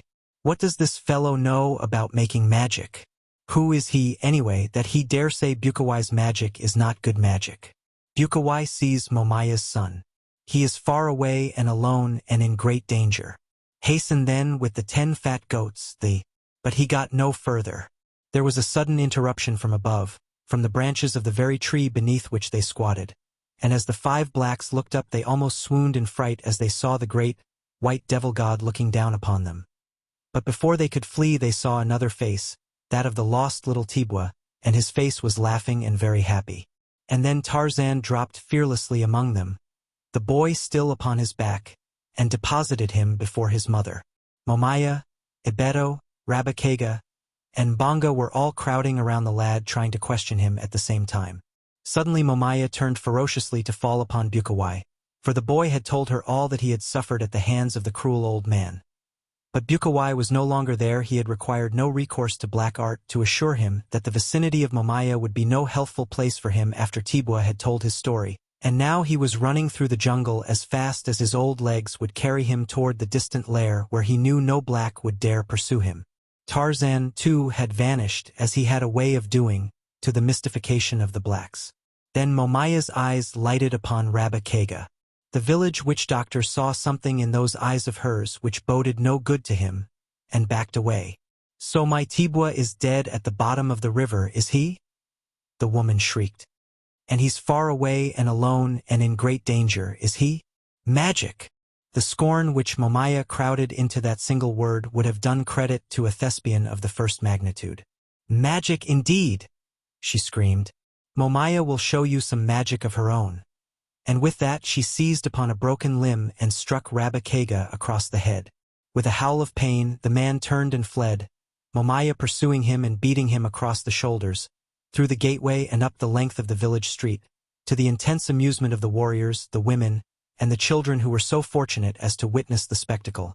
For one and all feared Rabakega, and to fear is to hate. Thus it was that to his host of passive enemies, Tarzan of the Apes added that day 2 active foes, both of whom remained awake long into the night planning means of revenge upon the white devil god who had brought them into ridicule and disrepute. But with their most malevolent schemings was mingled a vein of real fear and awe that would not down. Young Lord Greystoke did not know that they planned against him, nor, knowing, would have cared. He slept as well that night as he did on any other night, and though there was no roof above him and no doors to lock against intruders, he slept much better than his noble relative in England, who had eaten altogether too much lobster and drank too much wine at dinner that night. Chapter 7. The End of Bukawai. When Tarzan of the Apes was still but a boy he had learned, among other things, to fashion pliant ropes of fibrous jungle grass. Strong and tough were the ropes of Tarzan, the little Tarmangani. Tublat, his foster father, would have told you this much and more. Had you tempted him with a handful of fat caterpillars, he even might have sufficiently unbended to narrate to you a few stories of the many indignities which Tarzan had heaped upon him by means of his hated rope. But then Tublat always worked himself into such a frightful rage when he devoted any considerable thought either to the rope or to Tarzan, that it might not have proved comfortable for you to have remained close enough to him to hear what he had to say. So often had that snake-like noose settled unexpectedly over Tublat's head. So often had he been jerked ridiculously and painfully from his feet when he was least looking for such an occurrence, that there is little wonder he found scant space in his savage heart for love of his white-skinned foster child, or the inventions thereof. There had been other times, too, when Tublat had swung helplessly in midair, the noose tightening about his neck, death staring him in the face, and little Tarzan dancing upon a nearby limb, taunting him and making unseemly grimaces. Then there had been another occasion in which the rope had figured prominently, an occasion, and the only one connected with the rope, which Tublat recalled with pleasure. Tarzan, as active in brain as he was in body, was always inventing new ways in which to play. It was through the medium of play that he learned much during his childhood. This day he learned something, and that he did not lose his life in the learning of it was a matter of great surprise to Tarzan, and the fly in the ointment to Tublat. The man-child had, in throwing his noose at a playmate in a tree above him, caught a projecting branch instead. When he tried to shake it loose it but drew the tighter. Then Tarzan started to climb the rope to remove it from the branch. When he was part way up, a frolicsome playmate seized that part of the rope which lay upon the ground and ran off with it as far as he could go. When Tarzan screamed at him to desist, the young ape released the rope a little and then drew it tight again. The result was to impart a swinging motion to Tarzan's body, which the ape boy suddenly realized was a new and pleasurable form of play. He urged the ape to continue until Tarzan was swinging to and fro as far as the short length of rope would permit, but the distance was not great enough, and, too, he was not far enough above the ground to give the necessary thrills which add so greatly to the pastimes of the young. So he clambered to the branch where the noose was caught, and after removing it carried the rope far aloft and out upon a long and powerful branch. Here he again made it fast, and taking the loose end in his hand, clambered quickly down among the branches as far as the rope would permit him to go. Then he swung out upon the end of it, his lithe, young body turning and twisting a human bob upon a pendulum of grass 30 feet above the ground. Ah, how delectable! This was indeed a new play of the first magnitude. Tarzan was entranced. Soon he discovered that by wriggling his body in just the right way at the proper time he could diminish or accelerate his oscillation, and, being a boy, he chose naturally to accelerate. Presently he was swinging far and wide, while below him, the apes of the tribe of Kerchak looked on in mild amaze. Had it been you or I swinging there at the end of that grass rope, the thing which presently happened would not have happened, for we could not have hung on so long as to have made it possible.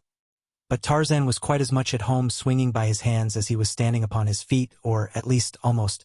At any rate, he felt no fatigue long after the time that an ordinary mortal would have been numb with the strain of the physical exertion. And this was his undoing. Tublat was watching him, as were others of the tribe.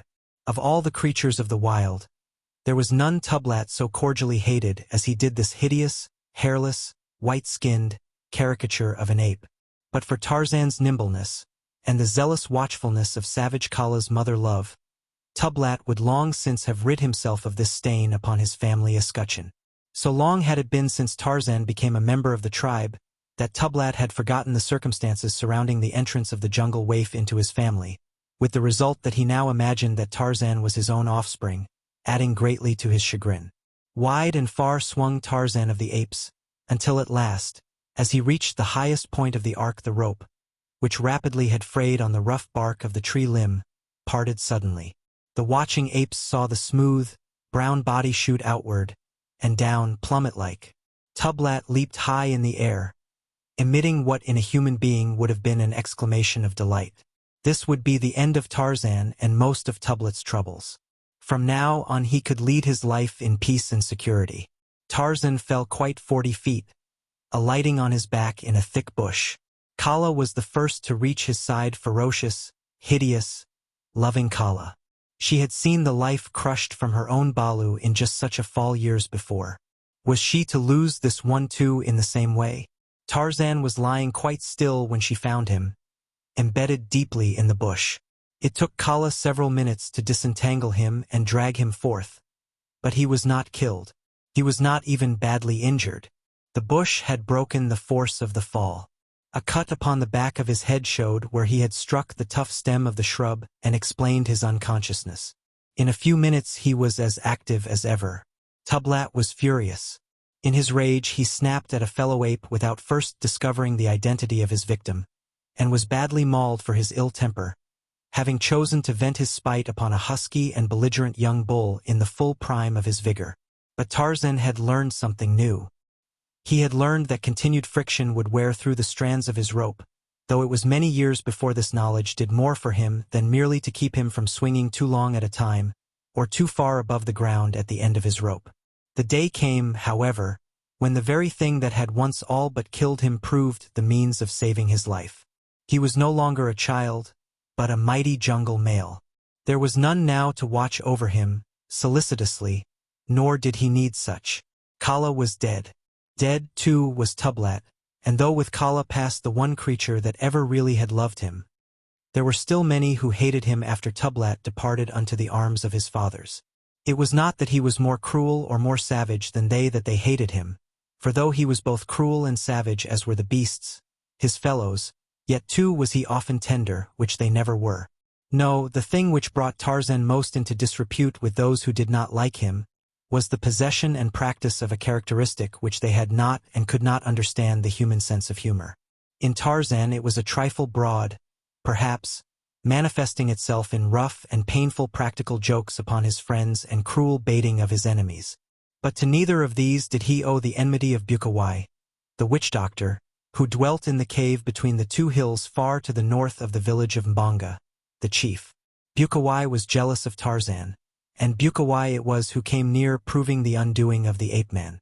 For months Bukawai had nursed his hatred while revenge seemed remote indeed, since Tarzan of the Apes frequented another part of the jungle, miles away from the lair of Bukawai. Only once had the black witch-doctor seen the devil god, as he was most often called among the blacks, and upon that occasion Tarzan had robbed him of a fat fee, at the same time putting the lie in the mouth of Bukawai, and making his medicine seem poor medicine. All this Bukawai never could forgive, though it seemed unlikely that the opportunity would come to be revenged. Yet it did come, and quite unexpectedly. Tarzan was hunting far to the north. He had wandered away from the tribe, as he did more and more often as he approached maturity, to hunt alone for a few days. As a child he had enjoyed romping and playing with the young apes, his companions. But now these playfellows of his had grown to surly, lowering bulls, or to touchy, suspicious mothers, jealously guarding helpless Ballas. So Tarzan found in his own man-mind a greater and a truer companionship than any or all of the apes of Kerchak could afford him. This day, as Tarzan hunted, the sky slowly became overcast. Torn clouds, whipped to ragged streamers, fled low above the tree-tops. They reminded Tarzan of frightened antelope fleeing the charge of a hungry lion. But though the light clouds raced so swiftly, the jungle was motionless. Not a leaf quivered, and the silence was a great, dead weight insupportable. Even the insects seemed stilled by apprehension of some frightful thing impending, and the larger things were soundless. Such a forest, such a jungle might have stood there in the beginning of that unthinkably far-gone age before God peopled the world with life, when there were no sounds because there were no ears to hear, and over all lay a sickly, pallid ochre light through which the scourged clouds raced. Tarzan had seen all these conditions many times before, yet he never could escape a strange feeling at each recurrence of them. He knew no fear, but in the face of nature's manifestations of her cruel, immeasurable powers, he felt very small and very lonely. Now he heard a low moaning, far away. "The lions seek their prey," he murmured to himself, looking up once again at the swift-flying clouds. The moaning rose to a great volume of sound. "They come," said Tarzan of the Apes, and sought the shelter of a thickly foliaged tree. Quite suddenly the trees bent their tops simultaneously, as though God had stretched a hand from the heavens and pressed his flat palm down upon the world. "They pass," whispered Tarzan. "The lions pass." Then came a vivid flash of lightning, followed by deafening thunder. "The lions have sprung," cried Tarzan, "and now they roar above the bodies of their kills." The trees were waving wildly in all directions now. A perfectly demoniacal wind threshed the jungle pitilessly. In the midst of it the rain came not as it comes upon us of the northlands, but in a sudden, choking, blinding deluge. "The blood of the kill," thought Tarzan, huddling himself closer to the bole of the great tree beneath which he stood. He was close to the edge of the jungle, and at a little distance he had seen two hills before the storm broke. But now he could see nothing. It amused him to look out into the beating rain, searching for the two hills and imagining that the torrents from above had washed them away. Yet he knew that presently the rain would cease, the sun come out again, and all be as it was before, except where a few branches had fallen and here and there some old and rotted patriarch had crashed back to enrich the soil upon which he had fatted for, maybe, centuries. All about him branches and leaves filled the air or fell to earth, torn away by the strength of the tornado and the weight of the water upon them. A gaunt corpse toppled and fell a few yards away. But Tarzan was protected from all these dangers by the wide-spreading branches of the sturdy young giant beneath which his jungle craft had guided him. Here there was but a single danger, and that a remote one. Yet it came. Without warning, the tree above him was riven by lightning, and when the rain ceased and the sun came out, Tarzan lay stretched as he had fallen, upon his face amidst the wreckage of the jungle giant that should have shielded him. Bukawai came to the entrance of his cave after the rain and the storm had passed and looked out upon the scene. From his one eye Bukawai could see. But had he had a dozen eyes, he could have found no beauty in the fresh sweetness of the revivified jungle, for to such things, in the chemistry of temperament, his brain failed to react. Nor, even had he had a nose, which he had not for years, could he have found enjoyment or sweetness in the clean-washed air. At either side of the leper stood his sole and constant companions, the two hyenas, sniffing the air. Presently one of them uttered a low growl and with flattened head started, sneaking and wary, toward the jungle. The other followed. Bukawai, his curiosity aroused, trailed after them, in his hand a heavy knobstick. The hyenas halted a few yards from the prostrate Tarzan, sniffing and growling. Then came Bukawai, and at first he could not believe the witness of his own eyes. But when he did and saw that it was indeed the devil god, his rage knew no bounds, for he thought him dead and himself cheated of the revenge he had so long dreamed upon. The hyenas approached the ape-man with bared fangs. Bukawai, with an inarticulate scream, rushed upon them, striking cruel and heavy blows with his knobstick, for there might still be life in the apparently lifeless form. The beasts, snapping and snarling, half turned upon their master and their tormentor, but long fear still held them from his putrid throat. They slunk away a few yards and squatted upon their haunches, hatred and baffled hunger gleaming from their savage eyes. Bukawai stooped and placed his ear above the ape-man's heart. It still beat. As well as his sloughed features could register pleasure, they did so, but it was not a pretty sight. At the ape-man's side lay his long grass rope. Quickly Bukawai bound the limp arms behind his prisoner's back.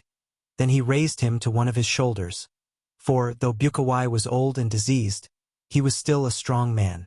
The hyenas fell in behind as the witch-doctor set off toward the cave, and through the long black corridors they followed as Bukawai bore his victim into the bowels of the hills. Through subterranean chambers, connected by winding passageways, Bukawai staggered with his load. At a sudden turning of the corridor, daylight flooded them and Bukawai stepped out into a small, circular basin in the hill, apparently the crater of an ancient volcano, one of those which never reach the dignity of a mountain and are little more than lava-rimmed pits closed to the earth's surface. Steep walls rimmed the cavity. The only exit was through the passageway by which Bukawai had entered. A few stunted trees grew upon the rocky floor. 100 feet above could be seen the ragged lips of this cold, dead mouth of hell. Bukawai propped Tarzan against a tree and bound him there with his own grass rope, leaving his hands free but securing the knots in such a way that the ape-man could not reach them. The hyenas slunk to and fro, growling. Bukawai hated them and they hated him. He knew that they but waited for the time when he should be helpless, or when their hatred should rise to such a height as to submerge their cringing fear of him.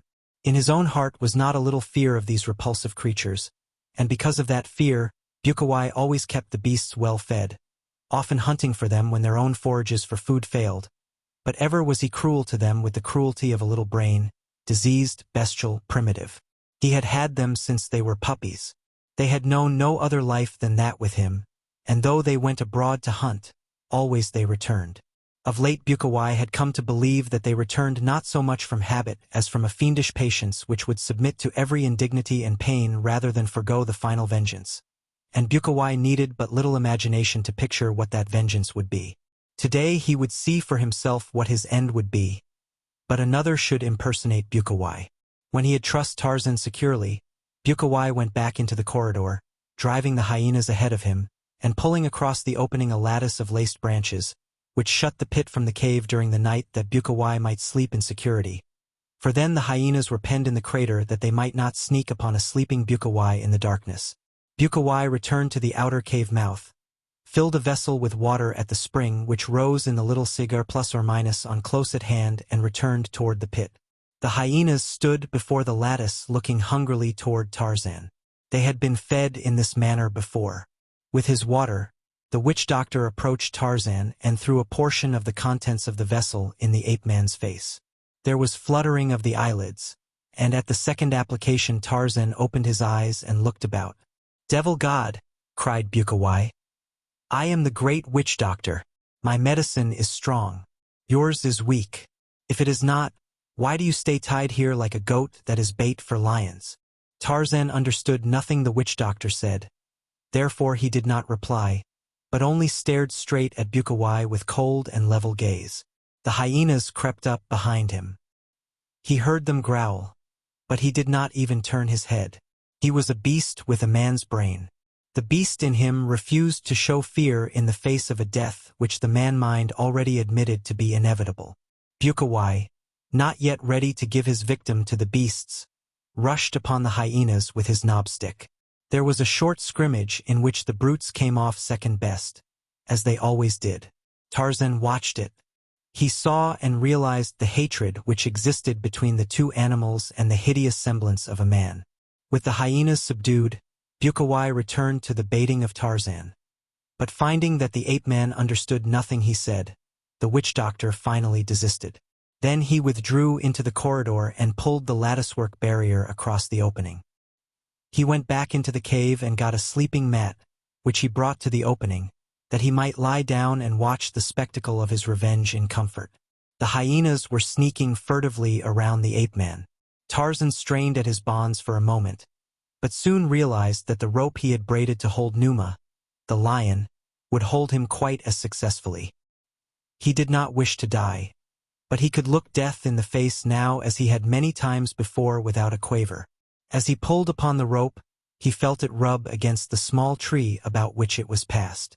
Like a flash of the cinematograph upon the screen, a picture was flashed before his mind's eye from the storehouse of his memory. He saw a lithe, boyish figure swinging high above the ground at the end of a rope. He saw many apes watching from below, and then he saw the rope part and the boy hurtle downward toward the ground. Tarzan smiled. Immediately he commenced to draw the rope rapidly back and forth across the tree trunk. The hyenas, gaining courage, came closer. They sniffed at his legs, but when he struck at them with his free arms they slunk off. He knew that, with the growth of hunger, they would attack. Coolly, methodically, without haste, Tarzan drew the rope back and forth against the rough trunk of the small tree. In the entrance to the cavern Bukawai fell asleep. He thought it would be some time before the beasts gained sufficient courage or hunger to attack the captive. Their growls and the cries of the victim would awaken him.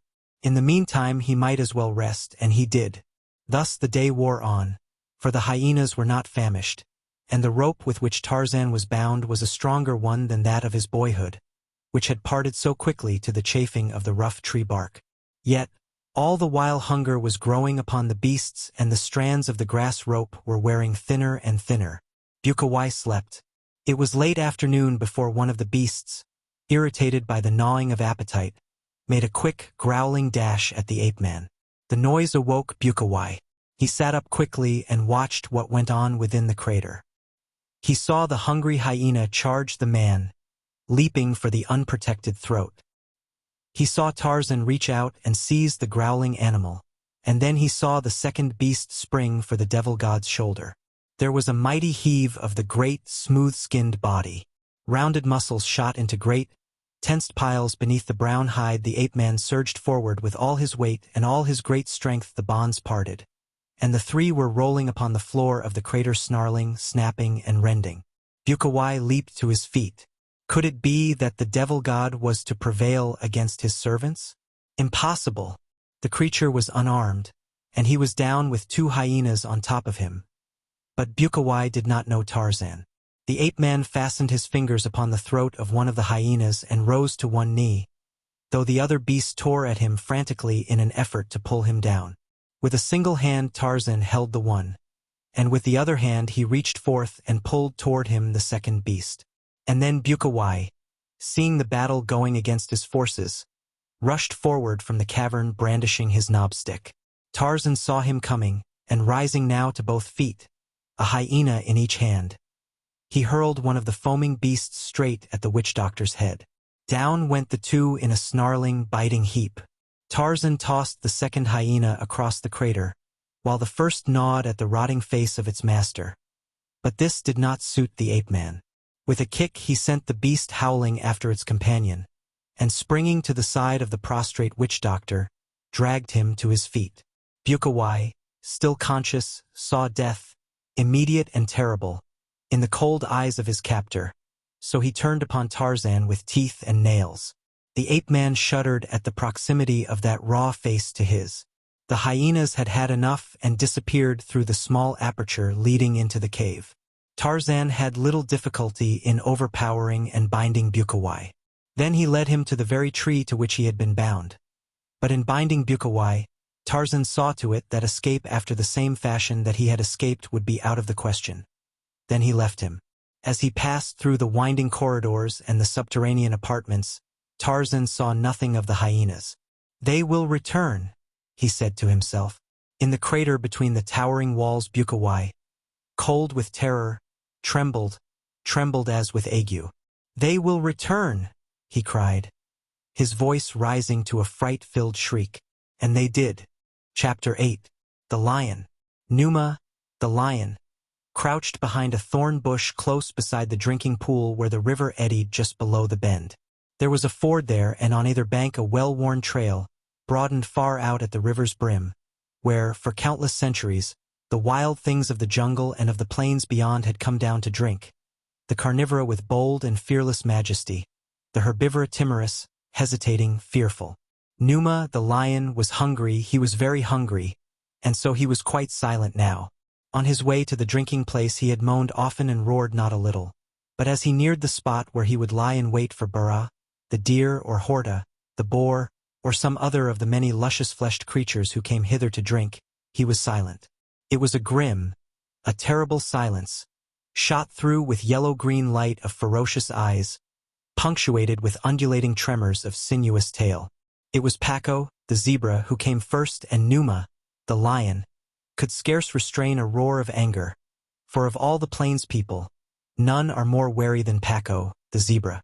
Behind the black-striped stallion came a herd of 30 or 40 of the plump and vicious little horse-like beasts. As he neared the river, the leader paused often, cocking his ears and raising his muzzle to sniff the gentle breeze for the telltale scent spoor of the dread flesh-eaters. Numa shifted uneasily, drawing his hind quarters far beneath his tawny body, gathering himself for the sudden charge and the savage assault. His eyes shot hungry fire. His great muscles quivered to the excitement of the moment. Paco came a little nearer, halted, snorted, and wheeled. There was a pattering of scurrying hoofs and the herd was gone. But Numa, the lion, moved not. He was familiar with the ways of Paco, the zebra. He knew that he would return, though many times he might wheel and fly before he summoned the courage to lead his harem and his offspring to the water. There was the chance that Paco might be frightened off entirely. Numa had seen this happen before, and so he became almost rigid lest he be the one to send them galloping, waterless, back to the plain. Again and again came Paco and his family, and again did they turn and flee. But each time they came closer to the river, until at last the plump stallion dipped his velvet muzzle daintily into the water.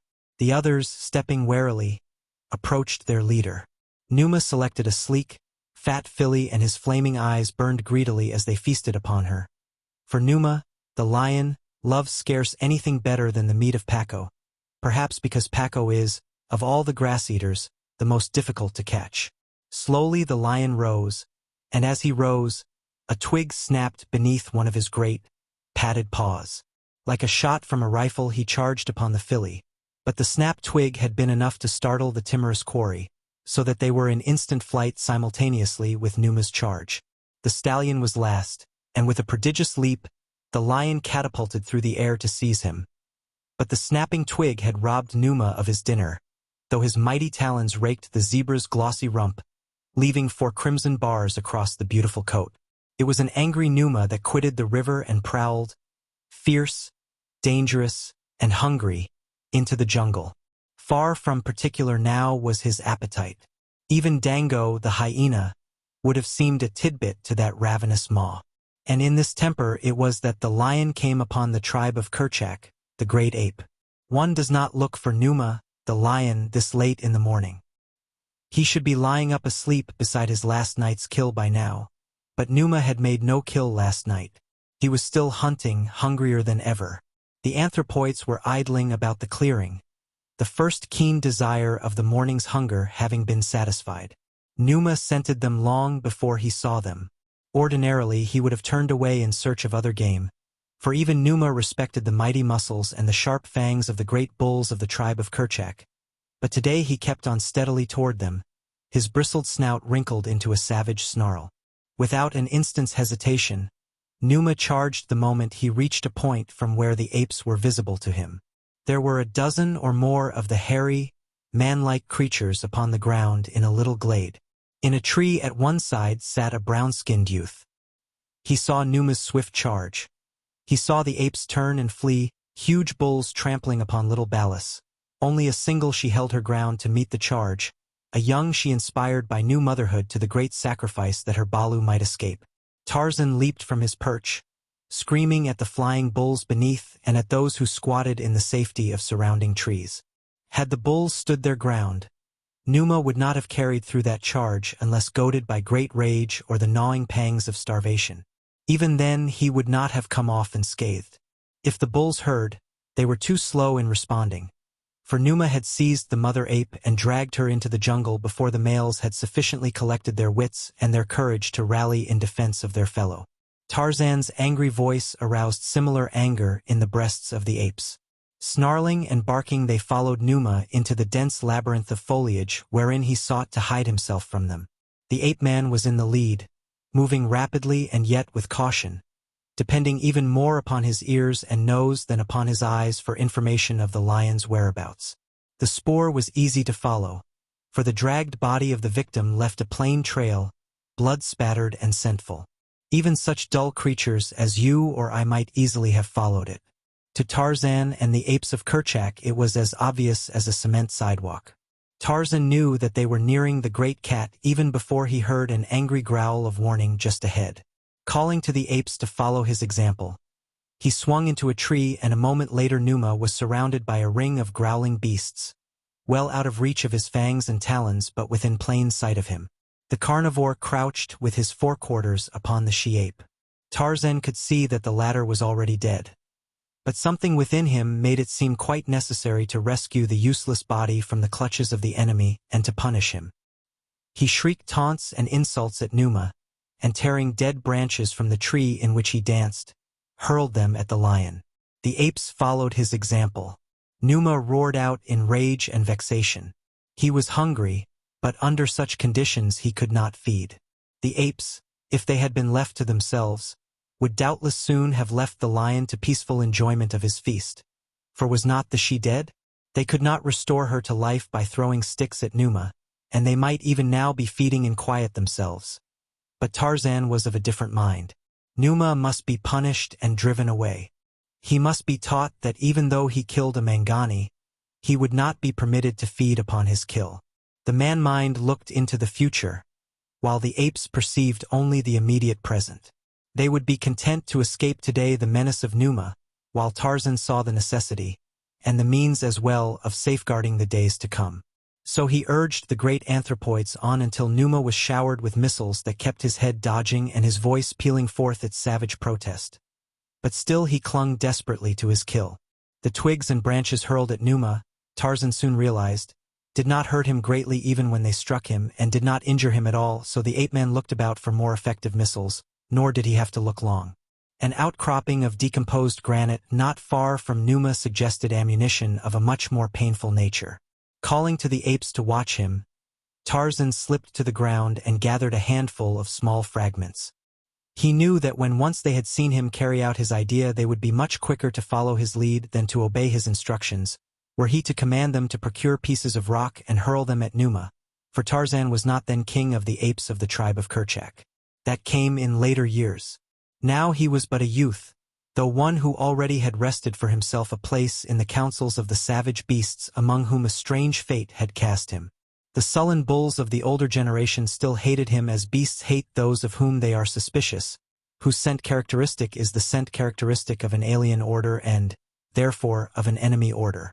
The younger bulls, those who had grown up through childhood as his playmates, were as accustomed to Tarzan's scent as to that of any other member of the tribe.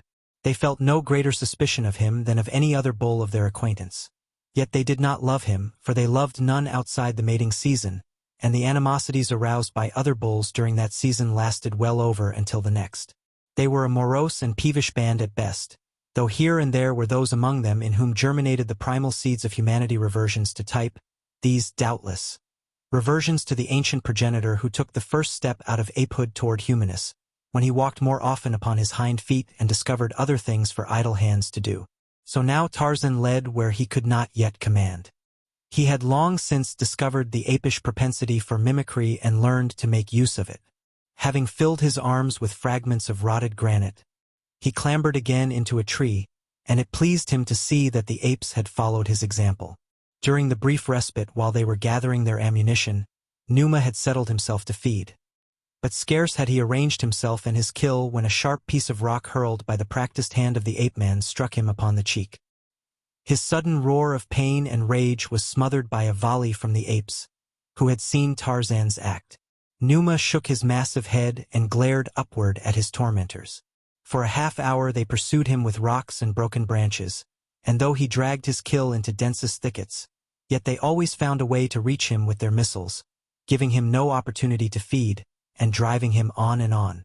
The hairless ape thing with the man scent was worst of all, for he had even the temerity to advance upon the ground to within a few yards of the lord of the jungle, that he might with greater accuracy and force hurl the sharp bits of granite and the heavy sticks at him. Time and again did Numa charge sudden, vicious charges, but the lithe, active tormentor always managed to elude him, and with such insolent ease that the lion forgot even his great hunger in the consuming passion of his rage, leaving his meat for considerable spaces of time in vain efforts to catch his enemy. The apes and Tarzan pursued the great beast to a natural clearing, where Numa evidently determined to make a last stand, taking up his position in the center of the open space, which was far enough from any tree to render him practically immune from the rather erratic throwing of the apes, though Tarzan still found him with most persistent and aggravating frequency. This, however, did not suit the ape-man, since Numa now suffered an occasional missile with no more than a snarl, while he settled himself to partake of his delayed feast. Tarzan scratched his head, pondering some more effective method of offense, for he had determined to prevent Numa from profiting in any way through his attack upon the tribe. The man-mind reasoned against the future, while the shaggy apes thought only of their present hatred of this ancestral enemy.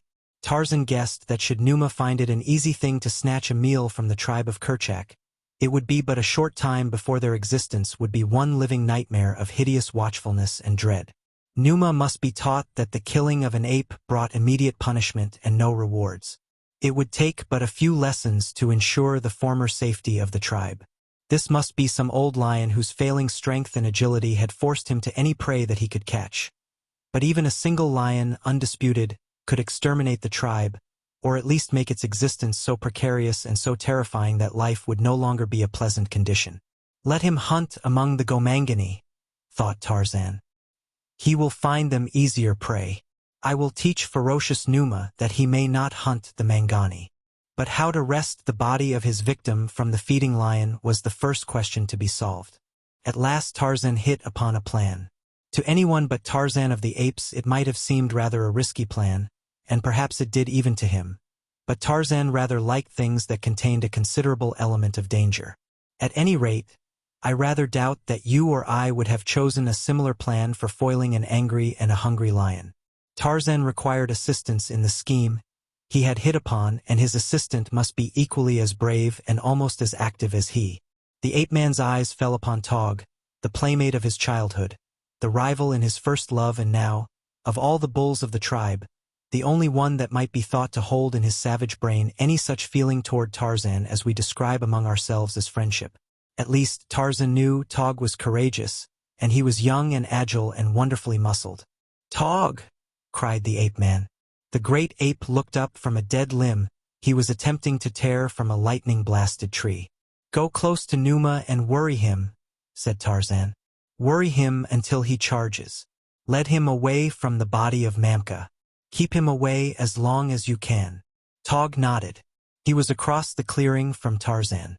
Wresting the limb at last from the tree, he dropped to the ground and advanced toward Numa, growling and barking out his insults. The worried lion looked up and rose to his feet. His tail went stiffly erect and Tog turned in flight, for he knew that warming signal of the charge. From behind the lion, Tarzan ran quickly toward the center of the clearing and the body of Mamka. Numa, all his eyes for Tog, did not see the ape-man. Instead he shot forward after the fleeing bull, who had turned in flight not an instant too soon, since he reached the nearest tree but a yard or two ahead of the pursuing demon. Like a cat, the heavy anthropoid scampered up the bole of his sanctuary. Numa's talons missed him by little more than inches. For a moment the lion paused beneath the tree, glaring up at the ape and roaring until the earth trembled. Then he turned back again toward his kill, and as he did so, his tail shot once more to rigid erectness and he charged back even more ferociously than he had come. For what he saw was the naked man-thing running toward the farther trees with the bloody carcass of his prey across a giant shoulder. The apes, watching the grim race from the safety of the trees, screamed taunts at Numa and warnings to Tarzan. The high sun, hot and brilliant, fell like a spotlight upon the actors in the little clearing, portraying them in glaring relief to the audience in the leafy shadows of the surrounding trees. The light brown body of the naked youth, all but hidden by the shaggy carcass of the killed ape, the red blood streaking his smooth hide, his muscles rolling, velvety, beneath. Behind him the black-maned lion, head flattened, tail extended, racing, a jungle thoroughbred, across the sunlit clearing. Ah! But this was life. With death at his heels, Tarzan thrilled with the joy of such living as this. But would he reach the trees ahead of the rampant death so close behind? Gunto swung from a limb in a tree before him. Gunto was screaming warnings and advice. "Catch me!" cried Tarzan, and with his heavy burden leaped straight for the big bull hanging there by his hind feet and one forepaw. And Gunto caught them, the big ape-man, and the dead weight of the slain she-ape caught them with one great, hairy paw and whirled them upward until Tarzan's fingers closed upon a nearby branch. Beneath, Numa leaped. But Gunto, heavy and awkward as he may have appeared, was as quick as Manu, the monkey, so that the lion's talons but barely grazed him, scratching a bloody streak beneath one hairy arm. Tarzan carried Mamka's corpse to a high crotch, where even Sheeta, the panther, could not get it. Numa paced angrily back and forth beneath the tree, roaring frightfully. He had been robbed of his kill and his revenge also. He was very savage indeed, but his despoilers were well out of his reach, and after hurling a few taunts and missiles at him, they swung away through the trees, fiercely reviling him. Tarzan thought much upon the little adventure of that day. He foresaw what might happen should the great carnivora of the jungle turn their serious attention upon the tribe of Kerchak, the great ape, but equally he thought upon the wild scramble of the apes for safety when Numa first charged among them. There is little humor in the jungle that is not grim and awful. The beasts have little or no conception of humor, but the young Englishman saw humor in many things which presented no humorous angle to his associates. Since earliest childhood he had been a searcher after fun, much to the sorrow of his fellow apes, and now he saw the humor of the frightened panic of the apes and the baffled rage of Numa even in this grim jungle adventure which had robbed Mamka of life and jeopardized that of many members of the tribe. It was but a few weeks later that Sheeta, the panther, made a sudden rush among the tribe and snatched a little balu from a tree where it had been hidden while its mother sought food. Sheeta got away with his small prize unmolested. Tarzan was very wroth. He spoke to the bulls of the ease with which Numa and Sheeta, in a single moon, had slain 2 members of the tribe. "They will take us all for food," he cried. "We hunt as we will through the jungle, paying no heed to approaching enemies. Even Manu, the monkey, does not so. He keeps 2 or 3 always watching for enemies. Paco, the zebra, and Wapi, the antelope, have those about the herd who keep watch while the others feed, while we, the great Mangani, let Numa and Sabor and Sheeta come when they will and carry us off to feed their balas." "Grrrmph," said Numgo. "What are we to do?" asked Tog. We, too, should have 2 or 3 always watching for the approach of Numa, and Sabor and Sheeta, replied Tarzan.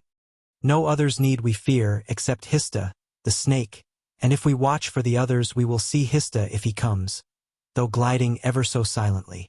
And so it was that the great apes of the tribe of Kerchak posted sentries thereafter, who watched upon 3 sides while the tribe hunted, scattered less than had been their wont. But Tarzan went abroad alone. For Tarzan was a man-thing and sought amusement and adventure and such humor as the grim and terrible jungle offers to those who know it and do not fear it, a weird humor shot with blazing eyes and dappled with the crimson of lifeblood. While others sought only food and love, Tarzan of the Apes sought food and joy. One day he hovered above the palisade village of Mbanga, the chief, the jet cannibal of the jungle primeval. He saw, as he had seen many times before, the witch doctor Rabba Kega, decked out in the head and hide of Gorgo, the buffalo. It amused Tarzan to see a Gomangani parading as Gorgo, but it suggested nothing in particular to him until he chanced to see stretched against the side of Mbanga's hut the skin of a lion with the head still on. Then a broad grin widened the handsome face of the savage beast youth. Back into the jungle he went until chance, agility, strength, and cunning backed by his marvelous powers of perception gave him an easy meal. If Tarzan felt that the world owed him a living, he also realized that it was for him to collect it, nor was there ever a better collector than this son of an English lord, who knew even less of the ways of his forebears than he did of the forebears themselves, which was nothing. It was quite dark when Tarzan returned to the village of Mbanga and took his now polished perch in the tree which overhangs the palisade upon one side of the walled enclosure. As there was nothing in particular to feast upon in the village, there was little life in the single street, for only an orgy of flesh and native beer could draw out the people of Mbanga. Tonight they sat gossiping about their cooking fires, the older members of the tribe, or, if they were young, paired off in the shadows cast by the palm-thatched huts. Tarzan dropped lightly into the village, and sneaking stealthily in the concealment of the denser shadows, approached the hut of the chief, Mbanga. Here he found that which he sought. There were warriors all about him, but they did not know that the feared devil god slunk noiselessly so near them, nor did they see him possess himself of that which he coveted and depart from their village as noiselessly as he had come.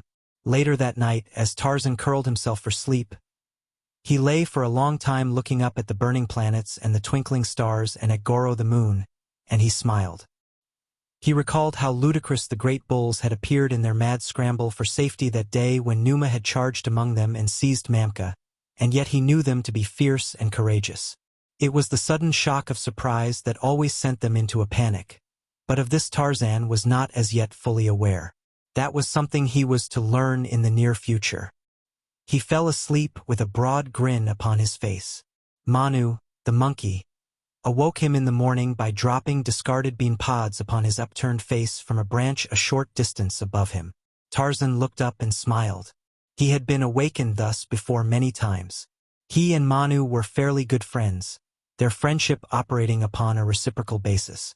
Sometimes Manu would come running early in the morning to awaken Tarzan and tell him that Bara, the deer, was feeding close at hand, or that Horta, the boar, was asleep in a mud-hole hard by, and in return Tarzan broke open the shells of the harder nuts and fruits for Manu, or frightened away Hista, the snake, and Sheeta, the panther. The sun had been up for some time, and the tribe had already wandered off in search of food. Manu indicated the direction they had taken with a wave of his hand and a few piping notes of his squeaky little voice. "Come, Manu," said Tarzan, "and you will see that which shall make you dance for joy and squeal your wrinkled little head off. Come, follow Tarzan of the Apes." With that he set off in the direction Manu had indicated, and above him, chattering, scolding and squealing, skipped Manu, the monkey. Across Tarzan's shoulders was the thing he had stolen from the village of Mbanga, the chief, the evening before. The tribe was feeding in the forest beside the clearing where Gunto and Tog and Tarzan had so harassed Numa and finally taken away from him the fruit of his kill. Some of them were in the clearing itself. In peace and content they fed, for were there not 3 sentries, each watching upon a different side of the herd? Tarzan had taught them this, and though he had been away for several days hunting alone, as he often did, or visiting at the cabin by the sea, they had not as yet forgotten his admonitions, and if they continued for a short time longer to post sentries, it would become a habit of their tribal life and thus be perpetuated indefinitely. But Tarzan, who knew them better than they knew themselves, was confident that they had ceased to place the watchers about them the moment that he had left them, and now he planned not only to have a little fun at their expense but to teach them a lesson in preparedness, which, by the way, is even a more vital issue in the jungle than in civilized places. That you and I exist today must be due to the preparedness of some shaggy anthropoid of the Oligocene. Of course, the apes of Kerchak were always prepared. After their own way, Tarzan had merely suggested a new and additional safeguard. Gunto was posted today to the north of the clearing. He squatted in the fork of a tree from where he might view the jungle for quite a distance about him. It was he who first discovered the enemy. A rustling in the undergrowth attracted his attention, and a moment later he had a partial view of a shaggy mane and tawny yellow back. Just a glimpse, it was through the matted foliage beneath him, but it brought from Gunto's leathern lungs a shrill kriga, which is the ape for beware or danger. Instantly the tribe took up the cry until krigachis rang through the jungle about the clearing as apes swung quickly to places of safety among the lower branches of the trees, and the great bulls hastened in the direction of Gunto. And then into the clearing strode Numa, the lion majestic and mighty, and from a deep chest issued the moan and the cough and the rumbling roar that set stiff hairs to bristling from shaggy craniums down the length of mighty spines. Inside the clearing, Numa paused, and on the instant there fell upon him from the trees near by a shower of broken rock and dead limbs torn from age-old trees.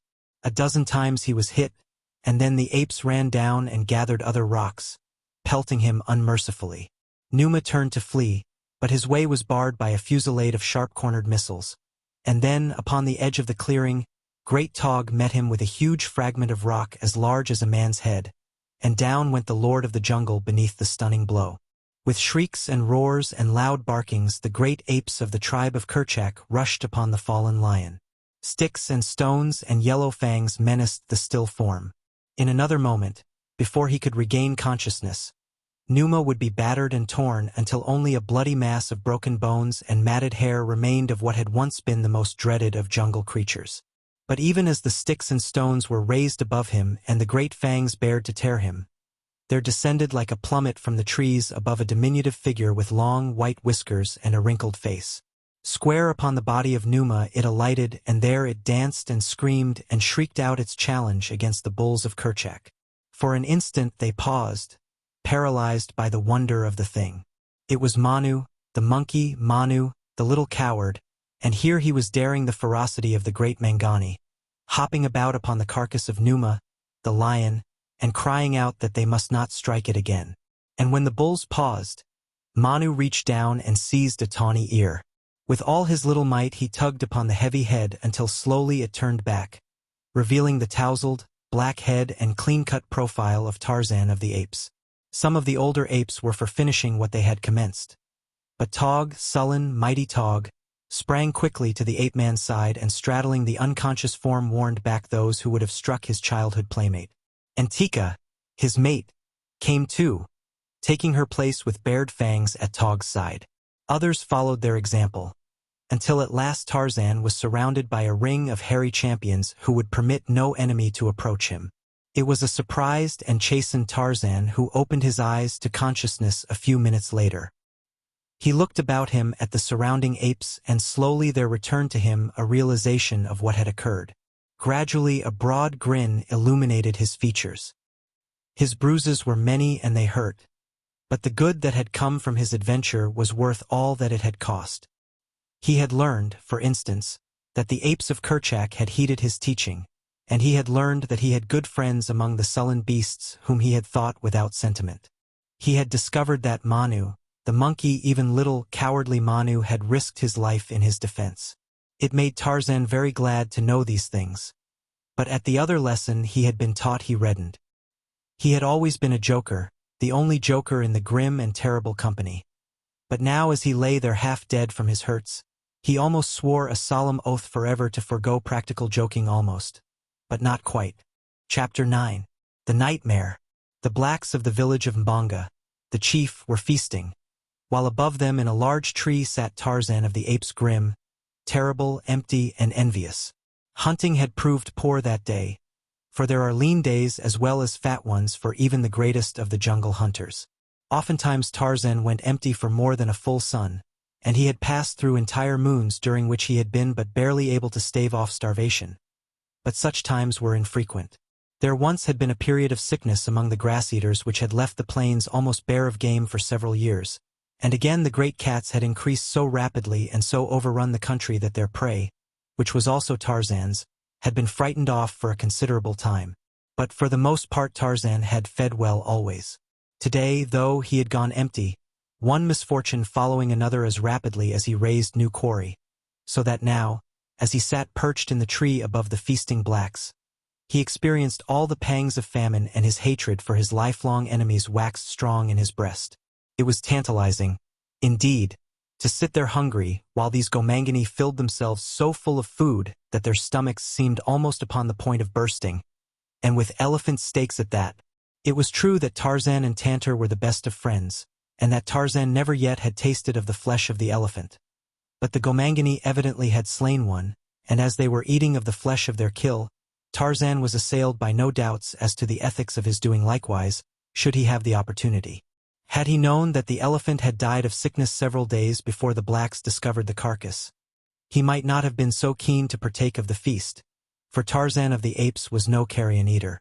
Hunger, however, may blunt the most Epicurean taste, and Tarzan was not exactly an epicure. What he was at this moment was a very hungry wild beast whom caution was holding in leash, for the great cooking pot in the center of the village was surrounded by black warriors, through whom not even Tarzan of the Apes might hope to pass unharmed.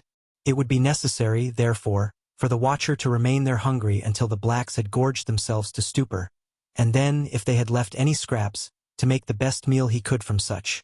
But to the impatient Tarzan it seemed that the greedy Gomangani would rather burst than leave the feast before the last morsel had been devoured.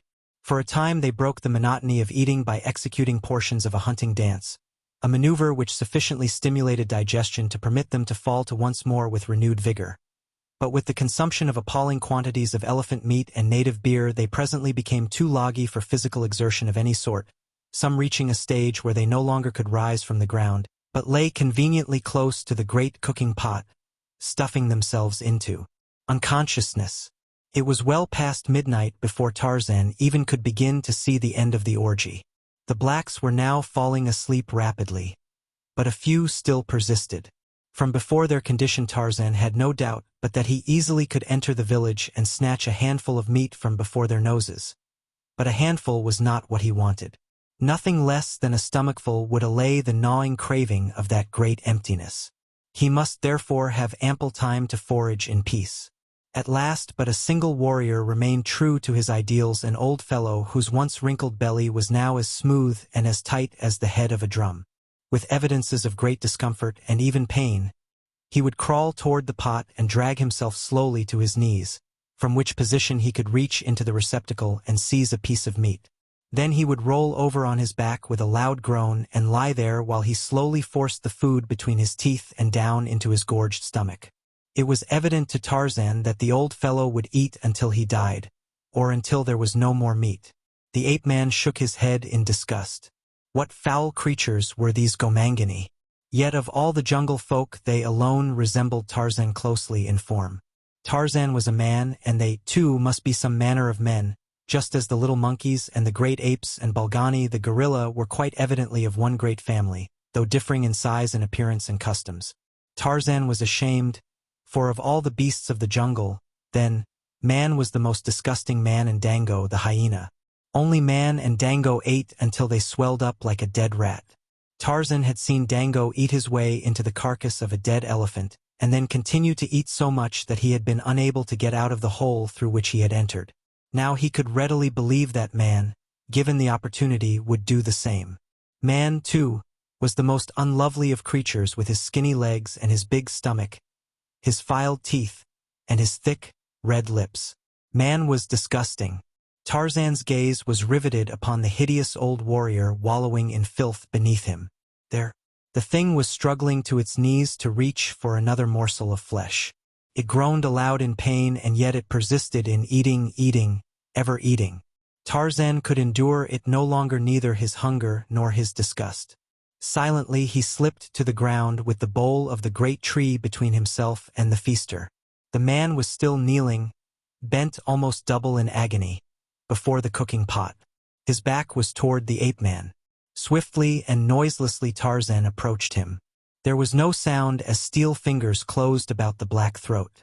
The struggle was short, for the man was old and already half stupefied from the effects of the gorging and the beer.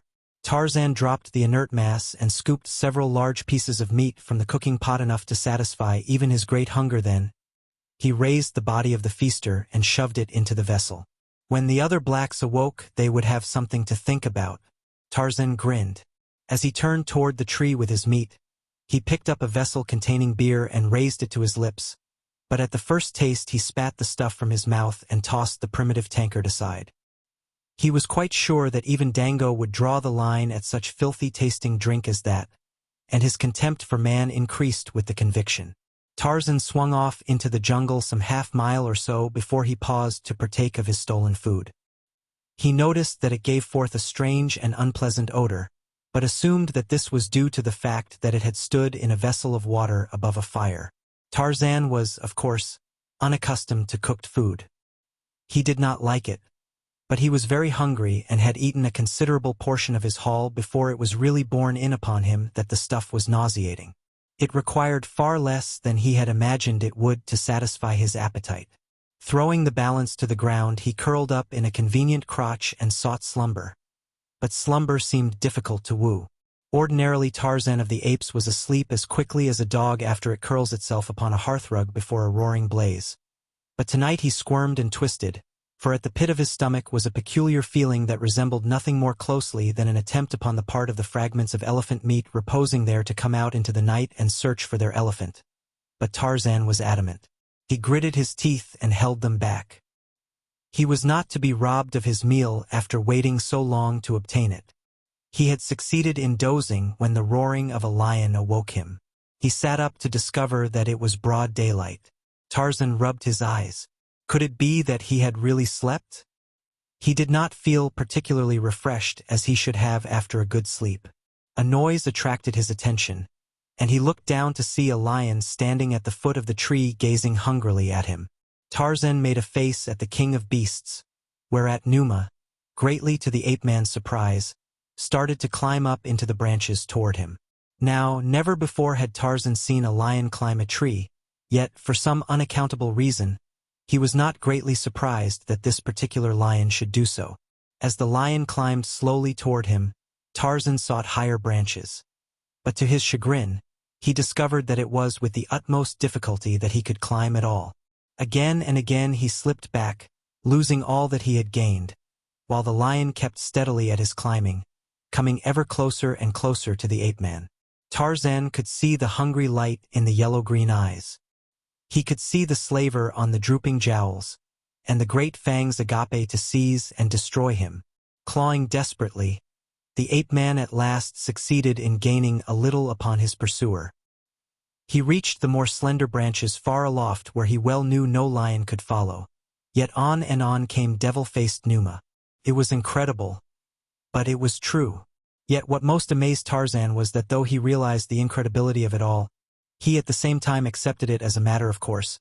First, that a lion should climb at all, and second, that he should enter the upper terraces where even Sheeta the panther dared not venture. To the very top of a tall tree the ape-man clawed his awkward way, and after him came Numa, the lion, moaning dismally. At last Tarzan stood balanced upon the very utmost pinnacle of a swaying branch, high above the forest.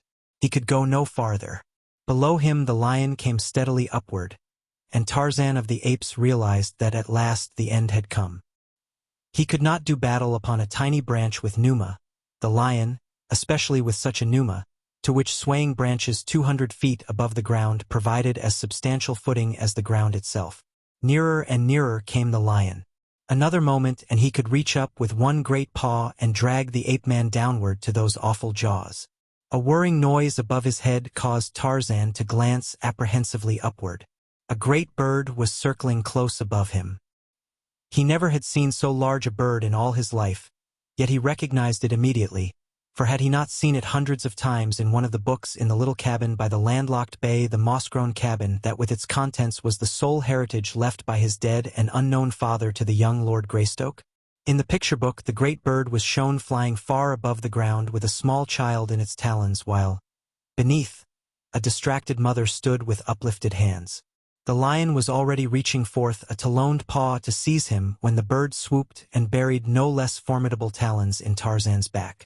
The pain was numbing, but it was with a sense of relief that the ape-man felt himself snatched from the clutches of Numa. With a great whirring of wings, the bird rose rapidly until the forest lay far below. It made Tarzan sick and dizzy to look down upon it from so great a height, so he closed his eyes tight and held his breath. Higher and higher climbed the huge bird. Tarzan opened his eyes. The jungle was so far away that he could see only a dim, green blur below him, but just above and quite close was the sun. Tarzan reached out his hands and warmed them, for they were very cold. Then a sudden madness seized him. Where was the bird taking him? Was he to submit thus passively to a feathered creature, however enormous? Was he, Tarzan of the Apes, mighty fighter, to die without striking a blow in his own defense? Never. He snatched the hunting blade from his G-string and thrusting upward drove it once, twice, thrice into the breast above him. The mighty wings fluttered a few more times. Spasmodically, the talons relaxed their hold, and Tarzan of the Apes fell hurtling downward toward the distant jungle. It seemed to the ape-man that he fell for many minutes before he crashed through the leafy verdure of the treetops.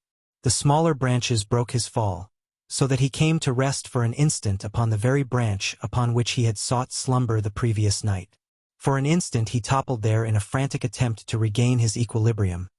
But at last he rolled off, yet, clutching wildly, he succeeded in grasping the branch and hanging on. Once more he opened his eyes, which he had closed during the fall. Again it was night. With all his old agility, he clambered back to the crotch from which he had toppled. Below him a lion roared, and, looking downward, Tarzan could see the yellow-green eyes shining in the moonlight as they bored hungrily upward through the darkness of the jungle night toward him. The ape-man gasped for breath. Cold sweat stood out from every pore. There was a great sickness at the pit of Tarzan's stomach. Tarzan of the Apes had dreamed his first dream. For a long time he sat watching for Numa to climb into the tree after him, and listening for the sound of the great wings from above, for to Tarzan of the Apes his dream was a reality. He could not believe what he had seen, and yet, having seen even these incredible things, he could not disbelieve the evidence of his own perceptions. Never in all his life had Tarzan's senses deceived him badly, and so, naturally, he had great faith in them. Each perception which ever had been transmitted to Tarzan's brain had been, with varying accuracy, a true perception. He could not conceive of the possibility of apparently having passed through such a weird adventure in which there was no grain of truth. That a stomach disordered by decayed elephant flesh, a lion roaring in the jungle, a picture book, and sleep could have so truly portrayed all the clear-cut details of what he had seemingly experienced was quite beyond his knowledge. Yet he knew that Numa could not climb a tree. He knew that there existed in the jungle no such bird as he had seen, and he knew, too, that he could not have fallen a tiny fraction of the distance he had hurtled downward, and lived. To say the least, he was a very puzzled Tarzan as he tried to compose himself once more for slumber, a very puzzled and a very nauseated Tarzan. As he thought deeply upon the strange occurrences of the night, he witnessed another remarkable happening. It was indeed quite preposterous, yet he saw it all with his own eyes. It was nothing less than Hista, the snake, wreathing his sinuous and slimy way up the bole of the tree below him. Hista, with the head of the old man Tarzan, had shoved into the cooking pot the head and the round, tight, black, distended stomach. As the old man's frightful face, with upturned eyes, set and glassy, came close to Tarzan, the jaws opened to seize him. The ape-man struck furiously at the hideous face, and as he struck the apparition disappeared. Tarzan sat straight up upon his branch, trembling in every limb, wide-eyed and panting. He looked all around him with his keen, jungle-trained eyes, but he saw naught of the old man with the body of Hista, the snake, but on his naked thigh the ape-man saw a caterpillar, dropped from a branch above him. With a grimace he flicked it off into the darkness beneath. And so the night wore on, dream following dream, nightmare following nightmare, until the distracted ape-man started like a frightened deer at the rustling of the wind in the trees about him, or leaped to his feet as the uncanny laugh of a hyena burst suddenly upon a momentary jungle silence. But at last the tardy morning broke, and a sick and feverish Tarzan wound sluggishly through the dank and gloomy mazes of the forest in search of water. His whole body seemed on fire. A great sickness surged upward to his throat. He saw a tangle of almost impenetrable thicket, and, like the wild beast he was, he crawled into it to die alone and unseen, safe from the attacks of predatory carnivora. But he did not die. For a long time he wanted to. But presently nature and an outraged stomach relieved themselves in their own therapeutic manner. The ape-man broke into a violent perspiration, and then fell into a normal and untroubled sleep which persisted well into the afternoon. When he awoke he found himself weak but no longer sick. Once more he sought water, and after drinking deeply, took his way slowly toward the cabin by the sea. In times of loneliness and trouble it had long been his custom to seek there the quiet and restfulness which he could find nowhere else. As he approached the cabin and raised the crude latch which his father had fashioned so many years before, two small, bloodshot eyes watched him from the concealing foliage of the jungle close by. From beneath shaggy, beetling brows they glared maliciously upon him, maliciously and with a keen curiosity. Then Tarzan entered the cabin and closed the door after him. Here, with all the world shut out from him, he could dream without fear of interruption. He could curl up and look at the pictures in the strange things which were books. He could puzzle out the printed word he had learned to read without knowledge of the spoken language it represented. He could live in a wonderful world of which he had no knowledge beyond the covers of his beloved books. Numa and Sabor might prowl about close to him, the elements might rage in all their fury. But here at least, Tarzan might be entirely off his guard in a delightful relaxation which gave him all his faculties for the uninterrupted pursuit of this greatest of all his pleasures. Today he turned to the picture of the huge bird which bore off the little Tarmangani in its talons. Tarzan puckered his brows as he examined the colored print. Yes, this was the very bird that had carried him off the day before. For to Tarzan the dream had been so great a reality that he still thought another day and a night had passed since he had lain down in the tree to sleep. But the more he thought upon the matter the less positive he was as to the verity of the seeming adventure through which he had passed. Yet where the real had ceased and the unreal commenced he was quite unable to determine. Had he really then been to the village of the blacks at all? Had he killed the old Gomangani? Had he eaten of the elephant meat? Had he been sick? Tarzan scratched his tousled black head and wondered. It was all very strange. Yet he knew that he never had seen Numa climb a tree, or Hista with the head and belly of an old black man whom Tarzan already had slain. Finally, with a sigh he gave up trying to fathom the unfathomable. Yet in his heart of hearts he knew that something had come into his life that he never before had experienced. Another life which existed when he slept and the consciousness of which was carried over into his waking hours. Then he commenced to wonder if some of these strange creatures which he met in his sleep might not slay him. For at such times Tarzan of the apes seemed to be a different Tarzan, sluggish, helpless and timid, wishing to flee his enemies as fled Bara, the dear, most fearful of creatures. Thus, with a dream, came the first faint tinge of a knowledge of fear, a knowledge which Tarzan, awake, had never experienced, and perhaps he was experiencing what his early forebears passed through and transmitted to posterity in the form of superstition first and religion later. For they, as Tarzan, had seen things at night which they could not explain by the daylight standards of sense perception or of reason, and so had built for themselves a weird explanation which included grotesque shapes, possessed of strange and uncanny powers, to whom they finally came to attribute all those inexplicable phenomena of nature which with each recurrence filled them with awe, with wonder, or with terror. And as Tarzan concentrated his mind on the little bugs upon the printed page before him, the active recollection of the strange adventures presently merged into the text of that which he was reading, a story of Bulgani, the gorilla in captivity. There was a more or less lifelike illustration of Bulgani in colors and in a cage, with many remarkable-looking Tarmangani standing against a rail and peering curiously at the snarling brute. Tarzan wondered not a little, as he always did, at the odd and seemingly useless array of colored plumage which covered the bodies of the Tarmangani. It always caused him to grin a trifle when he looked at these strange creatures. He wondered if they so covered their bodies from shame of their hairlessness or because they thought the odd things they wore added any to the beauty of their appearance. Particularly was Tarzan amused by the grotesque headdresses of the pictured people. He wondered how some of the shes succeeded in balancing theirs in an upright position, and he came as near to laughing aloud as he ever had, as he contemplated the funny little round things upon the heads of the hes. Slowly the ape-man picked out the meaning of the various combinations of letters on the printed page, and as he read, the little bugs, for as such he always thought of the letters, commenced to run about in a most confusing manner, blurring his vision and befuddling his thoughts. Twice he brushed the back of a hand smartly across his eyes, but only for a moment could he bring the bugs back to coherent and intelligible form. He had slept ill the night before, and now he was exhausted from loss of sleep, from sickness, and from the slight fever he had had, so that it became more and more difficult to fix his attention, or to keep his eyes open. Tarzan realized that he was falling asleep, and just as the realization was borne in upon him, and he had decided to relinquish himself to an inclination which had assumed almost the proportions of a physical pain, he was aroused by the opening of the cabin door.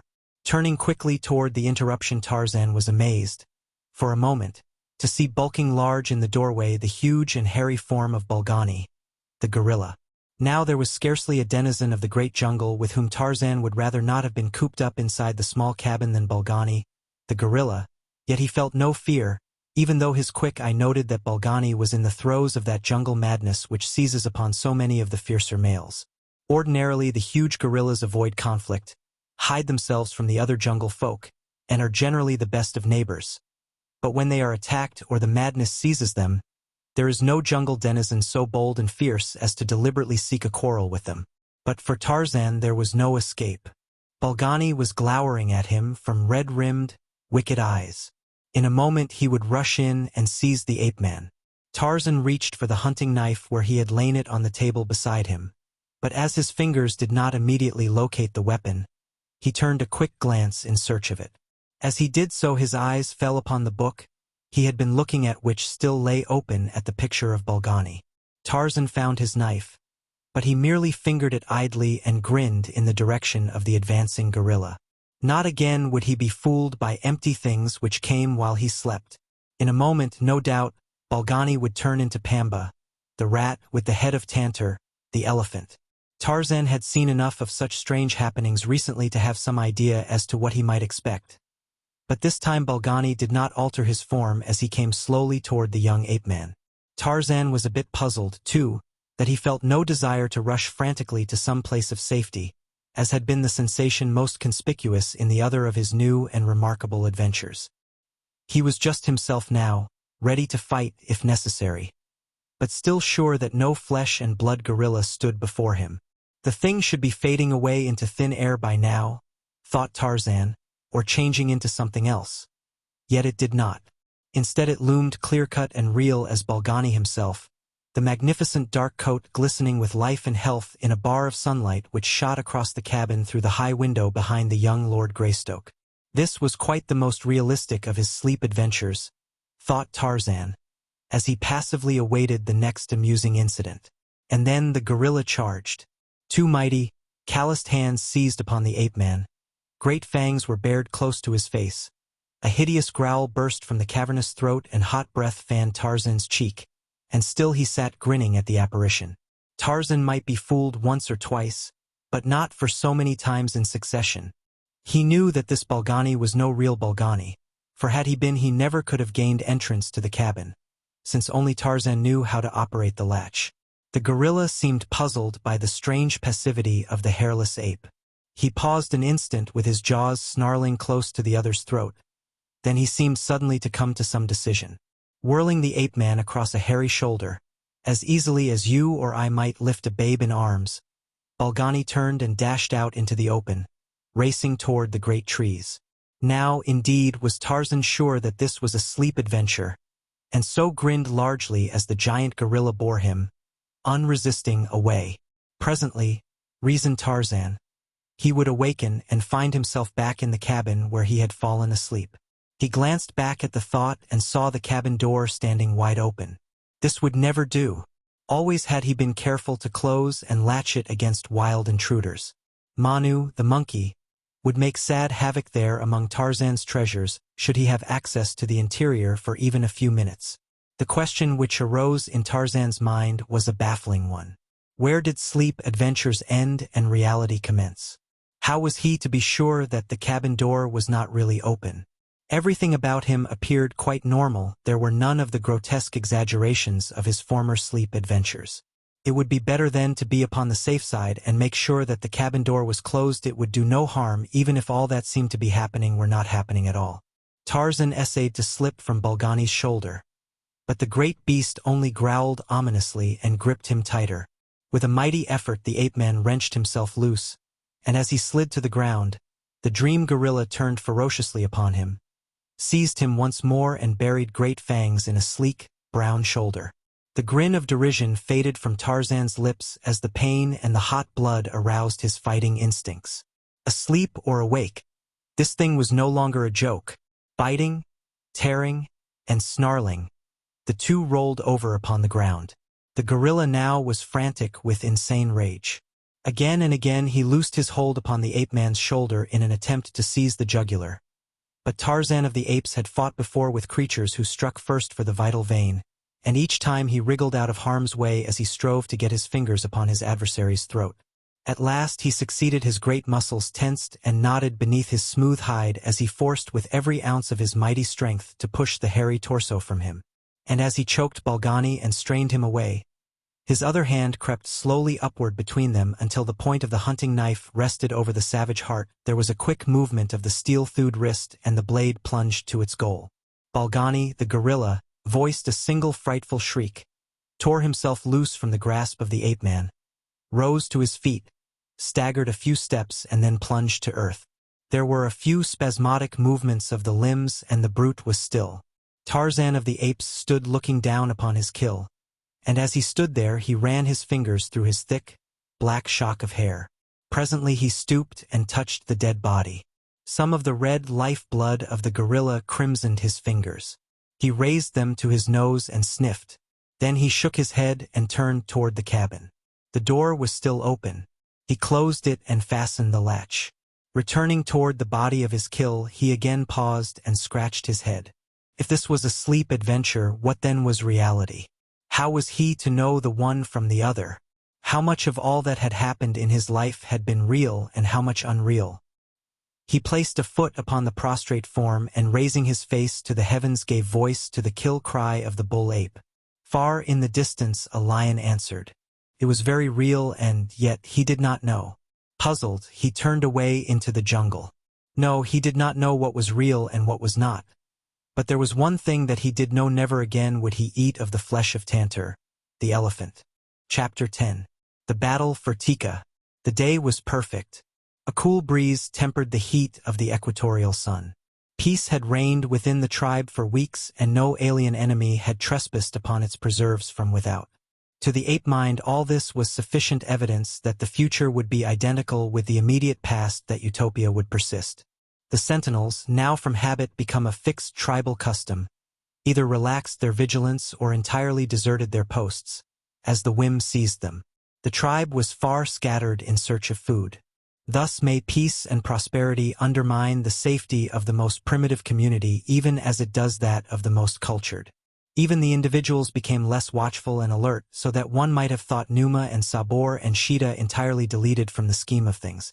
The Shis and the Balas roamed unguarded through the sullen jungle, while the greedy males foraged far afield, and thus it was that Tika and Gazan, her Balu, hunted upon the extreme southern edge of the tribe with no great male near them. Still farther south there moved through the forest a sinister figure, a huge bull ape, maddened by solitude and defeat.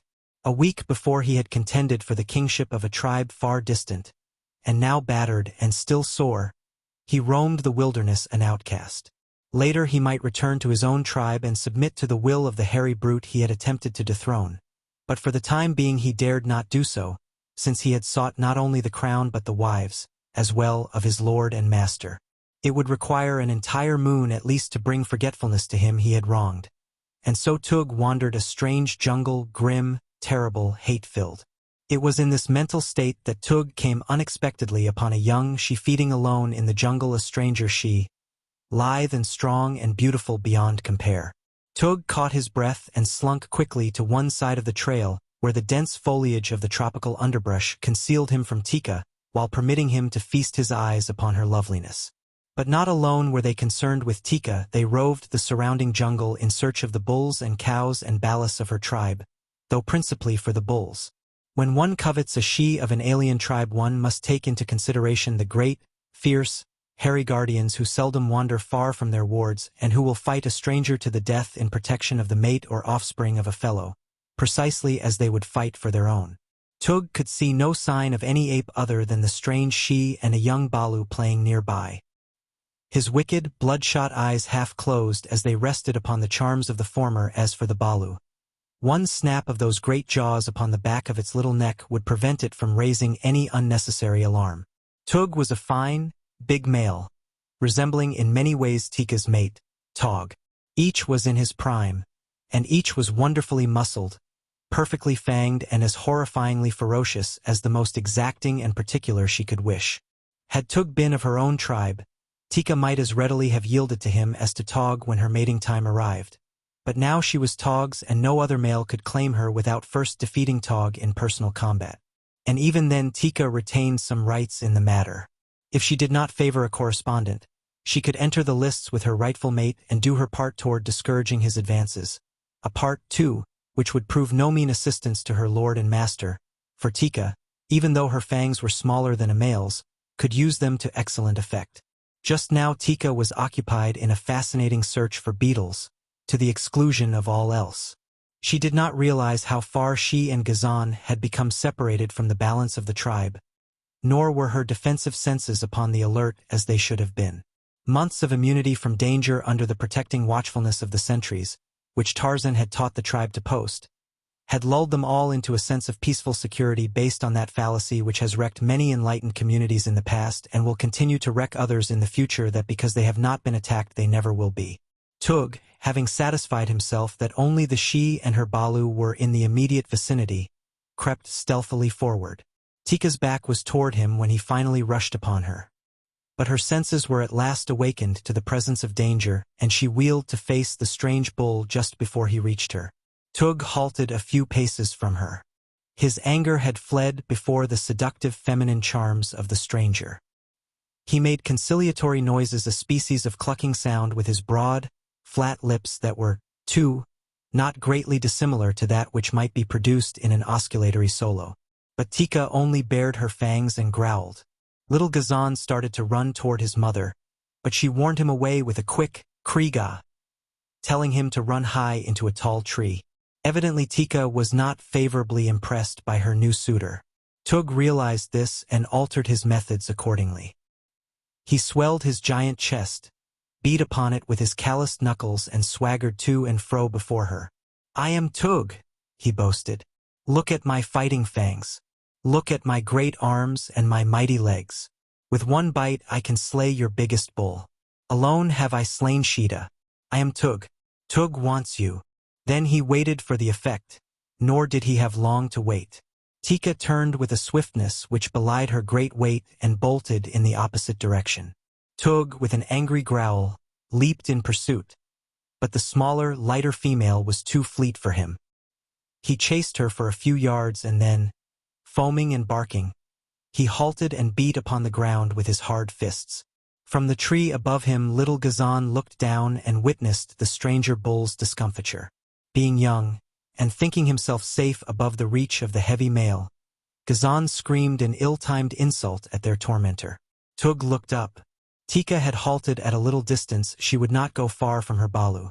That Tug quickly realized and as quickly determined to take advantage of. He saw that the tree in which the young ape squatted was isolated and that Ghazan could not reach another without coming to earth. He would obtain the mother through her love for her young. He swung himself into the lower branches of the tree. Little Ghazan ceased to insult him. His expression of deviltry changed to one of apprehension, which was quickly followed by fear as Tug commenced to ascend toward him. Tika screamed to Ghazan to climb higher, and the little fellow scampered upward among the tiny branches which would not support the weight of the great bull. But nevertheless Tug kept on climbing. Tika was not fearful. She knew that he could not ascend far enough to reach Ghazan, so she sat at a little distance from the tree and applied jungle opprobrium to him. Being a female, she was a past master of the art. But she did not know the malevolent cunning of Tug's little brain. She took it for granted that the bull would climb as high as he could toward Ghazan and then, finding that he could not reach him, resume his pursuit of her, which she knew would prove equally fruitless. So sure was she of the safety of her balu and her own ability to take care of herself that she did not voice the cry for help which would soon have brought the other members of the tribe flocking to her side. Tug slowly reached the limit to which he dared risk his great weight to the slender branches. Ghazan was still 15 feet above him. The bull braced himself and seized the main branch in his powerful hands. Then he commenced shaking it vigorously. Tika was appalled. Instantly she realized what the bull purposed. Ghazan clung far out upon a swaying limb. At the first shake he lost his balance, though he did not quite fall, clinging still with his 4 hands. But Tug redoubled his efforts. The shaking produced a violent snapping of the limb to which the young ape clung. Tika saw all too plainly what the outcome must be and, forgetting her own danger in the depth of her mother love, rushed forward to ascend the tree and give battle to the fearsome creature that menaced the life of her little one. But before ever she reached the bole, Tug had succeeded, by violent shaking of the branch, to loosen Ghazan's hold. With a cry the little fellow plunged down through the foliage, clutching futilely for a new hold, and alighted with a sickening thud at his mother's feet, where he lay silent and motionless. Moaning, Tika stooped to lift the still form in her arms. But at the same instant Tug was upon her. Struggling and biting she fought to free herself. But the giant muscles of the great bull were too much for her lesser strength. Tug struck and choked her repeatedly until finally, half unconscious, she lapsed into quasi-submission. Then the bull lifted her to his shoulder and turned back to the trail toward the south from whence he had come. Upon the ground lay the quiet form of little Ghazan. He did not moan. He did not move. The sun rose slowly toward meridian.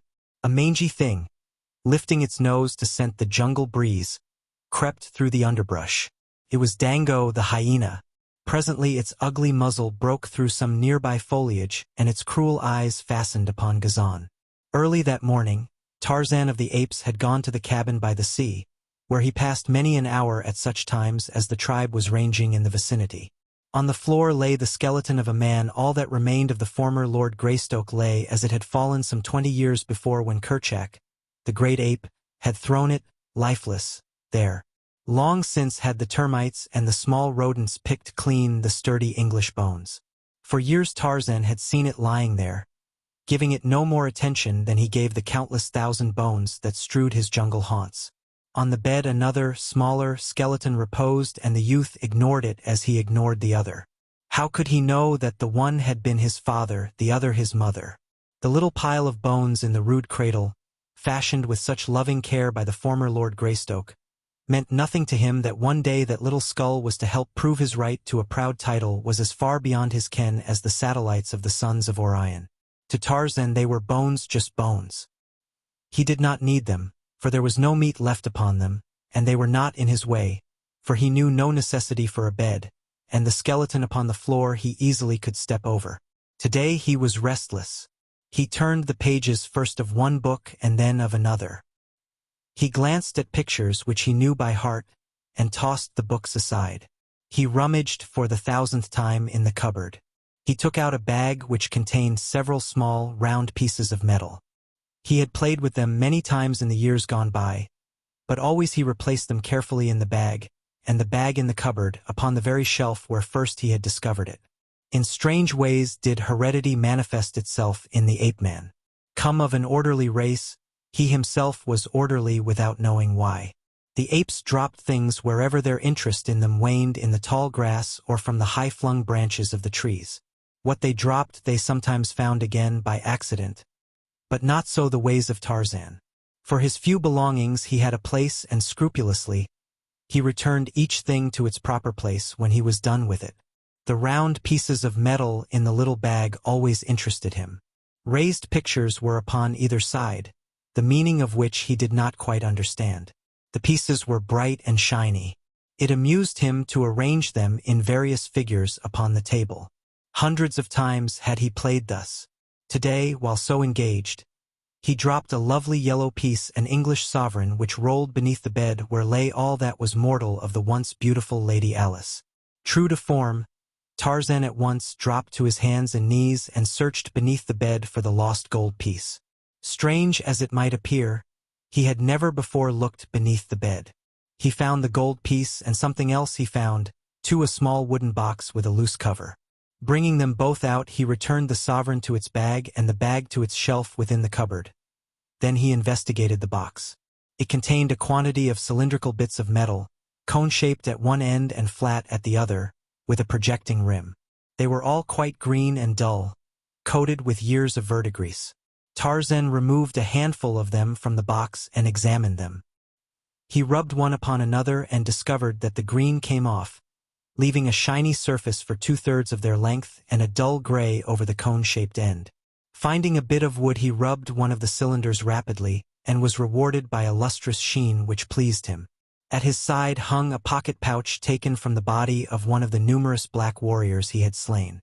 Into this pouch he put a handful of the new playthings, thinking to polish them at his leisure. Then he replaced the box beneath the bed, and finding nothing more to amuse him, left the cabin and started back in the direction of the tribe. Shortly before he reached them, he heard a great commotion ahead of him, the loud screams of Shes and Balas, the savage, angry barking and growling of the great bulls.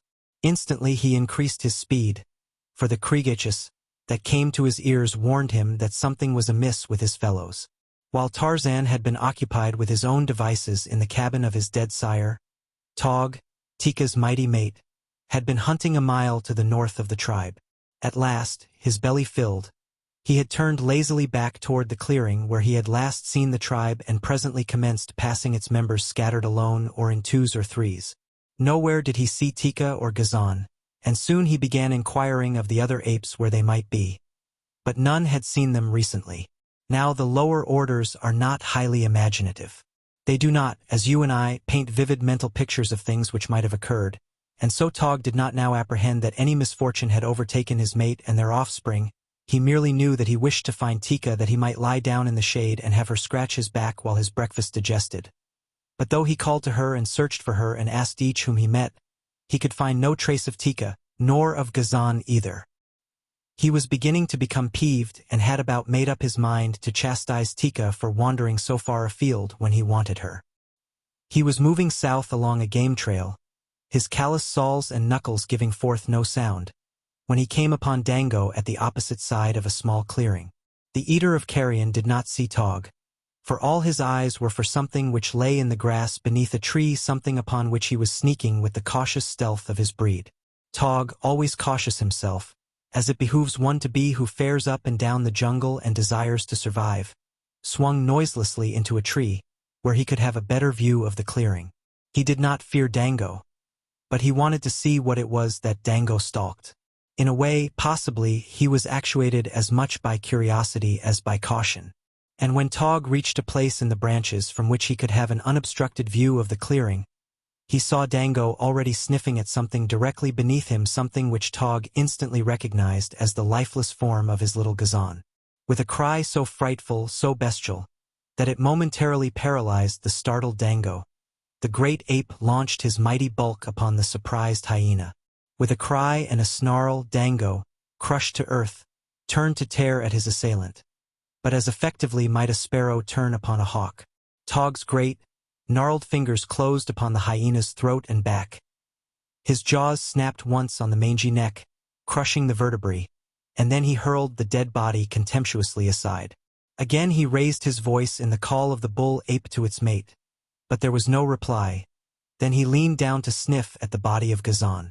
In the breast of this savage, hideous beast there beat a heart which was moved, however slightly, by the same emotions of paternal love which affect us. Even had we no actual evidence of this, we must know it still, since only thus might be explained the survival of the human race, in which the jealousy and selfishness of the bulls would, in the earliest stages of the race, have wiped out the young as rapidly as they were brought into the world, had not God implanted in the savage bosom that paternal love which evidences itself most strongly in the protective instinct of the male.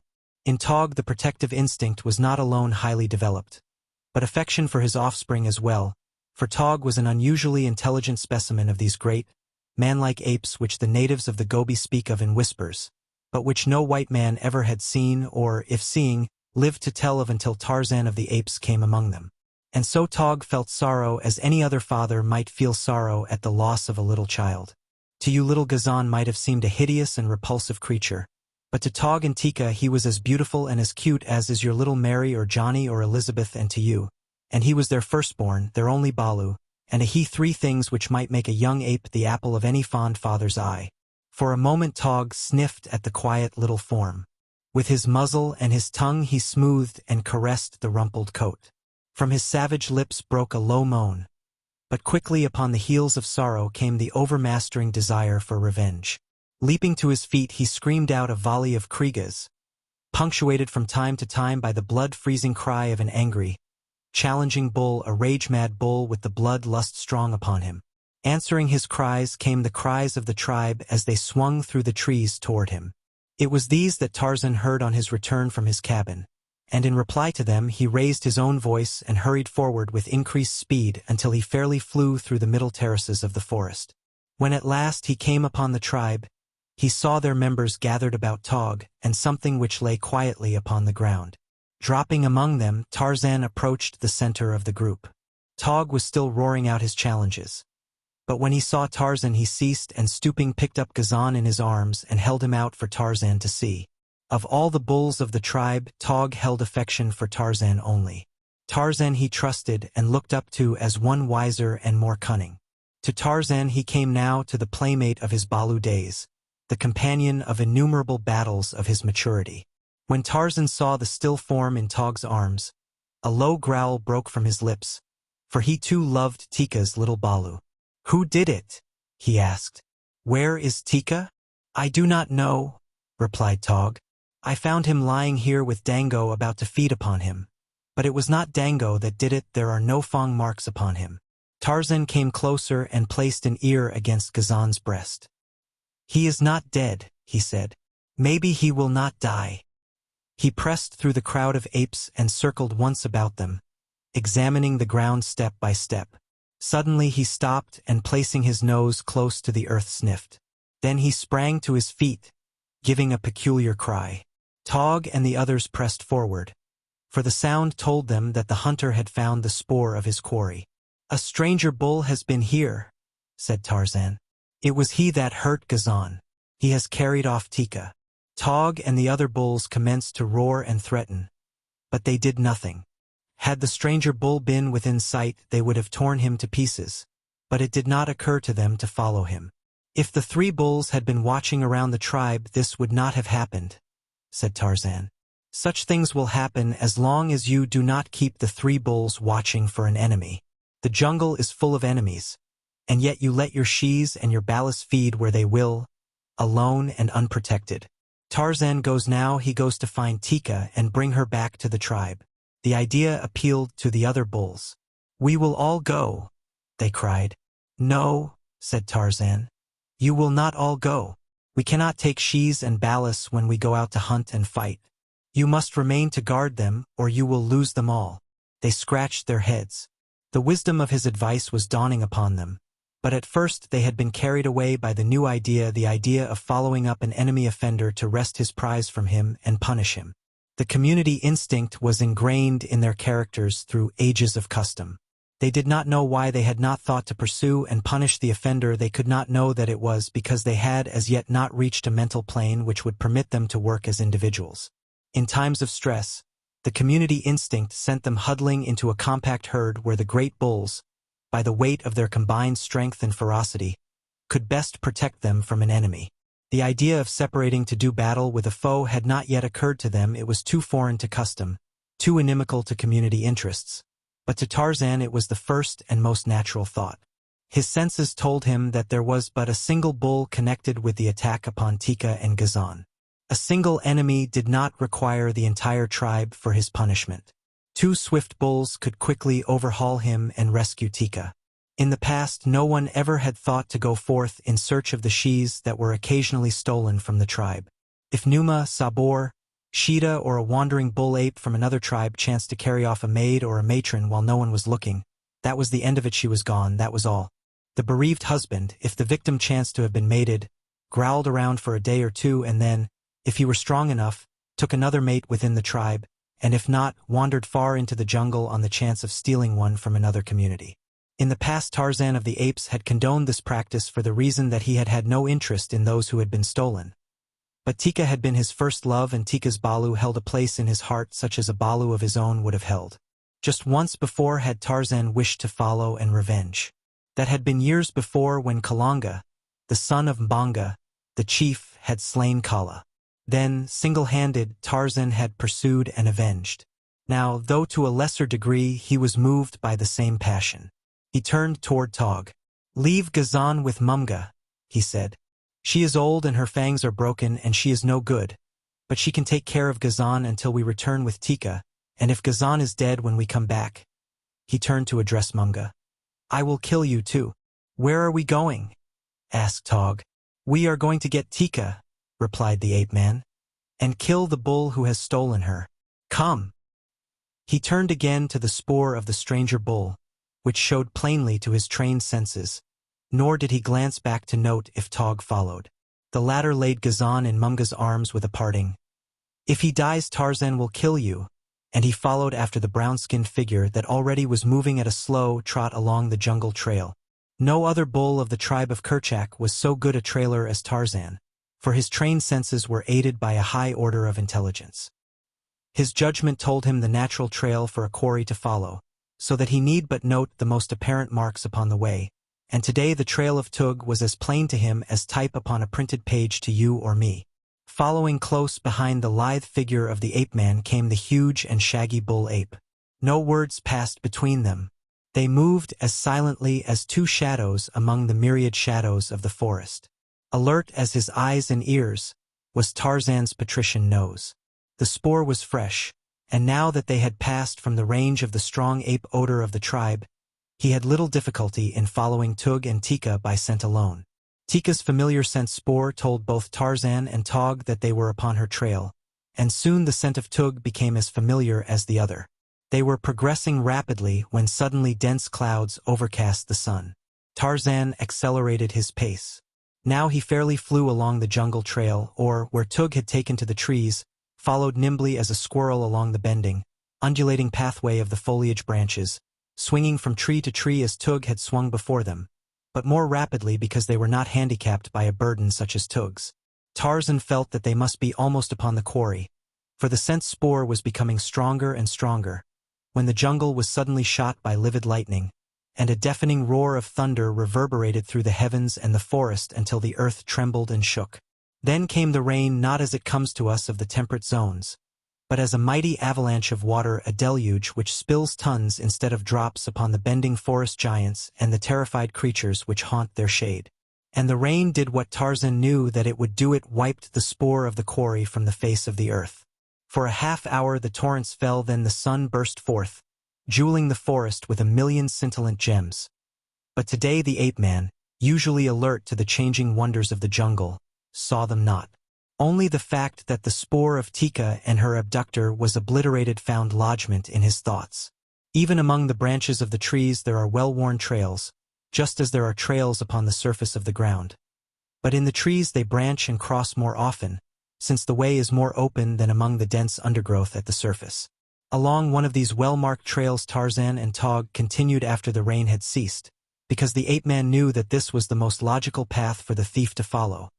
But when they came to a fork, they were at a loss. Here they halted, while Tarzan examined every branch and leaf which might have been touched by the fleeing ape. He sniffed the bole of the tree, and with his keen eyes he sought to find upon the bark some sign of the way the quarry had taken. It was slow work, and all the time, Tarzan knew, the bull of the alien tribe was forging steadily away from them, gaining precious minutes that might carry him to safety before they could catch up with him. First along one fork he went, and then another, applying every test that his wonderful jungle craft was cognizant of. But again and again he was baffled, for the scent had been washed away by the heavy downpour in every exposed place.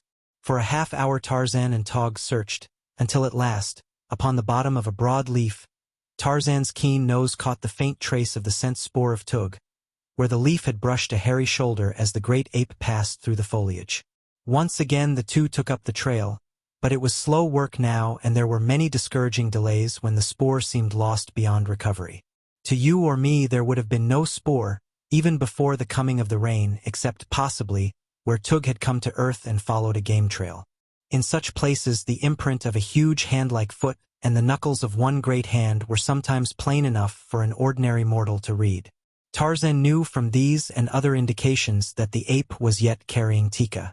The depth of the imprint of his feet indicated a much greater weight than that of any of the larger bulls, for they were made under the combined weight of Tug and Tika, while the fact that the knuckles of but one hand touched the ground at any time showed that the other hand was occupied in some other business, the business of holding the prisoner to a hairy shoulder.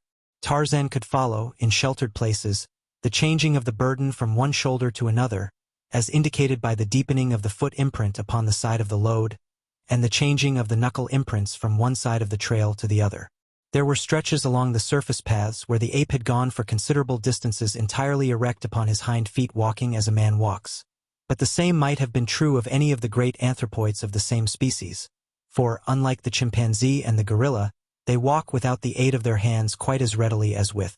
It was such things, however, which helped to identify to Tarzan and to Tog the appearance of the abductor, and with his individual scent characteristic already indelibly impressed upon their memories, they were in a far better position to know him when they came upon him, even should he have disposed of Tika before, than is a modern sleuth with his photographs and Bertillon measurements, equipped to recognize a fugitive from civilized justice.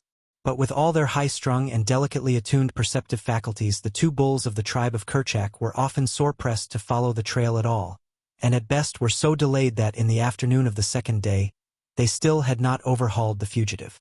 The scent was now strong, for it had been made since the rain, and Tarzan knew that it would not be long before they came upon the thief and his loot. Above them, as they crept stealthily forward, chattered Manu, the monkey, and his 1,000 fellows. Squawked and screamed the brazen-throated birds of plumage. Buzzed and hummed the countless insects amid the rustling of the forest leaves, and, as they passed, a little graybeard, squeaking and scolding upon a swaying branch, looked down and saw them. Instantly the scolding and squeaking ceased, and off tore the long-tailed mite as though Sheeta, the panther, had been endowed with wings and was in close pursuit of him. To all appearances he was only a very much frightened little monkey. Fleeing for his life, there seemed nothing sinister about him. And what of Tika during all this time? Was she at last resigned to her fate and accompanying her new mate in the proper humility of a loving and tractable spouse?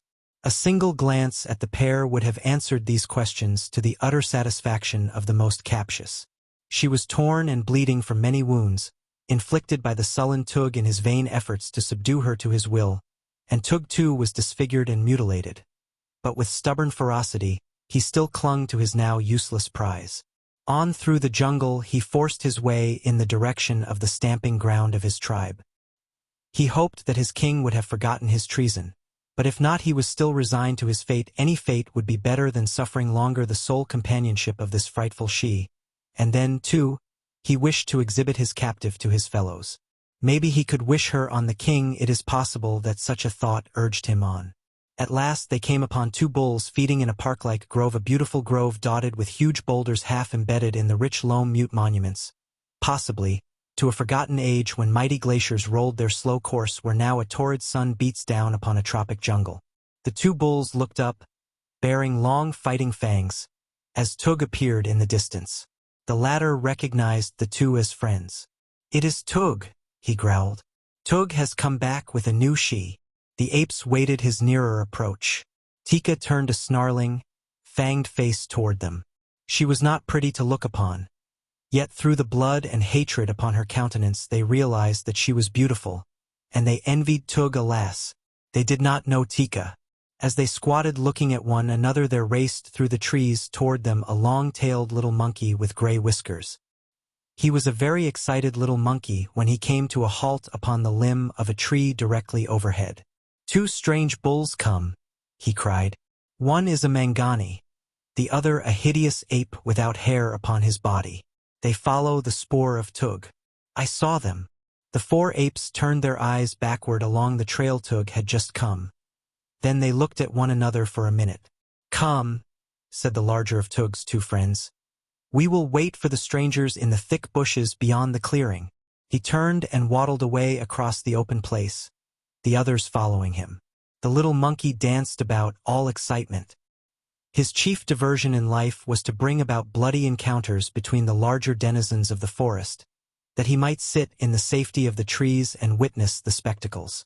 He was a glutton for gore, was this little whiskered gray monkey, so long as it was the gore of others. A typical fight fan was the graybeard.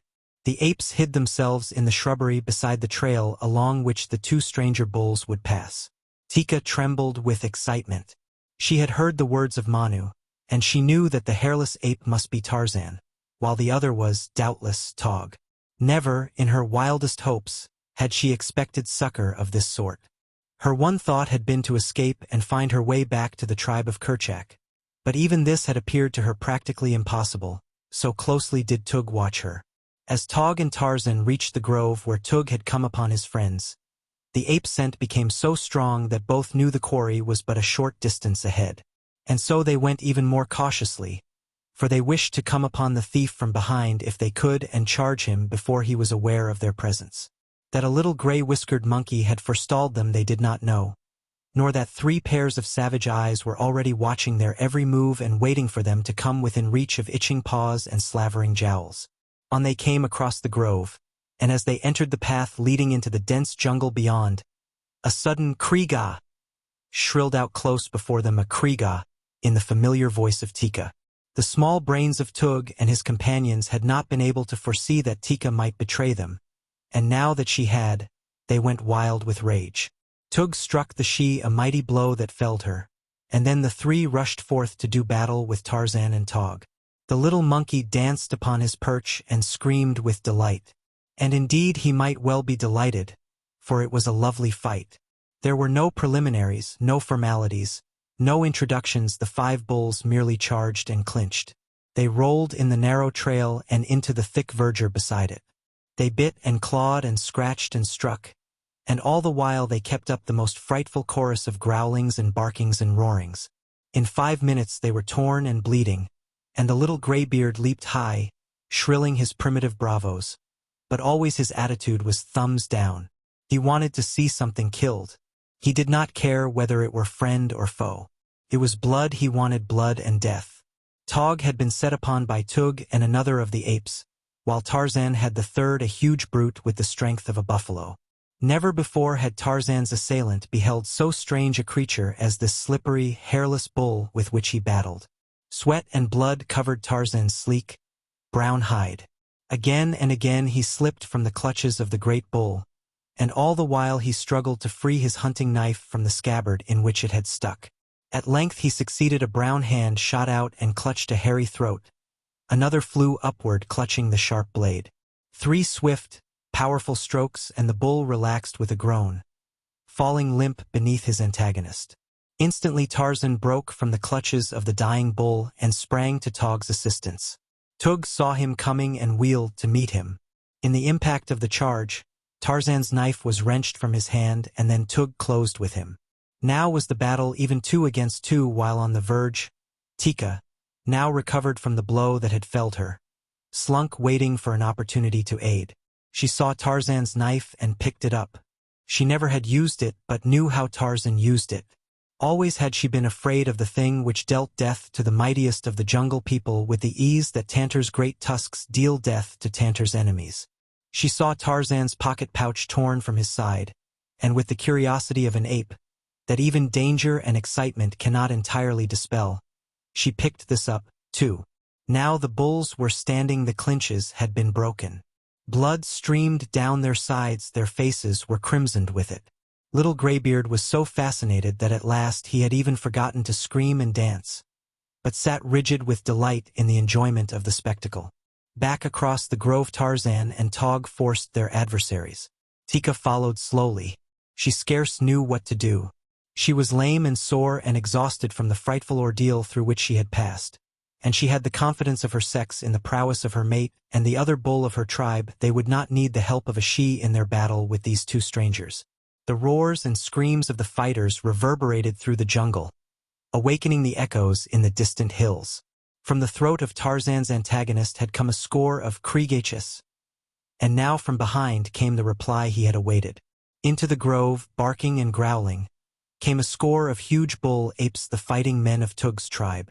Tika saw them first and screamed a warning to Tarzan and Tog. Then she fled past the fighters toward the opposite side of the clearing, fear for a moment claiming her. Nor can one censure her after the frightful ordeal from which she was still suffering. Down upon them came the great apes. In a moment Tarzan and Tog would be torn to shreds that would later form the Pygriosy de Arga, copyright sistance of the savage orgy of a dum-dum.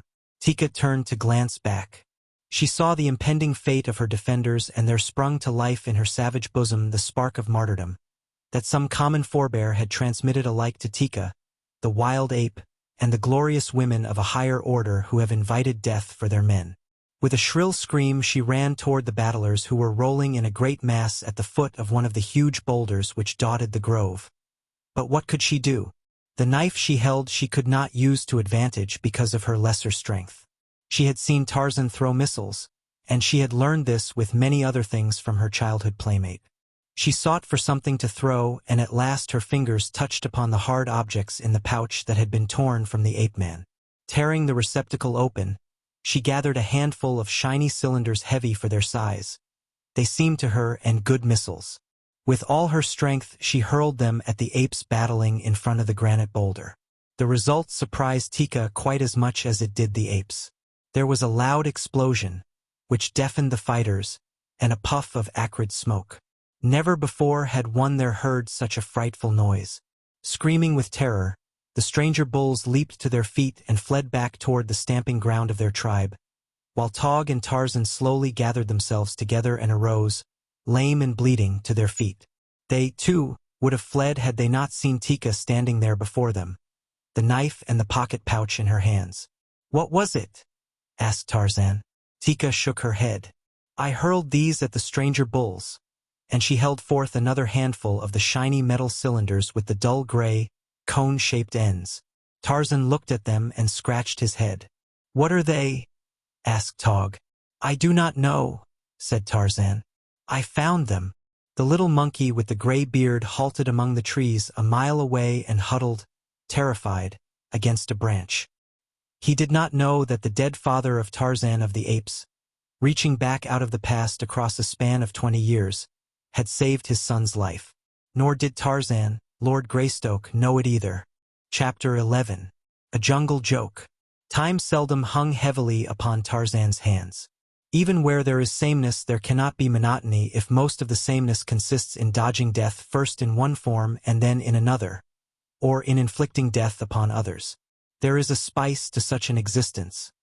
But even this Tarzan of the apes varied in activities of his own invention. He was full-grown now, with the grace of a Greek god and the thews of a bull, and, by all the tenets of apedom, should have been sullen, morose, and brooding. But he was not. His spirits seemed not to age at all. He was still a playful child, much to the discomfiture of his fellow apes. They could not understand him or his ways, for with maturity they quickly forgot their youth and its pastimes. Nor could Tarzan quite understand them. It seemed strange to him that a few moons since, he had roped Tog about an ankle and dragged him screaming through the tall jungle grasses, and then rolled and tumbled in good-natured mimic battle when the young ape had freed himself, and that today when he had come up behind the same Tog and pulled him over backward upon the turf, instead of the playful young ape, a great, snarling beast had whirled and leaped for his throat. Easily Tarzan eluded the charge, and quickly Tog's anger vanished, though it was not replaced with playfulness. Yet the ape-man realized that Tog was not amused, nor was he amusing. The big bull ape seemed to have lost whatever sense of humor he once may have possessed. With a grunt of disappointment, young Lord Greystoke turned to other fields of endeavor. A strand of black hair fell across one eye. He brushed it aside with the palm of a hand and a toss of his head. It suggested something to do, so he sought his quiver, which lay cached in the hollow bole of a lightning-riven tree. Removing the arrows, he turned the quiver upside down, emptying upon the ground the contents of its bottom, his few treasures. Among them was a flat bit of stone and a shell which he had picked up from the beach near his father's cabin. With great care he rubbed the edge of the shell back and forth upon the flat stone until the soft edge was quite fine and sharp.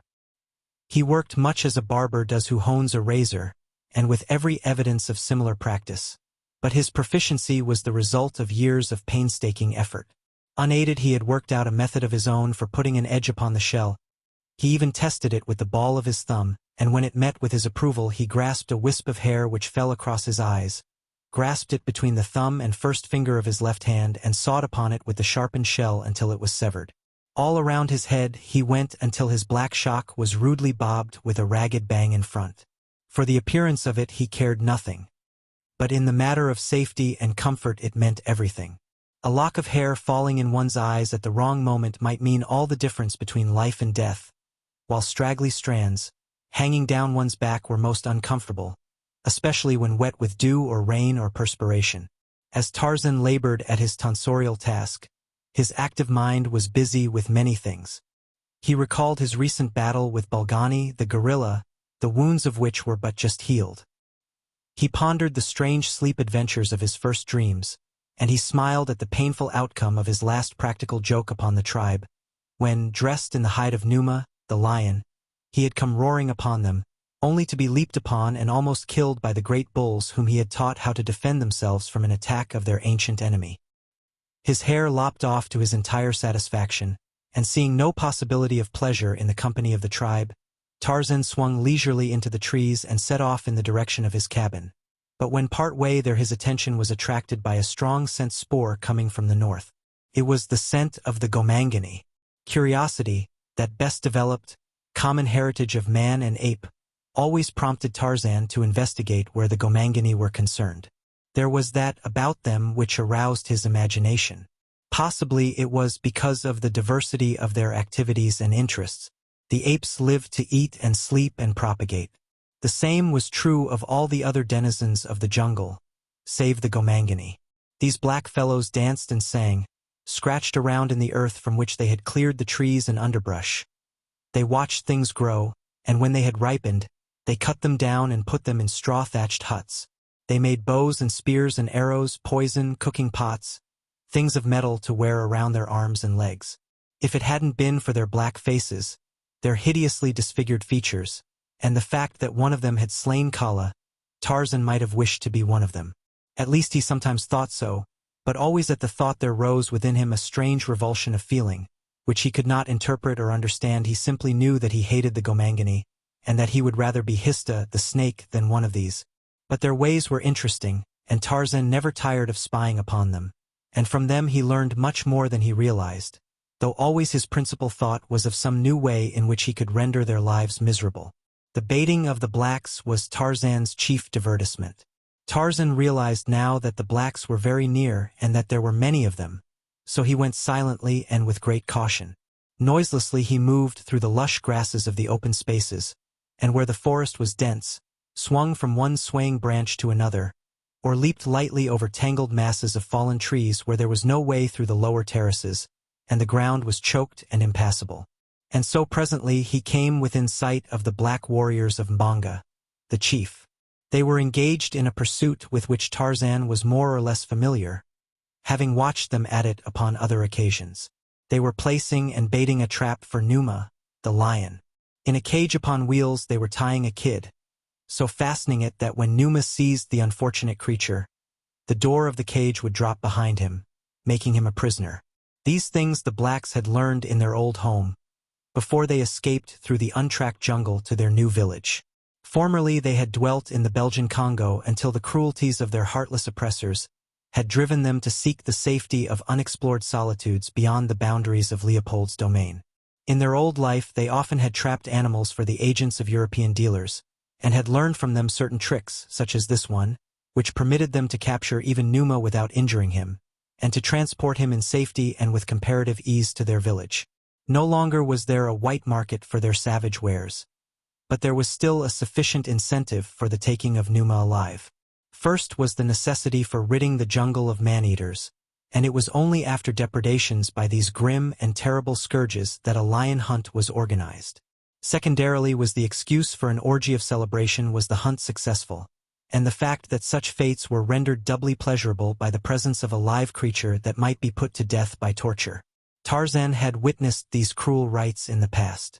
Being himself more savage than the savage warriors of the Gomangani, he was not so shocked by the cruelty of them as he should have been, yet they did shock him. He could not understand the strange feeling of revulsion which possessed him at such times. He had no love for Numa, the lion, yet he bristled with rage when the blacks inflicted upon his enemy such indignities and cruelties as only the mind of the one creature molded in the image of God can conceive. Upon 2 occasions he had freed Numa from the trap before the blacks had returned to discover the success or failure of their venture. He would do the same today that he decided immediately he realized the nature of their intentions. Leaving the trap in the center of a broad elephant trail near the drinking hole, the warriors turned back toward their village. On the morrow they would come again. Tarzan looked after them. Upon his lips an unconscious sneer, the heritage of unguessed caste. He saw them file along the broad trail, beneath the overhanging verdure of leafy branch and looped and festooned creepers, brushing ebon shoulders against gorgeous blooms which inscrutable nature has seen fit to lavish most profusely farthest from the eye of man. As Tarzan watched, through narrowed lids, the last of the warriors disappear beyond a turn in the trail, his expression altered to the urge of a newborn thought. A slow, grim smile touched his lips. He looked down upon the frightened, bleeding kid, advertising, in its fear and its innocence, its presence and its helplessness. Dropping to the ground, Tarzan approached the trap and entered. Without disturbing the fiber cord, which was adjusted to drop the door at the proper time, he loosened the living bait, tucked it under an arm and stepped out of the cage. With his hunting knife he quieted the frightened animal, severing its jugular. Then he dragged it, bleeding, along the trail down to the drinking hole, the half-smile persisting upon his ordinarily grave face.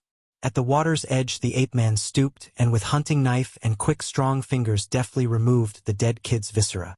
Scraping a hole in the mud, he buried these parts which he did not eat, and swinging the body to his shoulder took to the trees.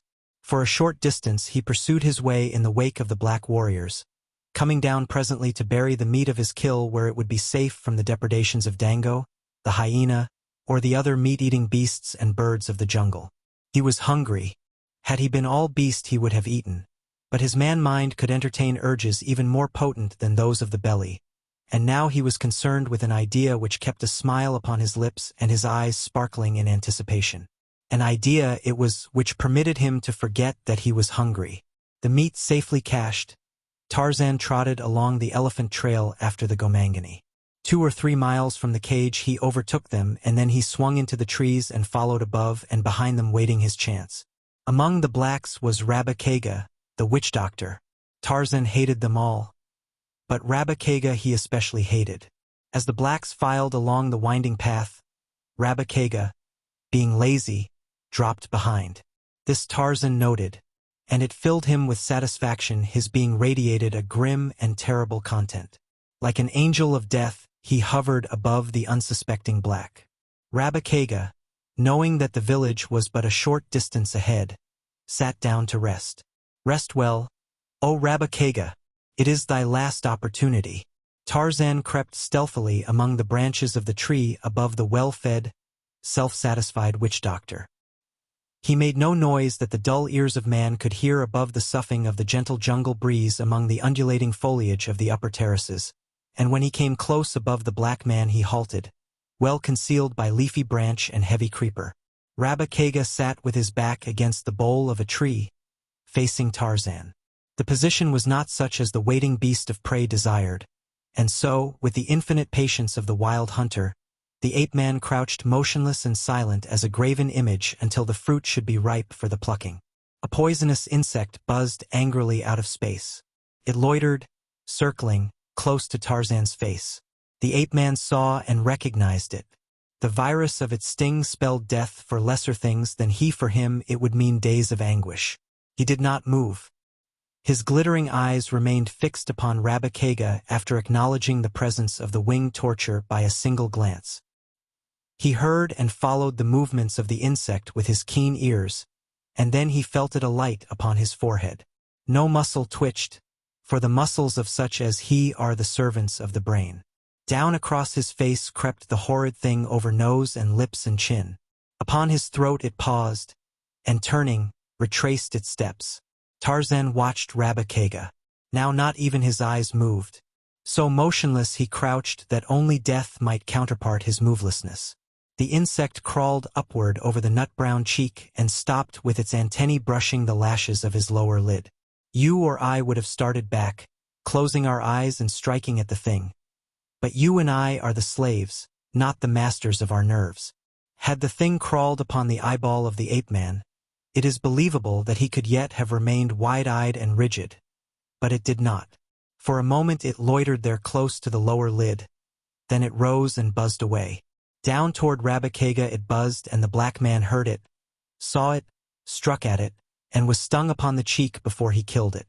Then he rose with a howl of pain and anger, and as he turned up the trail toward the village of Mbanga, the chief, his broad, black back was exposed to the silent thing waiting above him.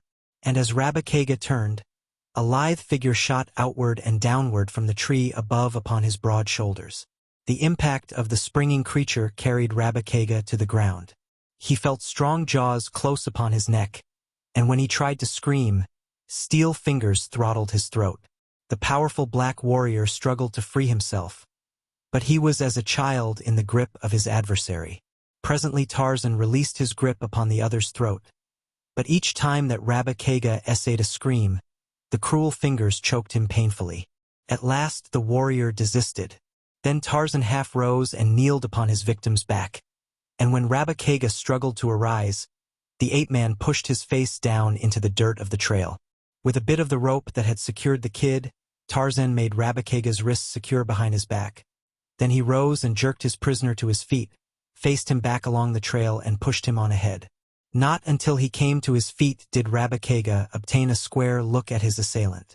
When he saw that it was the white devil god, his heart sank within him and his knees trembled. But as he walked along the trail ahead of his captor and was neither injured nor molested, his spirits slowly rose, so that he took heart again. Possibly the devil god did not intend to kill him after all. Had he not had little Tibwa in his power for days without harming him, and had he not spared Mamaya, Tibwa's mother, when he easily might have slain her, and then they came upon the cage which Rabakega, with the other black warriors of the village of Mbanga, the chief, had placed and baited for Numa. Rabakega saw that the bait was gone, though there was no lion within the cage, nor was the door dropped. He saw, and he was filled with wonder not unmixed with apprehension. It entered his dull brain that in some way this combination of circumstances had a connection with his presence there as the prisoner of the white devil god. Nor was he wrong. Tarzan pushed him roughly into the cage, and in another moment Rabakega understood. Cold sweat broke from every pore of his body. He trembled as with ague, for the ape-man was binding him securely in the very spot the kid had previously occupied. The witch-doctor pleaded, first for his life, and then for a death less cruel. But he might as well have saved his pleas for Numa, since already they were directed toward a wild beast who understood no word of what he said. But his constant jabbering not only annoyed Tarzan, who worked in silence, but suggested that later the black might raise his voice in cries for succor. So he stepped out of the cage, gathered a handful of grass and a small stick, and returning, jammed the grass into Rabakega's mouth, laid the stick crosswise between his teeth and fastened it there with the thong from Rabakega's loincloth. Now could the witch-doctor but roll his eyes and sweat. Thus Tarzan left him. The ape-man went first to the spot where he had cached the body of the kid.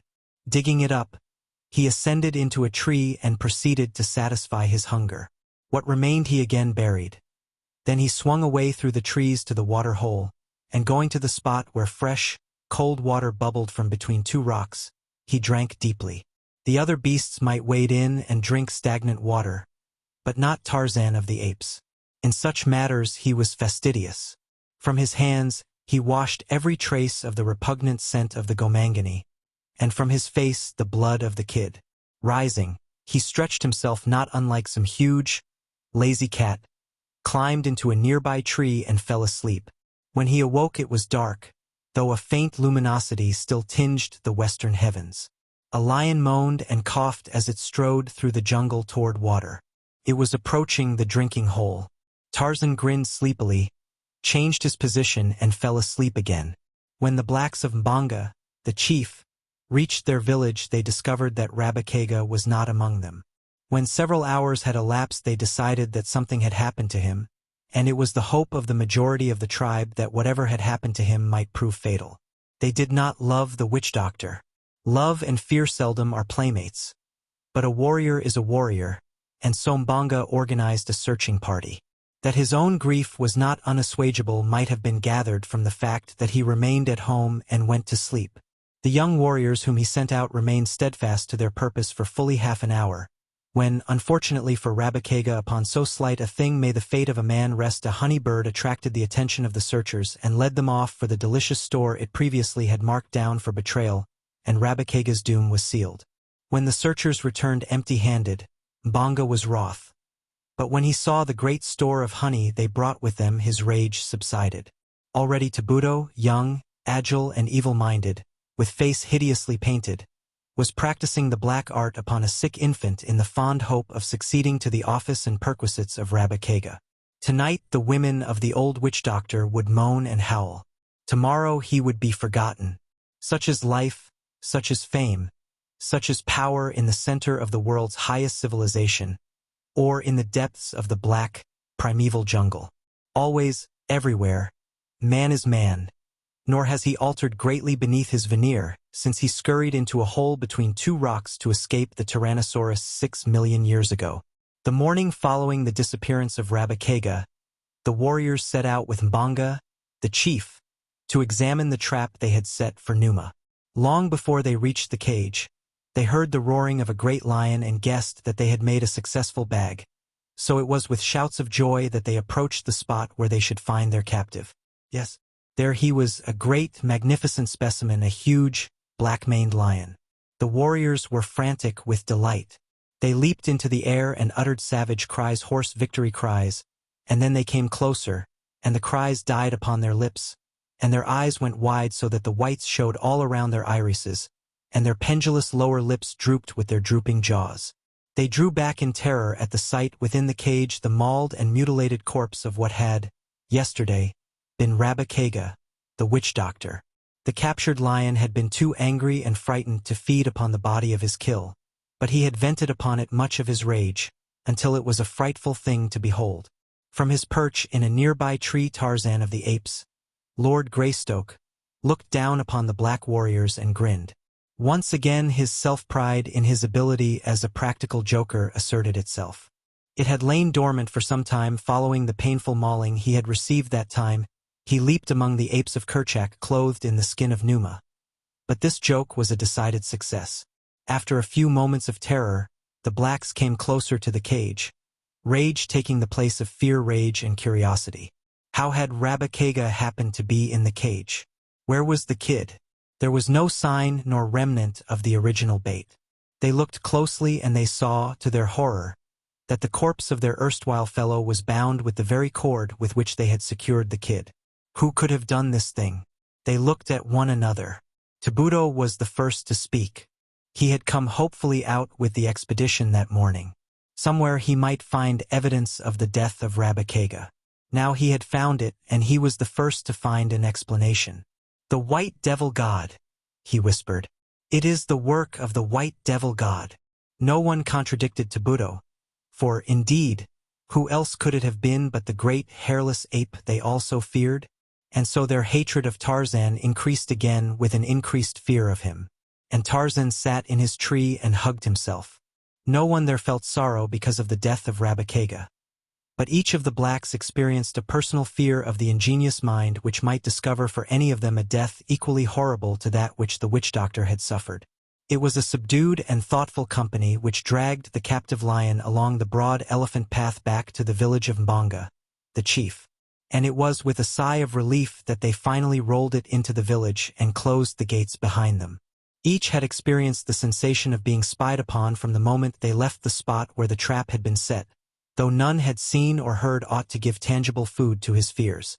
At the sight of the body within the cage with the lion, the women and children of the village set up a most frightful lamentation, working themselves into a joyous hysteria which far transcended the happy misery derived by their more civilized prototypes, who make a business of dividing their time between the movies and the neighborhood funerals of friends and strangers, especially strangers.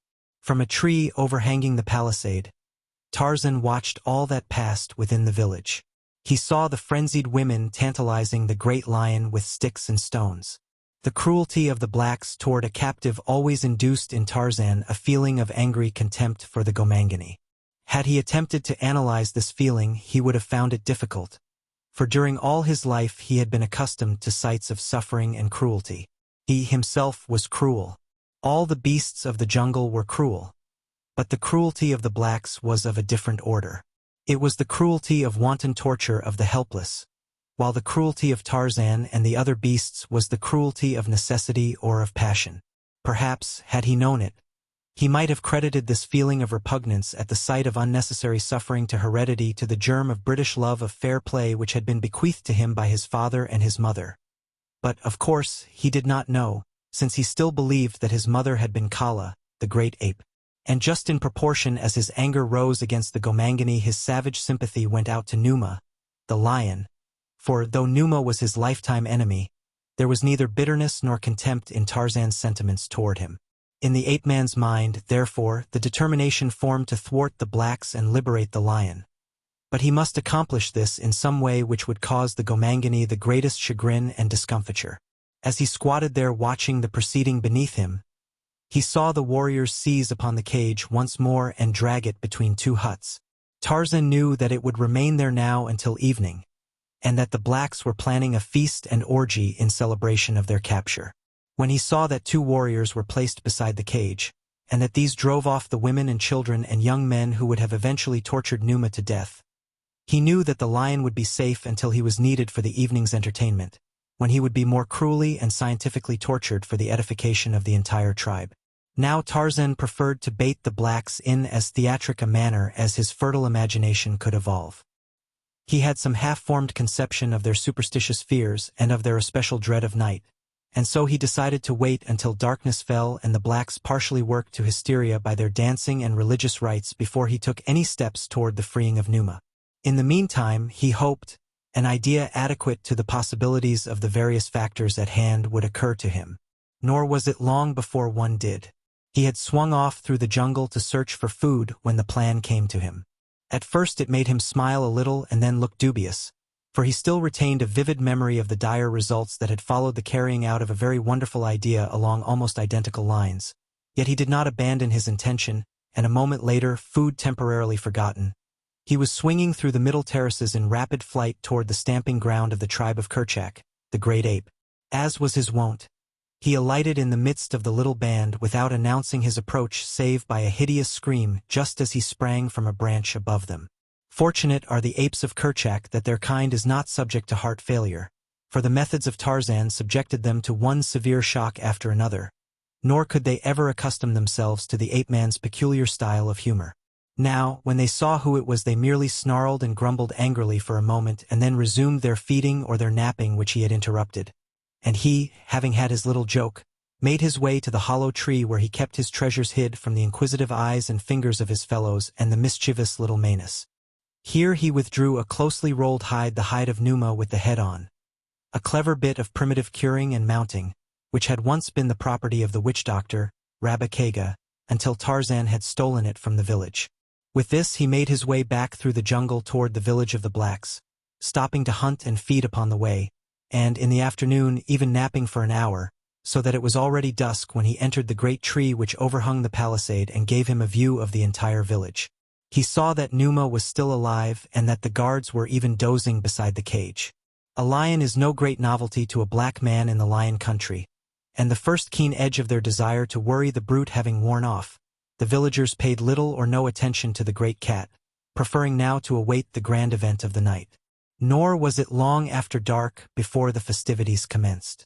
To the beating of tom-toms, a lone warrior, crouched half-doubled, leaped into the firelight in the center of a great circle of other warriors, behind whom stood or squatted the women and the children.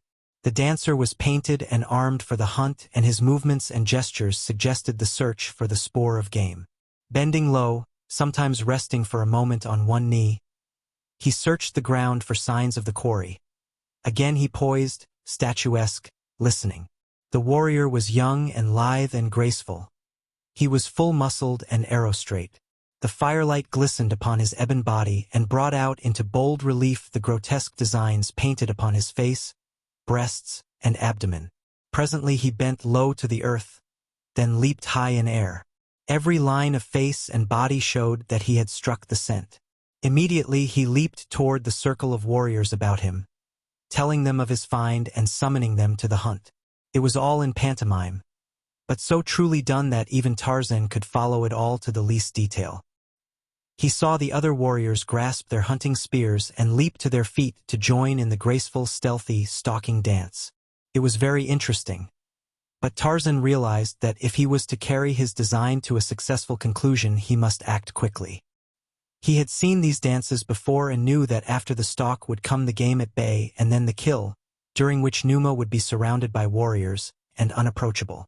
With the lion's skin under one arm, the ape-man dropped to the ground in the dense shadows beneath the tree and then circled behind the huts until he came out directly in the rear of the cage, in which Numa paced nervously to and fro. The cage was now unguarded, the two warriors having left it to take their places among the other dancers. Behind the cage Tarzan adjusted the lion's skin about him, just as he had upon that memorable occasion when the apes of Kerchak, failing to pierce his disguise, had all but slain him. Then, on hands and knees, he crept forward, emerged from between the two huts and stood a few paces back of the dusky audience, whose whole attention was centered upon the dancers before them. Tarzan saw that the blacks had now worked themselves to a proper pitch of nervous excitement to be ripe for the lion. In a moment the ring of spectators would break at a point nearest the caged lion and the victim would be rolled into the center of the circle. It was for this moment that Tarzan waited. At last it came. A signal was given by Mbonga, the chief, at which the women and children immediately in front of Tarzan rose and moved to one side, leaving a broad path opening toward the caged lion. At the same instant Tarzan gave voice to the low, coughing roar of an angry lion and slunk slowly forward through the open lane toward the frenzied dancers. A woman saw him first and screamed. Instantly there was a panic in the immediate vicinity of the ape-man. The strong light from the fire fell full upon the lion head and the blacks leaped to the conclusion, as Tarzan had known they would, that their captive had escaped his cage. With another roar, Tarzan moved forward. The dancing warriors paused but an instant. They had been hunting a lion securely housed within a strong cage, and now that he was at liberty among them, an entirely different aspect was placed upon the matter. Their nerves were not attuned to this emergency. The women and children already had fled to the questionable safety of the nearest huts, and the warriors were not long in following their example, so that presently Tarzan was left in sole possession of the village street. But not for long. Nor did he wish to be left thus long alone. It would not comport with his scheme. Presently a head peered forth from a nearby hut, and then another and another until a score or more of warriors were looking out upon him, waiting for his next move, waiting for the lion to charge or to attempt to escape from the village. Their spears were ready in their hands against either a charge or a bolt for freedom, and then the lion rose erect upon its hind legs. The tawny skin dropped from it, and there stood revealed before them in the firelight the straight young figure of the white devil god. For an instant the blacks were too astonished to act. They feared this apparition fully as much as they did Numa, yet they would gladly have slain the thing could they quickly enough have gathered together their wits. But fear and superstition and a natural mental density held them paralyzed while the ape-man stooped and gathered up the lion's skin. They saw him turn then and walk back into the shadows at the far end of the village. Not until then did they gain courage to pursue him, and when they had come in force, with brandished spears and loud war cries, the quarry was gone. Not an instant did Tarzan pause in the tree. Throwing the skin over a branch, he leaped again into the village upon the opposite side of the great bowl, and diving into the shadow of a hut, ran quickly to where lay the caged lion. Springing to the top of the cage, he pulled upon the cord which raised the door, and a moment later a great lion in the prime of his strength and vigor leaped out into the village. The warriors, returning from a futile search for Tarzan, saw him step into the firelight. Ah! There was the devil god again, up to his old trick. Did he think he could twice fool the men of Mbonga, the chief, the same way in so short a time? They would show him. For long they had waited for such an opportunity to rid themselves forever of this fearsome jungle demon. As one they rushed forward with raised spears. The women and the children came from the huts to witness the slaying of the devil god. The lion turned blazing eyes upon them and then swung about toward the advancing warriors. With shouts of savage joy and triumph they came toward him, menacing him with their spears. The devil god was theirs. And then, with a frightful roar, Numa, the lion, charged. The men of Mbanga, the chief, met Numa with ready spears and screams of raillery. In a solid mass of muscled ebony they waited the coming of the devil god. Yet beneath their brave exteriors lurked a haunting fear that all might not be quite well with them, that this strange creature could yet prove invulnerable to their weapons and inflict upon them full punishment for their effrontery. The charging lion was all too lifelike, they saw that in the brief instant of the charge. But beneath the tawny hide they knew was hid the soft flesh of the white man, and how could that withstand the assault of many war spears? In their forefront stood a huge young warrior in the full arrogance of his might and his youth. Afraid? Not he. He laughed as Numa bore down upon him. He laughed and couched his spear, setting the point for the broad breast. And then the lion was upon him. A great paw swept away the heavy war spear, splintering it as the hand of man might splinter a dry twig. Down went the black, his skull crushed by another blow. And then the lion was in the midst of the warriors, clawing and tearing to right and left. Not for long did they stand their ground. But a dozen men were mauled before the others made good their escape from those frightful talons and gleaming fangs. In terror the villagers fled hither and thither. No hut seemed a sufficiently secure asylum with Numa ranging within the palisade. From one to another fled the frightened blacks, while in the center of the village Numa stood glaring and growling above his kills. At last a tribesman flung wide the gates of the village and sought safety amid the branches of the forest trees beyond. Like sheep his fellows followed him, until the lion and his dead remained alone in the village. From the nearer trees the men of Mbanga saw the lion lower his great head and seize one of his victims by the shoulder, and then with slow and stately tread move down the village street past the open gates and on into the jungle. They saw and shuddered, and from another tree Tarzan of the apes saw and smiled. A full hour elapsed after the lion had disappeared with his feast before the blacks ventured down from the trees and returned to their village. Wide eyes rolled from side to side, and naked flesh contracted more to the chill of fear than to the chill of the jungle night. "It was he all the time," murmured one. "It was the devil god.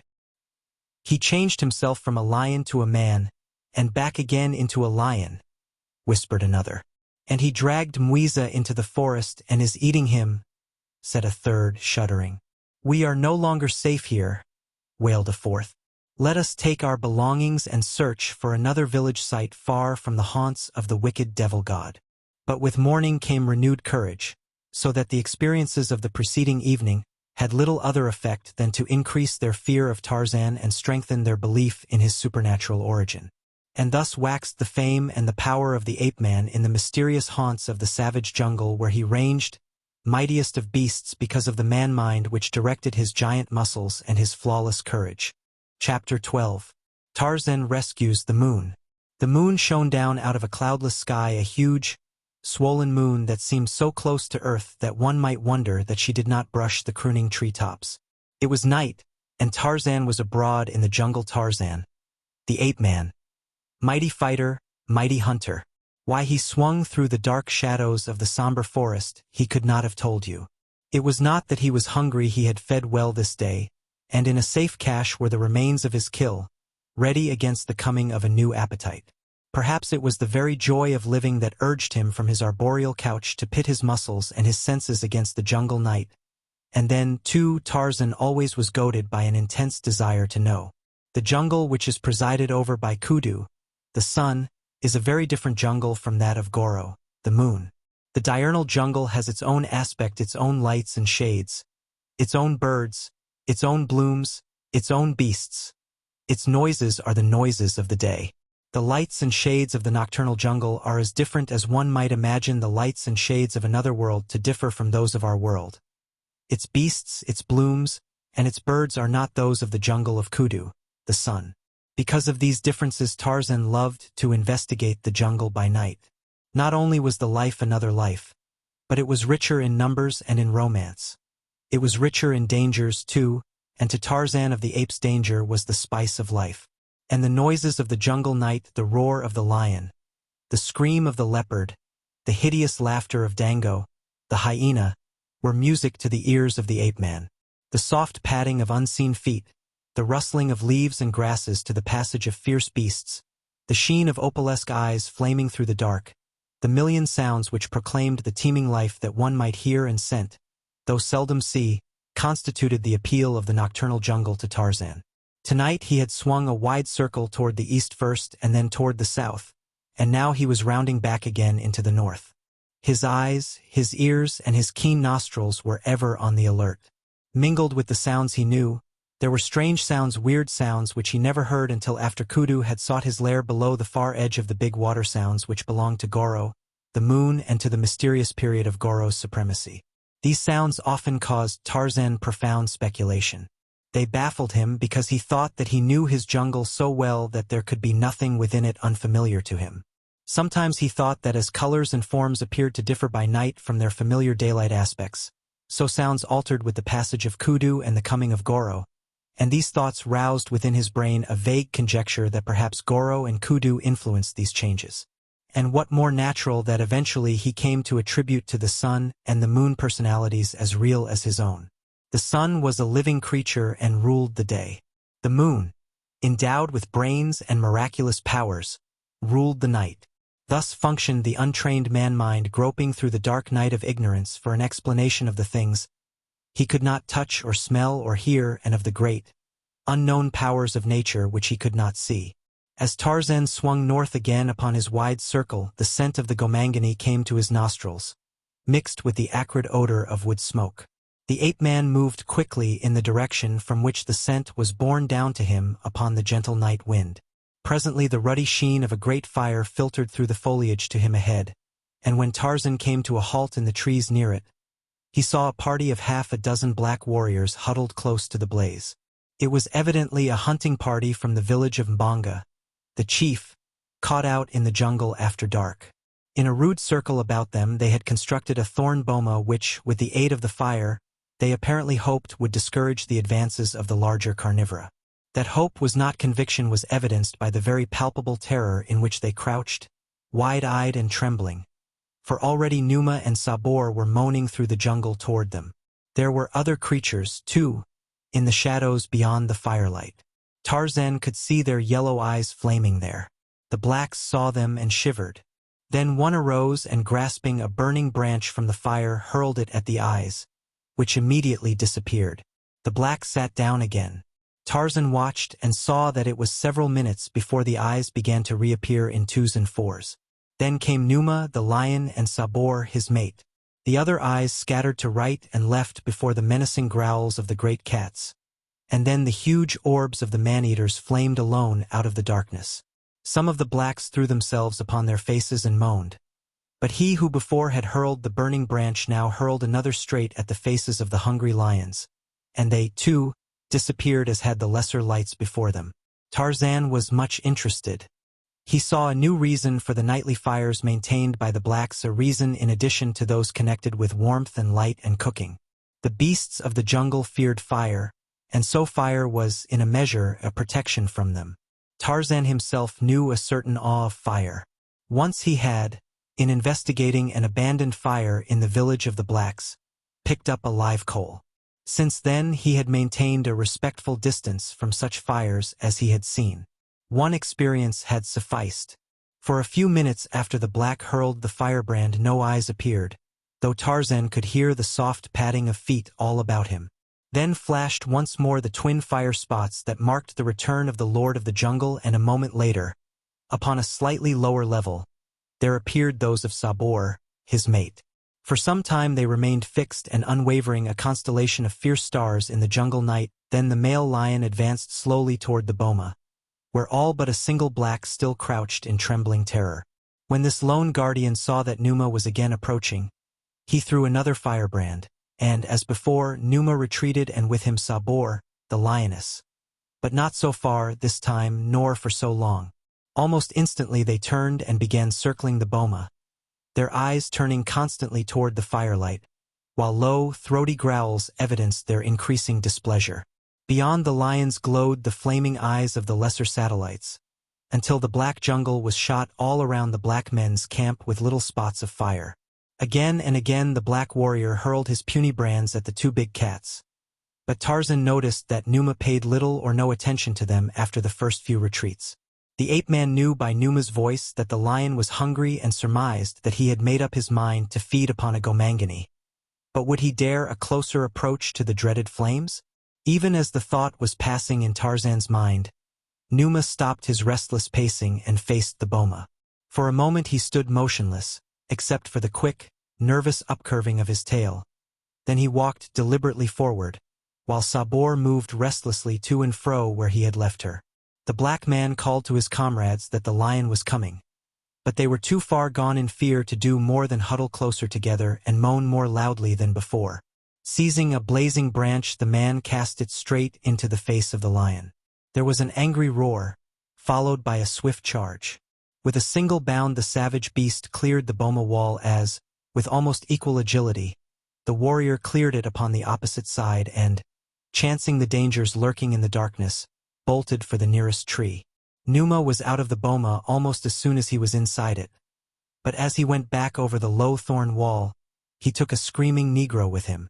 Dragging his victim along the ground, he walked back toward Sabor, the lioness, who joined him, and the two continued into the blackness, their savage growls mingling with the piercing shrieks of the doomed and terrified man. At a little distance from the blaze the lions halted. There ensued a short succession of unusually vicious growls and roars, during which the cries and moans of the black man ceased forever. Presently Numa reappeared in the firelight. He made a second trip into the boma, and the former grisly tragedy was reenacted with another howling victim. Tarzan rose and stretched lazily. The entertainment was beginning to bore him. He yawned and turned upon his way toward the clearing where the tribe would be sleeping in the encircling trees. Yet even when he had found his familiar crotch and curled himself for slumber, he felt no desire to sleep. For a long time he lay awake thinking and dreaming. He looked up into the heavens and watched the moon and the stars. He wondered what they were and what power kept them from falling. His was an inquisitive mind. Always he had been full of questions concerning all that passed around him. But there never had been one to answer his questions. In childhood he had wanted to know, and, denied almost all knowledge, he still, in manhood, was filled with the great, unsatisfied curiosity of a child. He was never quite content merely to perceive that things happened. He desired to know why they happened. He wanted to know what made things go. The secret of life interested him immensely. The miracle of death he could not quite fathom. Upon innumerable occasions he had investigated the internal mechanism of his kills, and once or twice he had opened the chest cavity of victims in time to see the heart still pumping. He had learned from experience that a knife thrust through this organ brought immediate death 9 times out of 10, while he might stab an antagonist innumerable times in other places without even disabling him. And so he had come to think of the heart, or, as he called it, the red thing that breathes, as the seat and origin of life. The brain and its functionings he did not comprehend at all. That his sense perceptions were transmitted to his brain and they're translated, classified, and labeled was something quite beyond him. He thought that his fingers knew when they touched something, that his eyes knew when they saw, his ears when they heard, his nose when it scented. He considered his throat, epidermis, and the hairs of his head as the 3 principal seats of emotion. When Kala had been slain, a peculiar choking sensation had possessed his throat. Contact with Hista, the snake, imparted an unpleasant sensation to the skin of his whole body, while the approach of an enemy made the hairs on his scalp stand erect. Imagine, if you can, a child filled with the wonders of nature, bursting with queries and surrounded only by beasts of the jungle to whom his questionings were as strange as Sanskrit would have been. If he asked Gunto what made it rain, the big old ape would but gaze at him in dumb astonishment for an instant and then return to his interesting and edifying search for fleas. And when he questioned Mumga, who was very old and should have been very wise, but wasn't, as to the reason for the closing of certain flowers after Kudu had deserted the sky, and the opening of others during the night, he was surprised to discover that Mumga had never noticed these interesting facts, though she could tell to an inch just where the fattest grubworm should be hiding. To Tarzan these things were wonders. They appealed to his intellect and to his imagination. He saw the flowers close and open. He saw certain blooms which turned their faces always toward the sun. He saw leaves which moved when there was no breeze. He saw vines crawl like living things up the boles and over the branches of great trees, and to Tarzan of the apes the flowers and the vines and the trees were living creatures. He often talked to them as he talked to Goro, the moon, and Kudu, the sun, and always was he disappointed that they did not reply. He asked them questions, but they could not answer, though he knew that the whispering of the leaves was the language of the leaves. They talked with one another. The wind he attributed to the trees and grasses. He thought that they swayed themselves to and fro, creating the wind. In no other way could he account for this phenomenon. The rain he finally attributed to the stars, the moon, and the sun. But his hypothesis was entirely unlovely and unpoetical. Tonight, as Tarzan lay thinking, there sprang to his fertile imagination an explanation of the stars and the moon. He became quite excited about it. Tog was sleeping in a nearby crotch. Tarzan swung over beside him. "Tog!" he cried. Instantly the great bull was awake and bristling, sensing danger from the nocturnal summons. "Look, Tog!" exclaimed Tarzan, pointing toward the stars. "See the eyes of Numa and Sabor, of Sheeta and Dango. They wait around Goro to leap in upon him for their kill. See the eyes and the nose and the mouth of Goro. And the light that shines upon his face is the light of the great fire he has built to frighten away Numa and Sabor and Dango and Sheeta. All about him are the eyes, Tog. You can see them, but they do not come very close to the fire. There are few eyes close to Goro. They fear the fire. It is the fire that saves Goro from Numa. Do you see them, Tog? Some night Numa will be very hungry and very angry, then he will leap over the thorn bushes which encircle Goro, and we will have no more light after Kudu seeks his lair. The night will be black with the blackness that comes when Goro is lazy and sleeps late into the night, or when he wanders through the skies by day, forgetting the jungle and its people.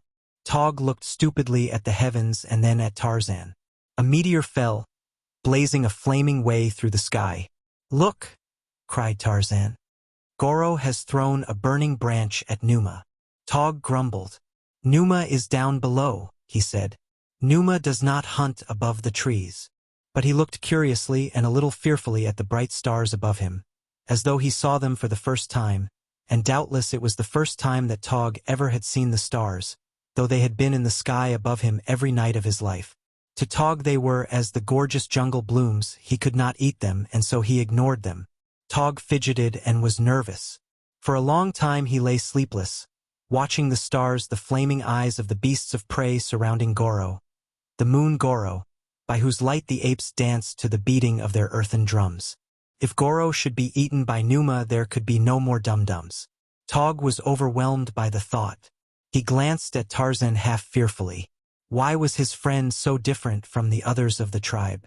No one else whom Tog ever had known had had such queer thoughts as Tarzan. The ape scratched his head and wondered dimly if Tarzan was a safe companion, and then he recalled slowly, and by a laborious mental process, that Tarzan had served him better than any other of the apes, even the strong and wise bulls of the tribe. Tarzan it was who had freed him from the blacks at the very time that Tog had thought Tarzan wanted Tika. It was Tarzan who had saved Tog's little Balu from death. It was Tarzan who had conceived and carried out the plan to pursue Tika's abductor and rescue the stolen one. Tarzan had fought and bled in Tog's service so many times that Tog, although only a brutal ape, had impressed upon his mind a fierce loyalty which nothing now could swerve. His friendship for Tarzan had become a habit, a tradition almost, which would endure while Tog endured. He never showed any outward demonstration of affection. He growled at Tarzan as he growled at the other bulls who came too close while he was feeding, but he would have died for Tarzan. He knew it and Tarzan knew it, but of such things apes do not speak their vocabulary, for the finer instincts, consisting more of actions than words. But now Tog was worried, and he fell asleep again, still thinking of the strange words of his fellow. The following day he thought of them again, and without any intention of disloyalty, he mentioned to Gunto what Tarzan had suggested about the eyes surrounding Goro, and the possibility that sooner or later Numa would charge the moon and devour him. To the apes all large things in nature are male, and so Goro, being the largest creature in the heavens by night, was, to them, a bull. Gunto bit a sliver from a horny finger and recalled the fact that Tarzan had once said that the trees talked to one another, and Gozan recounted having seen the ape-man dancing alone in the moonlight with Sheeta, the panther. They did not know that Tarzan had roped the savage beast and tied him to a tree before he came to earth and leaped about before the rearing cat, to tantalize him. Others told of seeing Tarzan ride upon the back of Tantor, the elephant, of his bringing the black boy, Tibwa, to the tribe, and of mysterious things with which he communed in the strange lair by the sea. They had never understood his books, and after he had shown them to one or two of the tribe and discovered that even the pictures carried no impression to their brains, he had desisted. "Tarzan is not an ape," said Gunto. "He will bring Numa to eat us, as he is bringing him to eat Goro. We should kill him." Immediately Tog bristled. "Kill Tarzan. First you will kill Tog," he said, and lumbered away to search for food. But others joined the plotters. They thought of many things which Tarzan had done, things which apes did not do and could not understand. Again Gunto voiced the opinion that the Tarmangani, the white ape, should be slain, and the others, filled with terror about the stories they had heard, and thinking Tarzan was planning to slay Goro, greeted the proposal with growls of accord. Among them was Tika, listening with all her ears. But her voice was not raised in furtherance of the plan. Instead she bristled, showing her fangs, and afterward she went away in search of Tarzan. But she could not find him, as he was roaming far afield in search of meat. She found Tog, though, and told him what the others were planning, and the great bull stamped upon the ground and roared. His bloodshot eyes blazed with wrath. His upper lip curled up to expose his fighting fangs, and the hair upon his spine stood erect, and then a rodent scurried across the open and Tog sprang to seize it. In an instant he seemed to have forgotten his rage against the enemies of his friend. But such is the mind of an ape. Several miles away Tarzan of the apes lolled upon the broad head of Tantor, the elephant. He scratched beneath the great ears with the point of a sharp stick, and he talked to the huge pachyderm of everything which filled his black-thatched head.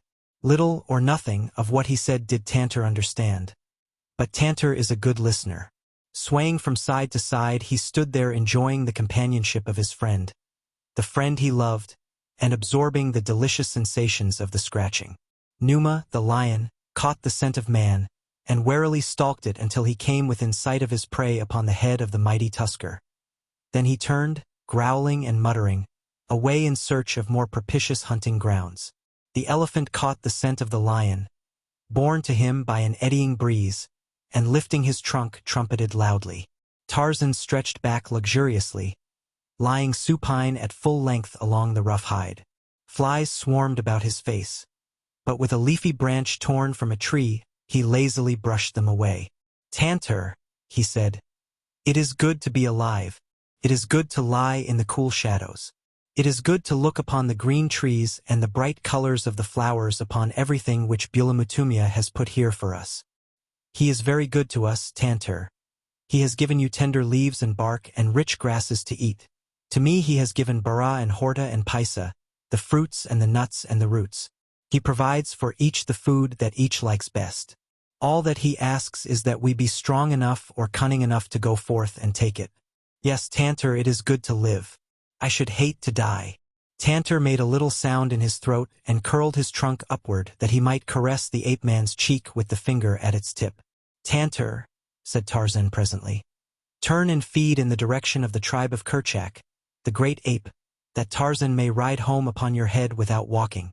The tusker turned and moved slowly off along a broad, tree-arched trail, pausing occasionally to pluck a tender branch, or strip the edible bark from an adjacent tree. Tarzan sprawled face downward upon the beast's head and back, his legs hanging on either side, his head supported by his open palms, his elbows resting on the broad cranium. And thus they made their leisurely way toward the gathering place of the tribe. Just before they arrived at the clearing from the north, there reached it from the south another figure, that of a well-knit black warrior, who stepped cautiously through the jungle, every sense upon the alert against the many dangers which might lurk anywhere along the way. Yet he passed beneath the southernmost sentry that was posted in a great tree commanding the trail from the south. The ape permitted the Gomangani to pass unmolested, for he saw that he was alone. But the moment that the warrior had entered the clearing, a loud "Kriega" rang out from behind him, immediately followed by a chorus of replies from different directions, as the great bulls crashed through the trees in answer to the summons of their fellow. The black man halted at the first cry and looked about him. He could see nothing, but he knew the voice of the hairy tree men whom he and his kind feared, not alone because of the strength and ferocity of the savage beings, but as well through a superstitious terror engendered by the manlike appearance of the apes. But Bulabantu was no coward. He heard the apes all about him. He knew that escape was probably impossible, so he stood his ground, his spear ready in his hand and a war cry trembling on his lips. He would sell his life dearly, would Bulabantu, under chief of the village of Mbonga, the chief. Tarzan and Tantor were but a short distance away when the first cry of the sentry rang out through the quiet jungle. Like a flash, the ape-man leaped from the elephant's back to a nearby tree and was swinging rapidly in the direction of the clearing before the echoes of the first kriga had died away. When he arrived, he saw a dozen bulls circling a single gomangani. With a blood-curdling scream, Tarzan sprang to the attack. He hated the blacks even more than did the apes, and here was an opportunity for a kill in the open. What had the gomangani done? Had he slain one of the tribe? Tarzan asked the nearest ape. No, the gomangani had harmed none. Gozan, being on watch, had seen him coming through the forest and had warned the tribe, that was all. The ape-man pushed through the circle of bulls, none of which as yet had worked himself into sufficient frenzy for a charge, and came where he had a full and close view of the black. He recognized the man instantly. Only the night before he had seen him facing the eyes in the dark, while his fellows groveled in the dirt at his feet, too terrified even to defend themselves. Here was a brave man, and Tarzan had deep admiration for bravery. Even his hatred of the blacks was not so strong a passion as his love of courage. He would have joyed in battling with a black warrior at almost any time, but this one he did not wish to kill. He felt, vaguely, that the man had earned his life by his brave defense of it on the preceding night, nor did he fancy the odds that were pitted against the lone warrior. He turned to the apes. "Go back to your feeding," he said, "and let this gomangani go his way in peace. He has not harmed us, and last night I saw him fighting Numa and Sabor with fire, alone in the jungle. He is brave. Why should we kill one who is brave and who has not attacked us? Let him go." The apes growled. They were displeased. "Kill the gomangani," cried one. "Yes," roared another. "Kill the gomangani and the tarmangani as well." "Kill the white ape," screamed Gozan. "He is no ape at all, but a gomangani with his skin off." "Kill Tarzan," bellowed Gunto. "Kill! Kill! Kill!" The bulls were now indeed working themselves into the frenzy of slaughter, but against Tarzan rather than the black man. A shaggy form charged through them, hurling those it came in contact with to one side as a strong man might scatter children. It was Tog, great savage Tog. "Who says kill Tarzan?" he demanded.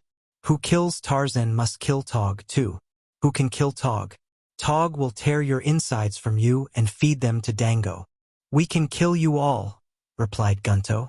"There are many of us and few of you," and he was right. Tarzan knew that he was right. Tog knew it, but neither would admit such a possibility. It is not the way of bull apes.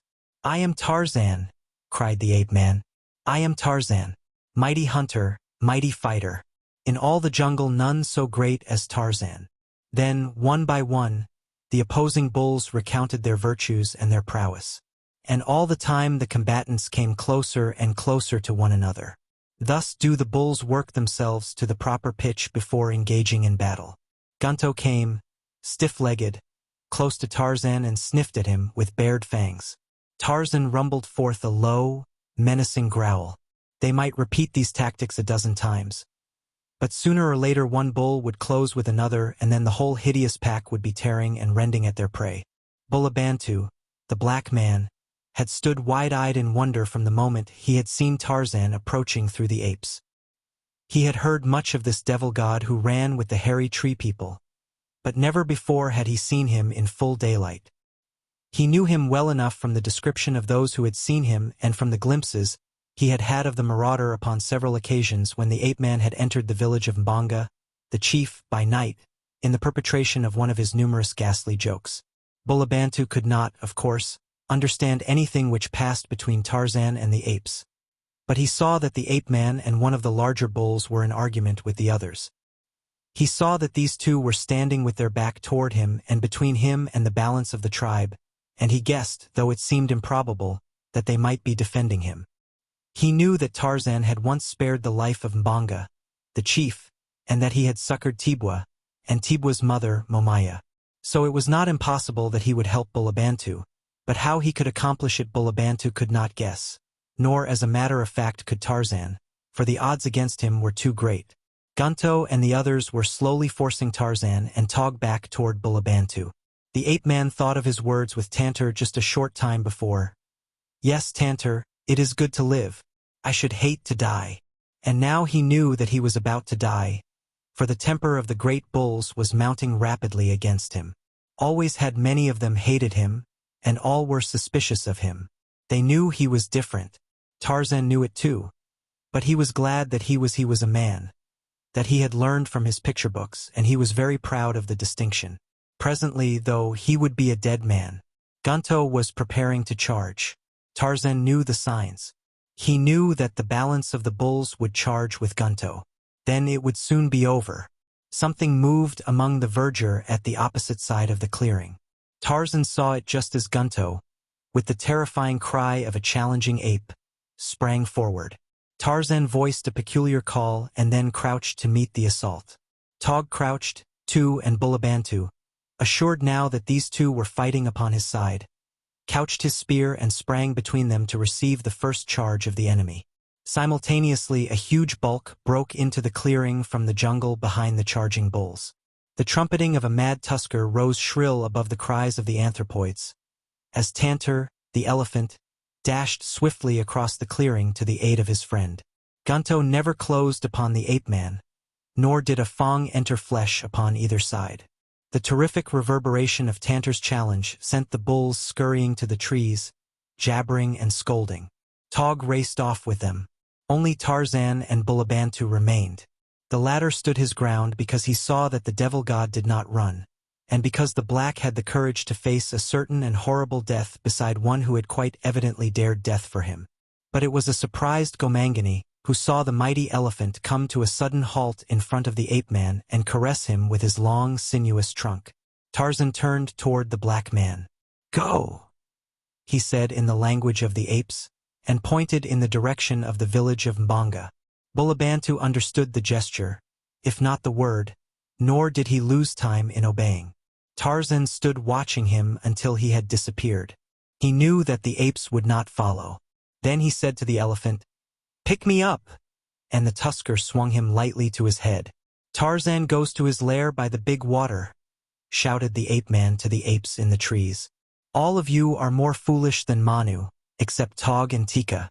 Tog and Tika may come to see Tarzan, but the others must keep away. Tarzan is done with the tribe of Kerchak." He prodded Tantor with a callous toe and the big beast swung off across the clearing, the apes watching them until they were swallowed up by the jungle. Before the night fell, Tog killed Gunto, picking a quarrel with him over his attack upon Tarzan. For a moon the tribe saw nothing of Tarzan of the apes. Many of them probably never gave him a thought, but there were those who missed him more than Tarzan imagined. Tog and Tika often wished that he was back, and Tog determined a dozen times to go and visit Tarzan in his seaside lair. But first one thing and then another interfered. One night when Tog lay sleepless looking up at the starry heavens, he recalled the strange things that Tarzan once had suggested to him, that the bright spots were the eyes of the meat-eaters waiting in the dark of the jungle sky to leap upon Goro, the moon, and devour him. The more he thought about this matter, the more perturbed he became. And then a strange thing happened.